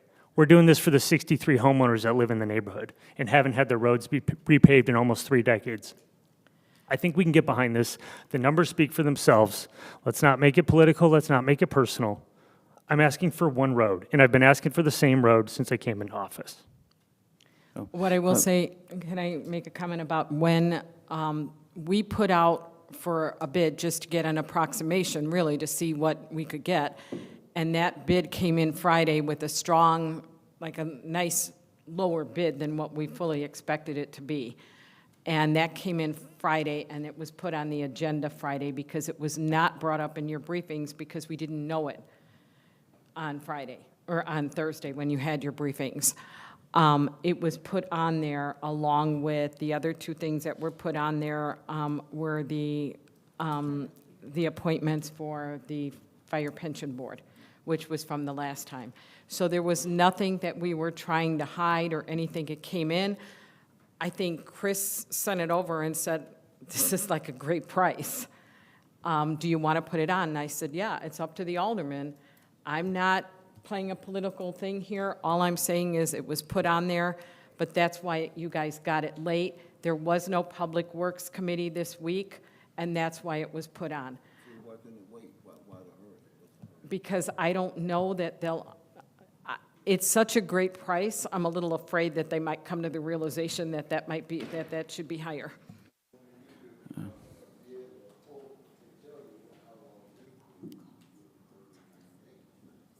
What was this good for, Chris? Was it 15 days, or what was it good for that they gave us? I think it said 14 days, if I'm not mistaken.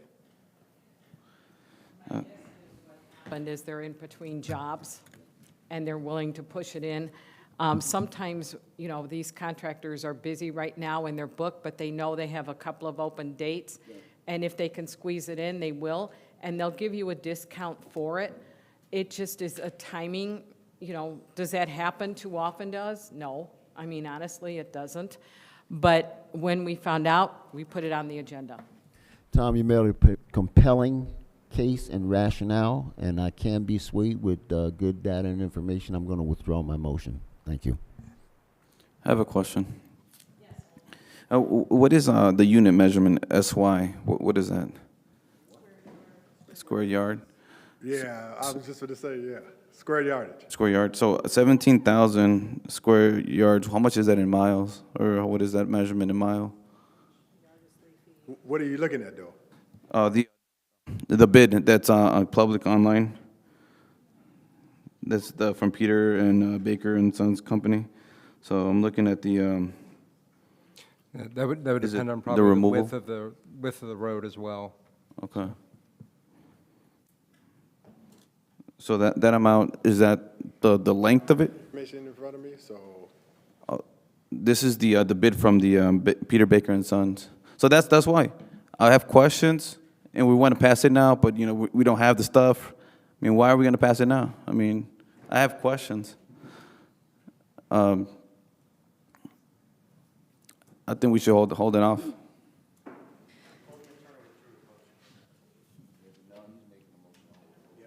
I make a motion to hold it over. Okay. He doesn't need a motion to hold it over for 2 weeks, Yeah. right? But then the bid won't be any good in 2 weeks. So I'd like to make a motion to override his holdover. Okay. Have a second? A holdover does not require a second. A motion to override would require a two-thirds vote. Thank you for the refresher. I'll second Alderman Florian's motion to overturn the holdover. It's 10:45. yeah. Can we just get the business of the city done and move on? Do you want to tell us what that is? Yes, ma'am, I'm looking for it right now. One of the other things, when you were talking about the decay of the road, and I'm not a road expert, but what I will say, when you don't have curbs, it destroys the roads faster. I mean, I encourage everyone to drive there. I mean, I drove there, I'm like, okay, well, these roads are not bad. I mean, compared to what we have, I mean, these roads are not bad. I encourage But everyone to go by He there. just said that it's the only road he's going to get done. I'm not getting any roads done either. A road is You not don't- just, if you look at the image, it's not just like one line. It goes in a circle. It's one whole subdivision, okay? So it's one Yeah. road, technically, one subdivision. One whole subdivision. Asking for yeah. one road when you guys are getting thousands of miles or And thousands that's of not feet even the of road. argument. I'm not saying don't do it. Go through the process. Process, right? Process. Just do it, just do it from one day to the next? That's the process? For Alderman Donnerworth's ward, when that bid came through, it came through. Is that the in- process, Lynn? To do it from Friday, then Monday we're gonna approve it? That's what you wanna do? That's how it rolls. Sometimes that's how it rolls. I understand that, yes. Enough, let's, I want to hear Jesus answer the question for, who was it that wanted, you wanted that, right? Alderman Felix, the information? Yes, please.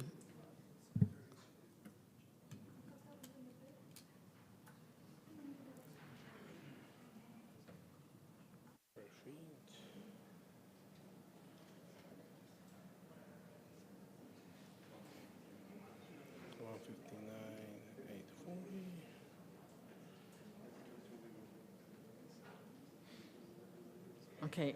2-inch, right? Since that's going to take a while, we do have a motion to override the holdover. Can we take a roll call on that? Just as a procedural, once again, here's how the holdover provision reads, because it's so special to Waukegan. Every ordinance and every ordinance and every other matter coming before the council shall, at the request of any matter of the council, be held over until the next regular meeting before a vote is taken thereon, unless by the consent of 2/3 of all members of the council present, the same shall be taken up for immediate consideration. We have 10 members of the council present. The way this is worded means that the mayor counts to this, the mayor would vote, and we would need 7 to override the holdover. Do you guys have an answer before we vote on that? Did you have? I do. So converting the square yards to lineal feet, you must account for the 2-inch course. Comes out to be 1.261 miles of material taken out. And there you see the tons, that's how it's measured. It'll be the same quantity put back. Thank you for clarifying. Thank you. Of course, anytime. Thank you. That's what you were looking for? Yeah, yep. Okay, roll call, please, Madam Clerk. This is on the overrule. Alderman Hayes. A yes to overturn the holdover. Bolton. Yes. Guzman. I was going to vote for it, but since my colleague still has questions, so I'm going to vote with no. I'm sorry, what is it? No. Thank you. Martinez. What's fair is fair. I vote yes. Felix. No. Newsom. Aye. Turner. Nope. Donnerworth. Aye. Florian. Aye. Mayor Taylor. Aye. 7 yes. So what that means is that we're back to the original motion for a vote unless there's further discussion. Okay, roll call, please, Madam Clerk. Yes. Alderman Hayes. Aye. Bolton. You know, in committee, I first voted against this, but I appreciate the hard work that Public Works does and all the departments. And I'm not just concerned about the first ward, but I am concerned about the whole city, including the 9th ward. So I say yes. Guzman. Aye. Martinez. Aye. Felix. Just want to say real quick, it's not that I want to do it. I wanted to make sure that we follow our process. That was my issue the whole time. Aye. Newsom. Aye. Turner. I also take exception to not following the proper process, but I do vote aye. Thank you. Donnerworth. Aye. Florian. Aye. Motion pass. Thank you, Madam Clerk. Item B, an ordinance fixing the salaries to be paid to management and non-union employees of the city of Waukegan. I need a first and a second. First. First was Turner. I'm sorry, Alderman Turner. Second, Second. was that Alderman Guzman? Okay, sorry. Any questions to the motion?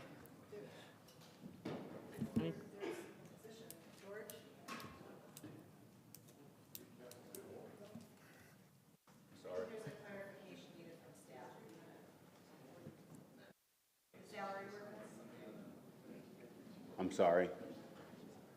Disadvantage. No, there's no change. No need. Okay, questions? Alderman Florian. So I'm a little concerned, and correct, I might need your help here, Chief Bridges. So initially, when we passed this, I know you said everyone's raise is going to happen at the same time instead of on their anniversary. Correct. So that's going to help some people and hurt others, right? Because depending on when they got hired, if they got hired January 1st No, it versus will not. December 31st. I'm sorry, I didn't mean to interrupt. No, they will not. What the staff did, doing all of the calculations, everyone will get it that May 1st, and they took that into account. So even if you had a mid-step that you were going to get in November, you automatically got that May 1st. If you're going to get one in July, it was already calculated for a May 1st, so no one will be getting any increases during the year.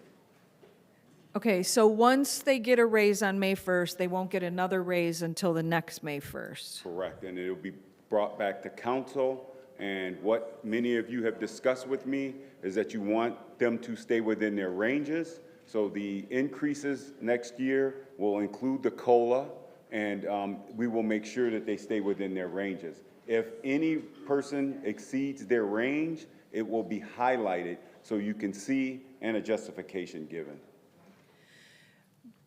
Okay, so my concern is that based on the salary study that we did, I forget what you called it, but we're already kind of on the low end of things, right? Yes, and I want to say 39 individual below what everyone else in their certain positions were being paid. So your staff was definitely on the low end. That's the reason for this adjustment and the heavy lift that they completed. Right, but so won't that make things harder for us in the long run? Because now we were already admitting we're paying on the low end, and now we're saying you're only going to get one raise a year, no matter how good you are or whatever. Isn't that going to make it even harder for us to get and retain people? I don't think so. A lot of your staff loves Waukegan. You're paying them what they're worth. That's what you are doing with this adjustment. So no, I don't feel that way. Mayor? Thank you. So, one thing, George, we never did see the comparables, right? I mean, you gave us a list of cities, but that's not comparable. That's just, hey, we also asked these guys, right? But how does it compare? How does $100,000 in this city for this position is 103 in that city, and the comparables? We never did see that. I am sorry. I will resend that because I did send that to all of the alderpersons, the comparables, and actually Don, our finance director, and his team, they actually highlighted them. So if you remember that document with the yellow stripes through it, he wanted to make sure that he showed you where your staff was at. I believe, Chief, you compared this to 10 cities, right? How many? 12 or 13. I will resend it. I'm sorry about that, Alderman. And then, similar to the director of Lakefront Development, your salary has a $25,200 bump in it. It does not. That's the budget. Right now, we're currently talking about the salary ordinance. That was just the buffer. So there is a buffer, but please keep in mind that those were placed in the budget. You cannot get paid more than the salary ordinance. So those numbers that you see in the budget, they may be different. The salary ordinance is what sets what these non-union and management staff will get paid. That's the reason we tried to make it easy for you to read in a simple document. Before you had to know how many steps an individual was in, which tier they was in. You don't have to do that any further. Mayor. Okay, so I'm the one who worked with Bridges and others to get this taken care of. So now you only get one raise a year. You will follow the ranges. It will go from one range to another, and then that's it. You will not go any further or anything like that. In exchange, we're taking the flex time away, but so they are salary. So if they work 60 hours one week, they work 30 hours the next week, whatever, as long as they do their job, but they're a salary position, and it reflects that in the salary ranges. So we're not the top, we're not the bottom. So we're right in the mid range. So this is where it's going to be. Mayor, I just wanted to make sure, as advisement from our Corporation Counsel and our labor attorneys, I just wanted to make sure from our discussions, we're going to follow labor laws. And then one more thing on, I'd like to, I forgot to do this. Do I need to put a motion to freeze that employee's salary okay, it's been taken care of, so we're good to go. Salary ordinance is the salary ordinance. Okay, awesome, we're good to go. No other further questions? Oh, I'm sorry, Alderman Florian? So when you say we took away people's flex time, how, I never said that. well, he said that. Yeah, what the alderman, just to paraphrase and summarize, salaried staff, we expect them to arrive to work and get their jobs done. Something that the alderperson stated was some weeks you work 50 hours, some weeks you work 30. The alderman wanted to stress that he expects our leadership staff to show up like they do now to these meetings when requested. When directed by the mayor, they will show up. 50 hours some weeks, 30 hours the other. He just does not want them to have this, what is verbalized as compensation time, comp time. That's all that his statement really is making. But Staff is saying only 50 hours? We work more than that now. They do. So what if you can't, what if this week you work 50 because we're here till 10:30, 11, 12, whatever the hell it's going to be? Can I just clarify? I think this might help out. So what Alderman Guzman is talking about is like a term of art used for compensation purposes. So for instance, some municipalities, if people, even salaried employees, if they work late, they can get extra, paid days off, or they can bank up what they call comp time and add like dollar for dollar or hour for hour into a bank, like almost like extra vacation time, or it's a payout.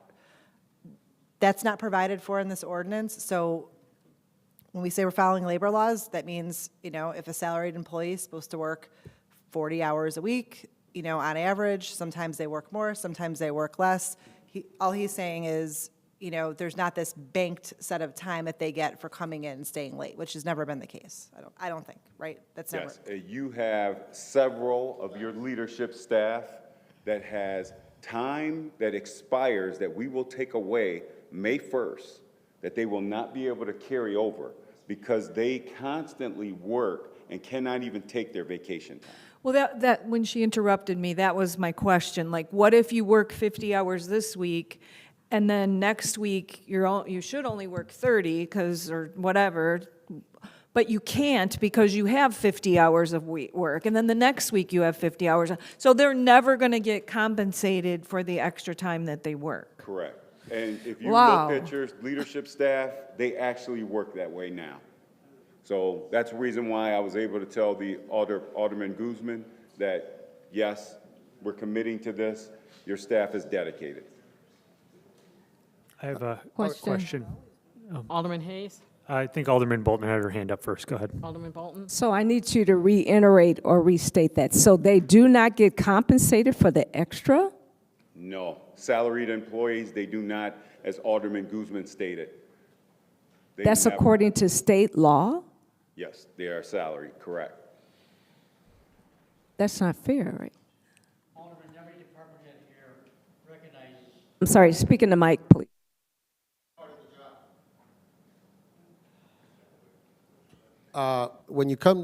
When you get elected to, appointed to these positions, department heads and any salary, that you understand that you must come to council meetings. It's part of the job, just like Don just said.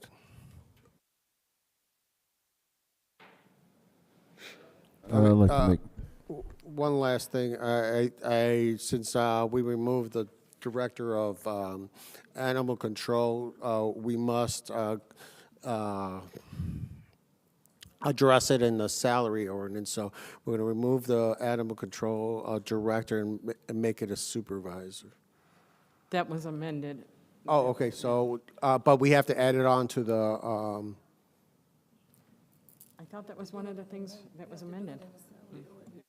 It was amended in the Budget, budget. So what I would recommend is, because we're still figuring out what the actual position is, that we'll fill it out, and we're working with, is a motion to amend the salary ordinance in accordance with your prior amendment to the budget. Just like Corporation and Council just said.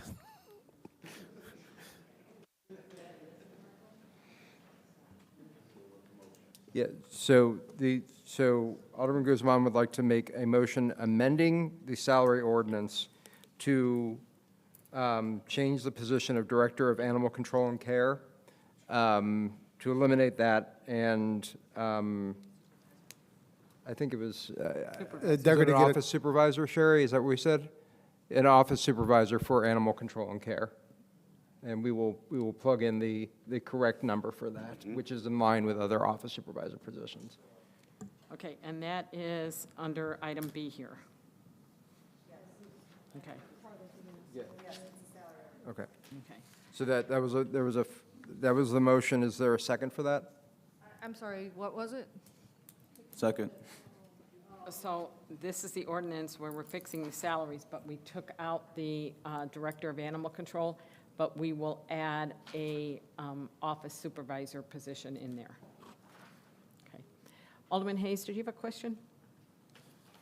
Mayor, yes, I do have a question. Just regarding employee raises under this new system. So salaries are locked in for a year. How do we go about designating raises for employees if it can't happen during the year? Once the year is finished and we're going up for the salary ordinance next year, what's the process for awarding a raises? There's a typical COLA, as you see in this budget, it was 3.25 to match what the unions got, because that's why there was such a disparity. And there's also a formula that we have that we're trying to, that will equate to what the steps used to be. So that dollar amount is still there. So there's a COLA plus a steps formula that we will give to each one of the positions. And our goal is to make sure that it falls in line with the salary ranges as we discussed. I understand that we're increasing the salaries to be more competitive, but long-term, I don't want to set the employees back in terms of raises and what their salaries could be. So I just want to make sure that's going to remain competitive. And, okay. That's built in, and also the mayor, Mayor Taylor, and Alderman Turner also discussed that. Alderman Guzman, I'm sorry, I apologize, he was part of that conversation too. Something for our police and fire commanders that is also in that ordinance that the mayor approved prior to giving, just to make sure that there isn't any way that they can go backwards. Okay, thank you. Okay. Okay, so we didn't get a first or a second, right? What are we voting on? Okay. Yes, but this is to the amendment, so we're redoing it now. So, Turner and Guzman made the salary initially. Yeah. But this is the amendment. okay, yeah, So so it's we need a Guzman. first and a second again. Just a second? Okay. Alderman Felix will amend that. Okay. That was the second to the amendment. Okay, can I have a roll call, please, Madam Clerk? Alderman Hayes. Aye. Bolton. Aye. Yes. Guzman. Aye. Martinez. Aye. Felix. Aye. Newsom. Aye. Turner. Aye. Donnerworth. Aye. Florian. No. Motion pass. Thank you, Madam Clerk. All right, I'd like to make a motion, ma'am. To amend it. Me. That was to amend it. Do you have another amendment? No, I want to amend it. Okay. So I'd like to make a motion to amend the city clerk's base salary from $80,720 to $94,000. Yep, that's the next ordinance. Oh, Yeah. okay. Oh, it's already there? Cool. Yeah, that'll be coming up. So right now, the motion on the table is to approve the amended salary ordinance for employees, non-union employees, thank you, including Alderman Guzman's amendment, and that doesn't need a further second, or first or second. That can be voted on now. I'm sorry, restate that once again. What are we voting for? You're voting for the ordinance fixing the salaries to be paid to management and non-union employees for the city of Waukegan. This is for the employees. And as reflected in this chart, and it has the one amendment that Alderman Guzman had, which reflects the prior budget amendment to eliminate the Director of Animal Control and Care and replace that position with an office supervisor under animal control. Thank you. Okay, so we're done with item B, right? Nope, we need a roll Oh, call on that now. I thought we did that again. No. We did the amendment, now we're voting on the ordinance as amended. Okay. Okay, so we're doing a roll call on it? Okay. Madam Clerk? Alderman Hayes. Aye. Bolton. Aye. Guzman. Aye. Martinez. Felix. Aye. Newsom. Aye. Turner. Aye. Donnerworth. Aye. Florian. No. Motion pass. Thank you, Madam Clerk. Item C, so Alderman Turner, you would like to amend for the clerk's salary? You got to introduce it. This is, yeah. This is for the Elected elected officials, item officials. C. Hold on, so C is for the alderman. Alderman, and then D is for the other one. Right. Okay.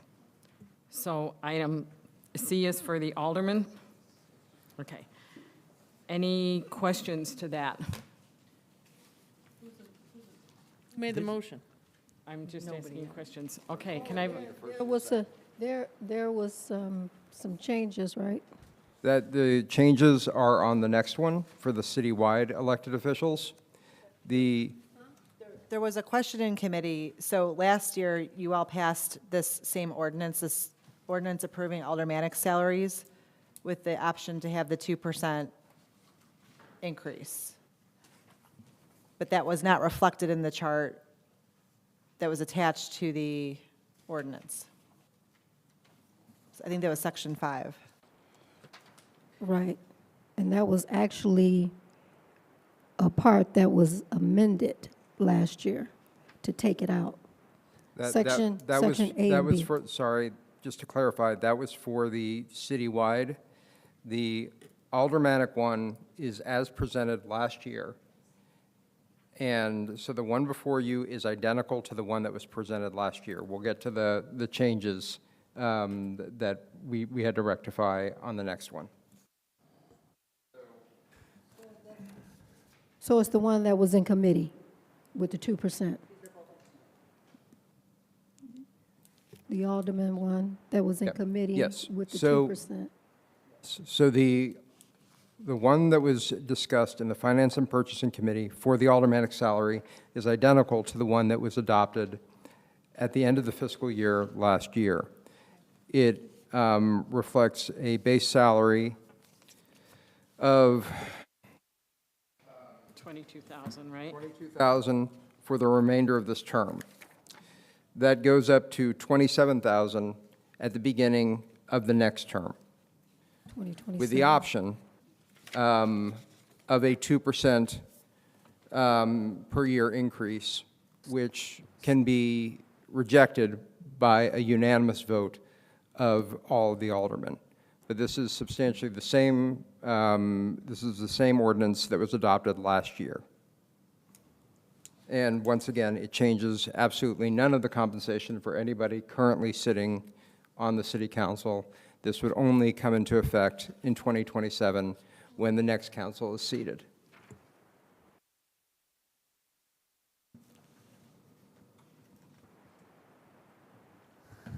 Okay. Any questions to that motion? The only question I have or comment is really that voting yes for this would indicate support for raising aldermanic salaries in 2027, which I know there was quite a bit of discussion around last year. And Mayor, may I remembered we didn't pass this, but Alderman Hayes looked it up and it did pass. So I need to correct, I voted no, but I was on the losing side. So I don't know why I remembered it didn't pass, but I have said several times that didn't pass, but it did, so. See, I thought it did, and then we thought it didn't, right? Well, that was probably because I kept saying it. Okay, so that's already been taken care of then? Okay. Okay.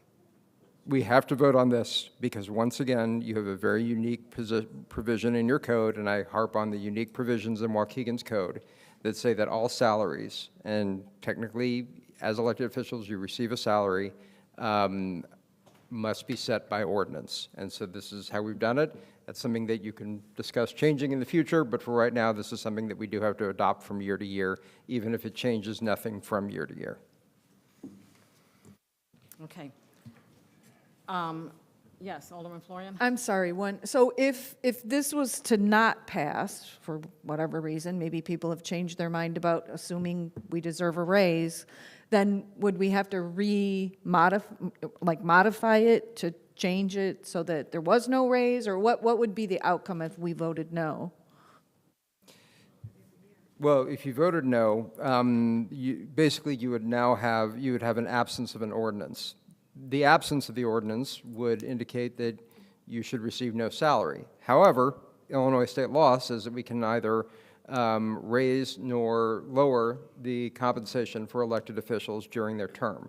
And that's to protect people from either politically enriching themselves or politically retaliating against their opponents.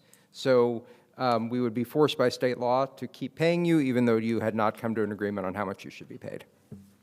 Can I just say something? Can we also let the public know how much an alderman's salary is a year? That way people don't think that we're trying to get ourselves raised. What is the annual salary and what is the difference going to be in 2027? It's 22,000 now, and it would go to 27,000. Okay, so 27,000. I just want to make sure. I don't want people going, oh, you give yourselves a raise, but. Well, and it's 22,000, and for everyone staying on this dais until then, it's going to be 22,000 until then. You can't actually give yourself a raise during your terms. So 22,000 a year is the salary raise for an alderman. I just want to make sure that I'm transparent with that. Everyone understands that. Alderman Bolton? Yes, I just want to, everyone already know it's already public business, our salaries. It's already out there. Anyone can look it up. From here to Florida, New York, it's out there. We just said what it was. People don't look things up nowadays. If we have the information, give it out. That's what we're here for. I have a question. You said that if this is voted down, this ordinance, which is not supposed to go into effect until 2027 anyway, why would we be operating without an ordinance? Well, so the change in the salary goes into effect on 2027. Once again, Waukegan is a little bit strange in that it has a code provision that says that all salaries must be set by ordinance. So technically, your $22,000 a year salary as an alderman for the rest of your term still needs to be in a current ordinance every year. If this didn't go, we would be in an interesting position of being in violation of our code. But if that would mean,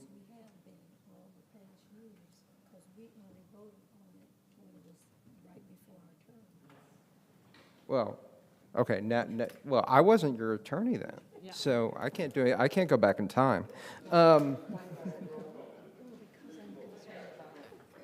Roll call, please, Madam Clerk. Actually, I'm looking to see who made the motion. I make the motion. Turner? And who was the second? Oh, we didn't have a motion. I thought we had a motion. Second. There was not a motion because Alderman Hayes had a question that you took. Okay, Alderman Turner is the first, the second. Alderman Felix? Yeah, second. Okay, now roll call, please. Alderman Hayes. No.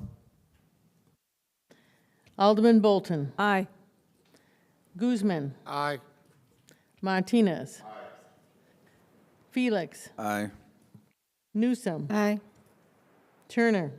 Aye. Donnerworth. Aye. Florian. No. Motion passed. Thank you, Madam Clerk. Okay, the next one is an ordinance fixing the salaries to be paid to elected officials of the city of Waukegan. Okay. Mayor, if I could just kind of explain one procedural issue here. So this is the ordinance for the citywide elected officials, which includes 3 offices: mayor, clerk, and treasurer. When this came up in the Finance and Purchasing Committee, we realized that the ordinance that we had based this year's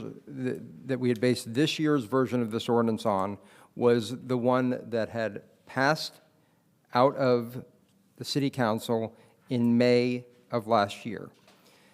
As Alderman Newsom had mentioned, and as Alderman Guzman reminded us, that ordinance was subsequently amended. And it was amended in July after a lot of back and forth and a lot of discussion. And what it effectively did was it removed the 2% annual salary increase. It changed the, and then also changed some of the other compensation. We have provided you with a revised version of the ordinance that reflects what was adopted last year. And it's an ordinance on the second page. It has some struck-through text.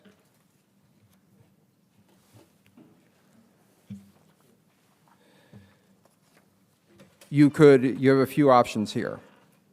You could take this ordinance as presented, even though it is different than what was considered by Finance and Purchasing.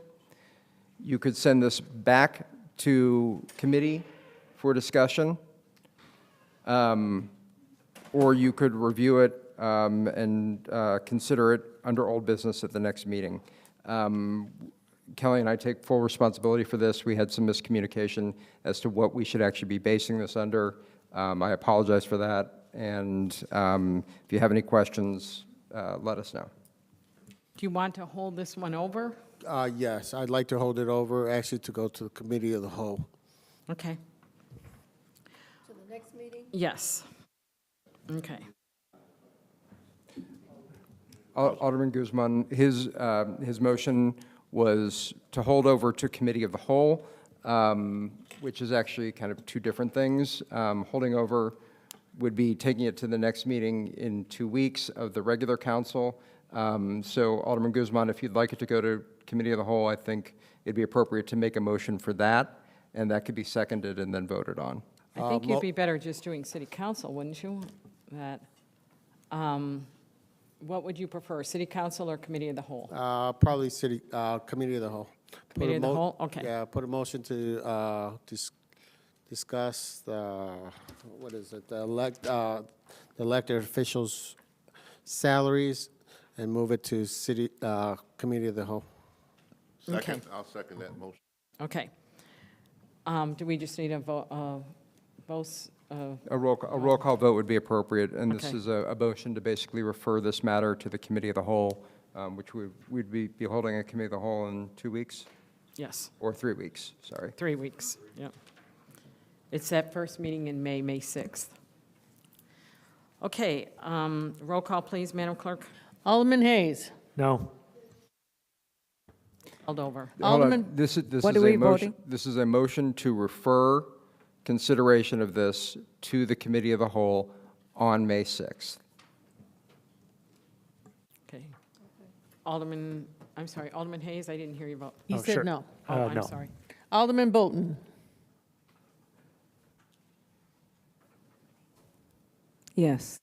Do you want to hold? Alderman Guzman. Aye. Alderman Martinez. Alderman Felix. Aye. Alderman Newsome. Aye. Alderman Turner. Aye. Alderman Donnerworth. All right. Alderman Florian. No. Motion pass. Okay, thank you, Madam Clerk. Okay, there being no ordinances, Alderman time. Alderman I'm s- Hayes. Alderman, or I'm sorry, Chief of Staff had a quick announcement to make on that. Council, Mayor, I want to say this was the most engaging and interactive time getting through this budget with you, getting through this salary ordinance. On behalf of the best city staff in this nation, we want to say thank you. We appreciate you acknowledging the hard work that they do, and that's what you did by approving that salary ordinance and that budget. Just want to say thank you on their behalf. Thank you very much. Alderman Hayes. Pass. Alderman Bolton. I want to validate how hard our staff works. I want to say thank you. The word is out there saying we don't validate you all enough. I just want to say I really respect and I am thankful for your hard work. Just real quick, I want to let you know that I'm helping to conduct and collaborate a resource fair. It will be on April 20th from 9 to 11 at 800 South Genesee. And then, as it already been announced, I'm doing the neighborhood cleanup on April 22nd, location 8th and Adams from 8 to 3 p.m. And then I'm doing a first ward meeting on meet and greet on April 23rd, 5 to 6:30 p.m. That's all I have for now. Alderman Guzman. Okay, so it was something of a rough time. We're going back and forth. Look, what time is it? 11:30, but it did pass. Everything's going forward. City services, your streets, so on and so forth. Alderman Hayes, your street. Originally, I was going to vote no for it. I'm going to be honest with you. And then I heard Chief Fazer. I heard your remarks, and I was like, you know what? I think he deserves it, even though I still don't like it. I'm just kidding. But you know, we all coexist together. We have conversations. We have heated conversations. We go back and forth. But ultimately, we're the ones running the city. We're running the city with money-wise. So it's great to hear the debates, but it's also even greater when everybody agrees and we move forward. Tonight, we passed, what is that, the Fire Pension Board, board members. I understand that I'm a huge advocate of getting new people to these boards and commissions. I don't like going to the same thing over and over again. But a lot of people don't apply for these boards. I mean, and then they go out there and start saying, well, why don't we get different people? Why don't we? It's because nobody applies for these boards. So what's going to happen? But I do hear them also that some people do keep getting in there. So I'd like to throw a motion to put term limits on all boards, commissions, boards and commissions that's appointed by the city of Waukegan, 2 terms. That's all you get, 2 terms. 2 terms to change your, to do whatever you have to do and move on. So, Second. Sorry, we missed that. I put a motion, to put 2 term limits on any board and commissions that's appointed by the city of Waukegan. So you get 2 terms and that's it. Okay. So somebody's not stuck there for 20 years or 15 or whatever.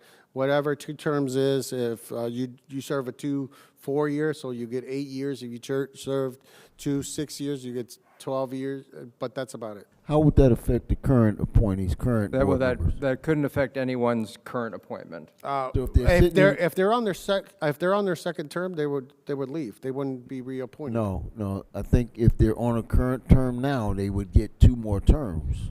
Well, that's a decision. What you couldn't do is you couldn't you couldn't cut anyone's term off artificially.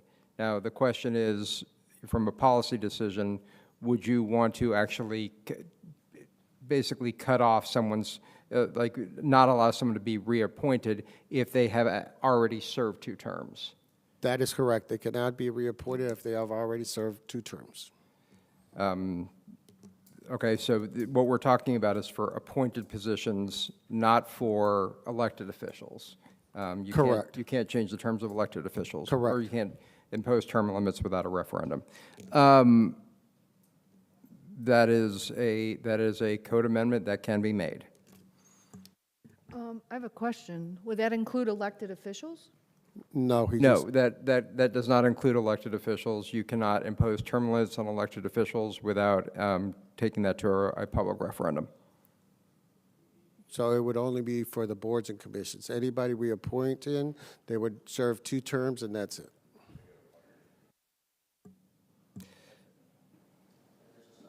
And there's a second.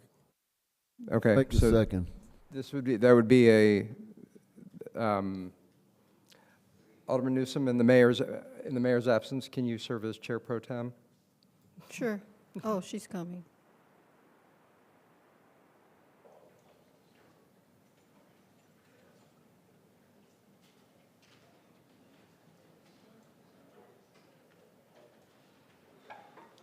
I'm sorry. You can go ahead, Amy. So, Mayor, there was Alderman Guzman would like to make a motion to put on a future agenda, and I believe that we put all aldermanic proposals on committee of the whole for consideration. He would like to do a code amendment that would limit the terms that an appointed member of a board or commission, not elected officials, to no more than 2 terms. And Alderman Felix has seconded that motion. So this would be something that we would put on a future agenda. Yeah. So are you talking about just the boards? You're not talking about elected officials right now? Okay. Correct. Okay. Boards and commissions. Anything anybody the city appoints. Okay. Yeah, we'll put it on the committee of the whole and have a discussion on it? Is that what? You can do that by unanimous consent, but there's a motion and a second. But So, not for discussion, okay? It must come up for vote, because I don't want it to delay and just say, well, we're just here for discussion. It's actually not a vote. It's actually will be up for vote. So if it passes, it will go straight to the city council. Okay. But there would, when a motion would come up, it would still have discussion, but you could vote on it? Correct. Okay. And Okay. it'll be moved forward. Yeah, we can go ahead and put that on the committee of the whole.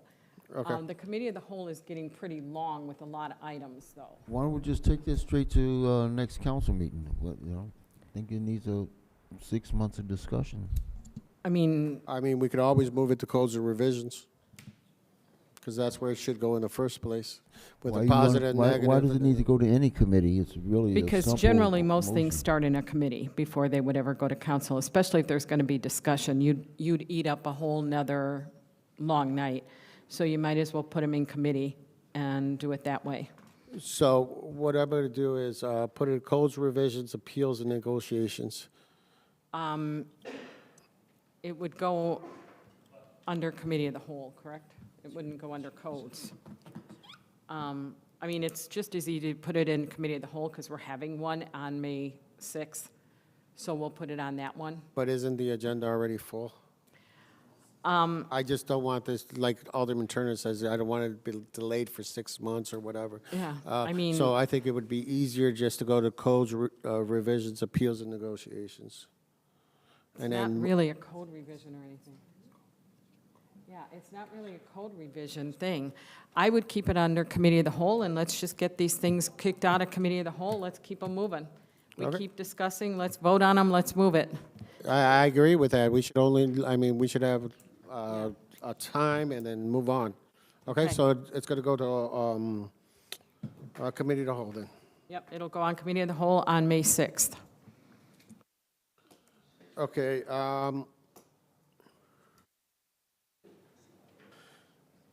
So I guess the rest I'll leave for next time. It's already getting really late. It's 11:30, so I'm glad everything moved forward. So come May 1st, let's just kick it into high gear and let's get it going. Okay, guys? Thanks. Have a good night. Alderman Martinez. Thank you, Madam City Clerk and Council. I must say this is a meeting for the record books. I'm very glad that the budget did pass. Nothing's going to be affected.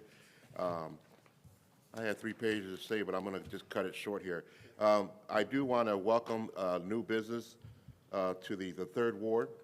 I attended a ribbon-cutting ceremony for Tu Farmacia, which is located at 2702 Grand Avenue. This is a pharmacy in our city where you can receive discounted prices on most prescriptions.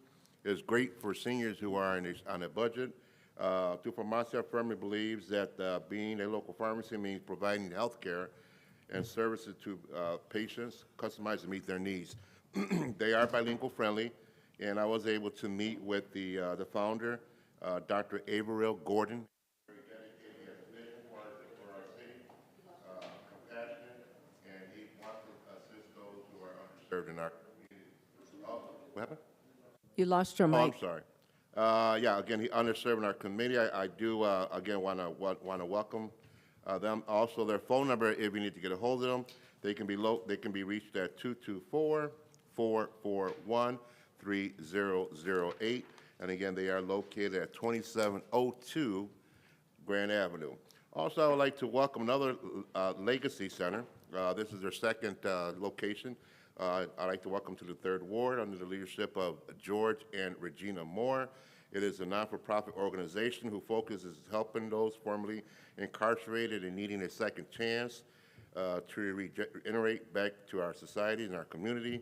It is located at 1095 Green Bay Road. For more information, please call 800-573-8538. I also like to thank Christian Neighbors Church under the direction of Cheryl Weeble. Sarah reached out to me and wanted to know would I be interested in a cleanup for our ward. I think she even mentioned Alderman Lynn. Thank you. And it's just coincidental that I had just received a call earlier about a lot of litter that's gathered up by Thornton's there on Grand Avenue. So they will be cleaning that area up. It will be held this Saturday from 9:15 to 11. I'll be out there and welcoming them and helping them clean up. But I do want to thank them for that. And again, it's going to be from 9:15 to 11. And then also, just to talk about my first 3rd Ward meeting, which is going to be held the last Saturday this month, the 27th, from 1 to 3 p.m. at the Brookside campus on 2535 Brookside Avenue. So I welcome everyone there. There will be refreshments. I do have Drip and Culture, who are one of our sponsors, and I'll also have a sweets table. I invite everyone who can make it out there. It'll be an interesting meeting. And that's pretty much I have. Just ask my neighbors to please be safe, be mindful, but most of all, let's all be good neighbors. Thank you and good night. Alderman Felix. Thank you. I just wanted to mention a few things here. I did have a job fair. Just wanted to thank all the people that attended, the sponsors. We had Miriam Graham from M&M Financial. We had Mark Jones as well from Waukegan Township. Mario Garcia from Eventos Nuevo Leon. Lakehurst Event Center. Rita Mayfield, Juntos, not-for-profit organization. Birria Jalisco in Waukegan and in Round Lake, and Michonne Mayfield. The job fair, we had some good organizations. Jewel Lasco is hiring. You can always just go on their website. They're hiring everywhere, so you can just pick your location. Contrary to what we've heard in terms of jobs being available, there's tons of jobs available, and they're saying themselves they need more people to apply. So, please apply if you guys are looking for a job. Jewel Lasco's hiring. Pace Bus is hiring. They're hiring for drivers and mechanics. And apart from that, they were there to offer also resources. If three or more people live in the same place, or actually work in the same place, they can get actually a car at a low cost, and it includes insurance. So I invited people that are interested to go to pacebus.com and inquire more information. City of Waukegan is hiring as well. I know they're full, but they can also always get more applications, because you never know. Some people do drop off. Waukegan Park District is hiring as well, and they also offer a lot of resources, camps and whatnot. So definitely will invite people to look at the website for more information. Express is hiring as well. They do work in healthcare and many other types of work. The casino in our very own Fountain Square is hiring as well. They offer many jobs. You can always reach out to them for more information. And lastly, National Youth Advocacy Group as well. They're hiring and also offering resources. People don't know, if people are wanting to foster kids from babies to, before they reach the adulthood, they offer those services for people that can't have kids or wanting to help other kids. They do offer that service to connect it with those kids that are needing a home. Just wanted to go over what's to come. So we have the liquor license that we're wanting to amend or change to adapt more of what the states look like in terms of distance. This will help a lot of businesses out. And this came from someone reaching out to me. So here, one of the businesses in my ward, Carlos, is asking for help, but I'm open. He has my phone number. Carlos, please reach out to me. You have my phone number. We're on Facebook. All possible ways of communication, I'm open. I've met and sat down with you. You also need to reach out to me too, to move things forward. So definitely invite you to reach out to me. I'm open. So that's part of the next committee of the whole. We also have the sandwich boards that were not allowed. A lot of businesses were complaining about that. I put that on the agenda as well, so it should be there. We all voted on it. So to allow the sandwich boards on on the businesses space. And also I put another ordinance for the RVs to be, the ordinance for RVs and boats to be allowed to discuss, but more anything I would like to amend it and change it a little bit. You have elderly folks getting citations for having their boats or their RVs in their parking lot. I don't think that's, let them have their RVs or boats. I don't think that's a big issue in our city. So that should be in the committee of the whole as well, as far as I know. Just also, I wanted to, I don't know if the chief is still here, Chief Navarro. One thing that I don't think the city knows, they do a great job in terms of catching criminals, investigating and solving things. But Chief, can you let the people know what happens after you guys catch the people? Where does that go? Who do you hand it off to? I think that if you can just let the people know really quick.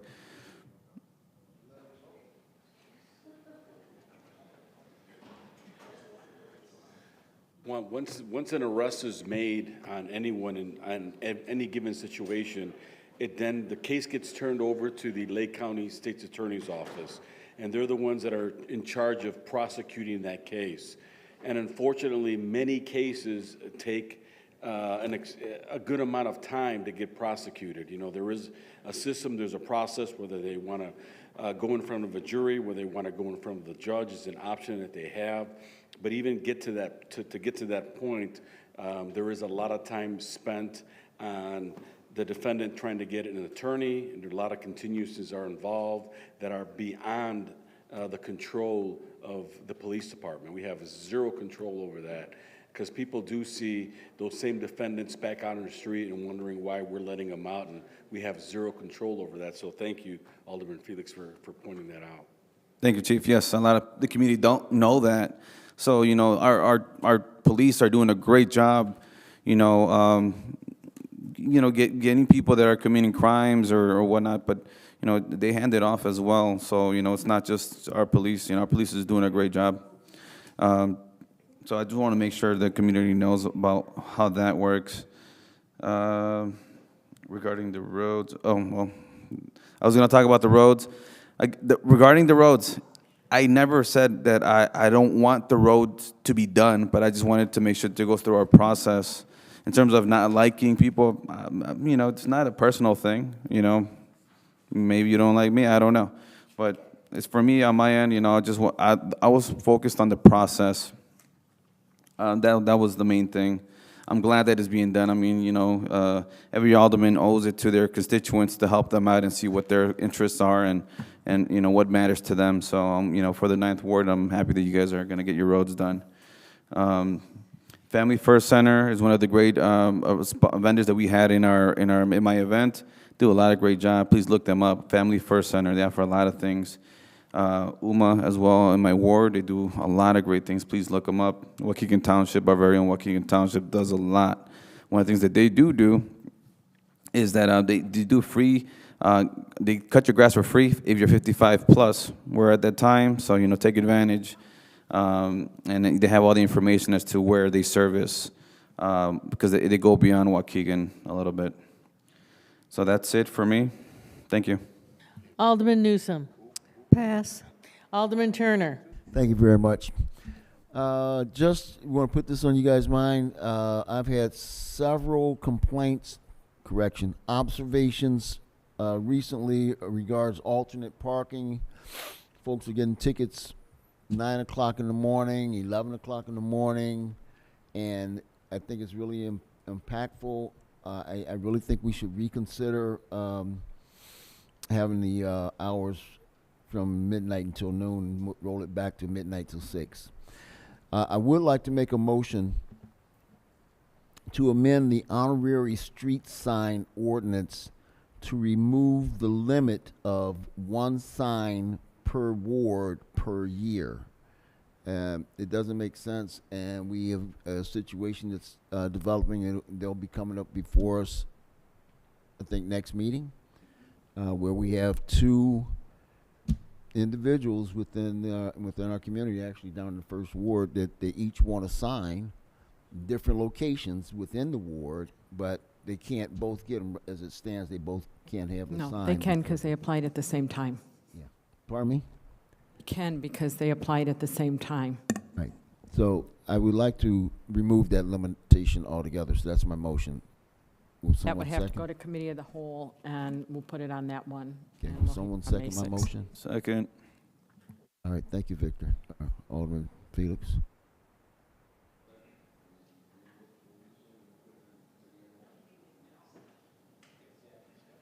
Six.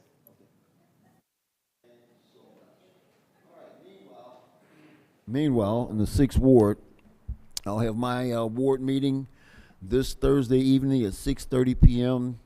The address is 910 West Glen Flora. That is the Mi Jacalito restaurant. They are sponsoring, and we'll be providing free tacos that I have to pay for. So all are invited. It's open to everyone. Many tacos as you can eat, but you can't take any home. And then on the 26th, as was previously mentioned, 6th Ward dumpster drop is going to be on Hickory Street, just north of Keith Avenue, underneath the power lines, and that'll be from 8 a.m. to 3 p.m. If I'm not there, I'll have one of my guys out there to help you unload your special treasures. That's what I have for tonight. Thank you all very much, and good night. Alderman Donnerworth. Thank you very much.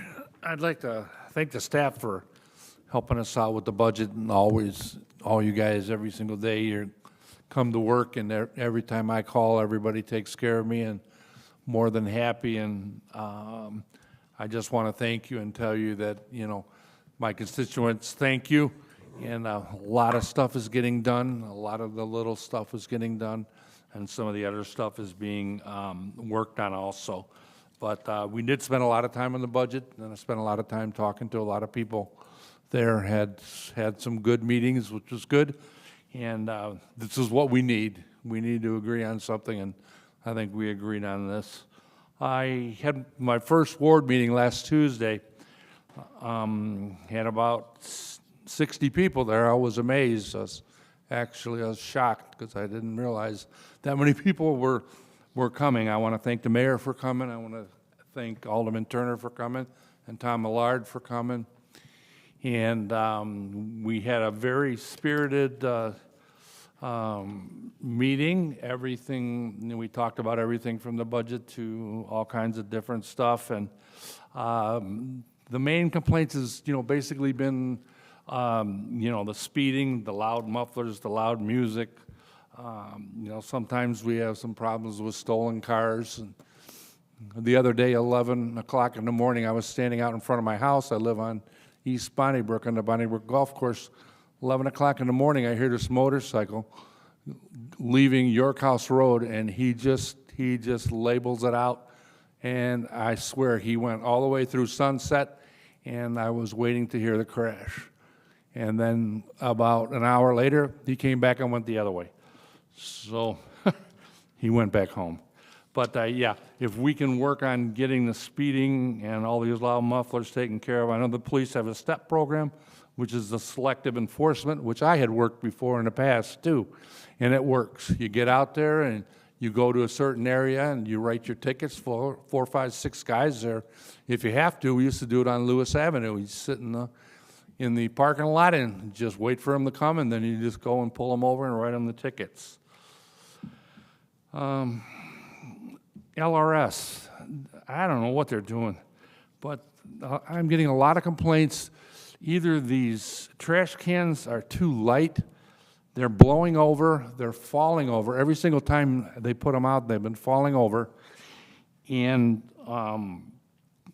they've been kind of messy because they'll raise them and they'll put them in there for some stupid reason. I don't know why the trash ends up coming out. I noticed a couple times on East Bonnybrook, and just a couple more times people had called, so maybe just keep an eye on that.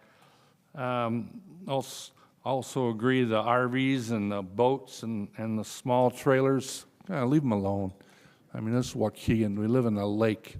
These people have had these things for 30 years. I mean, just stop. Also, the 25th is my dumpster dive at Bowen Park up top of the hill. And thank you very much. Alderman Florian. Thank you. I want to recognize National Public Safety Telecommunications Week and thank our 911 dispatchers. I know they have somewhat of a stressful, thankless job at times, and I want to recognize their work. They're always very helpful and polite when I call, so I appreciate that. I want to mention that Waukegan High School junior Steve Figliardo, I believe is how you pronounce his last name, won first place in the annual Congressional Art Competition that from Representative Schneider's office, and his artwork will be displayed at the U.S. Capitol for the next year, so that's kind of a neat thing. Maybe we can do some kind of Waukegan Proud Award or something. I want to talk about the library fundraiser this Saturday from 7 to 10 p.m. over at the library to recognize their 125th anniversary and encourage everyone to attend. It's the same time as Art Walk, so you can kind of kill 2 birds with 1 stone. My dumpster is Thursday the 25th at Beavier Park, so hopefully people can take advantage of that. And also on May 1st, at 12 to 1 p.m., somewhere in there, they're doing a memorial garden at AB Silicone. That is the factory that blew up in my ward 5 years ago. That happened on Friday, and I became alderman on Monday. It was quite the exciting time in my ward. And then lastly, I just want to kind of respond to the clerk's comments earlier. I'm sorry that my attempt to provide a service to our citizens was interpreted as micromanaging your department, but I just feel we should be selling city sticker or yard waste stickers at City Hall, and hopefully we can figure out a way to do that. Thank you. Hey, can I have a motion to adjourn? Motion to adjourn. Newsom and Bolton. All those Aye. in favor? Thank you, everyone. Have a great night.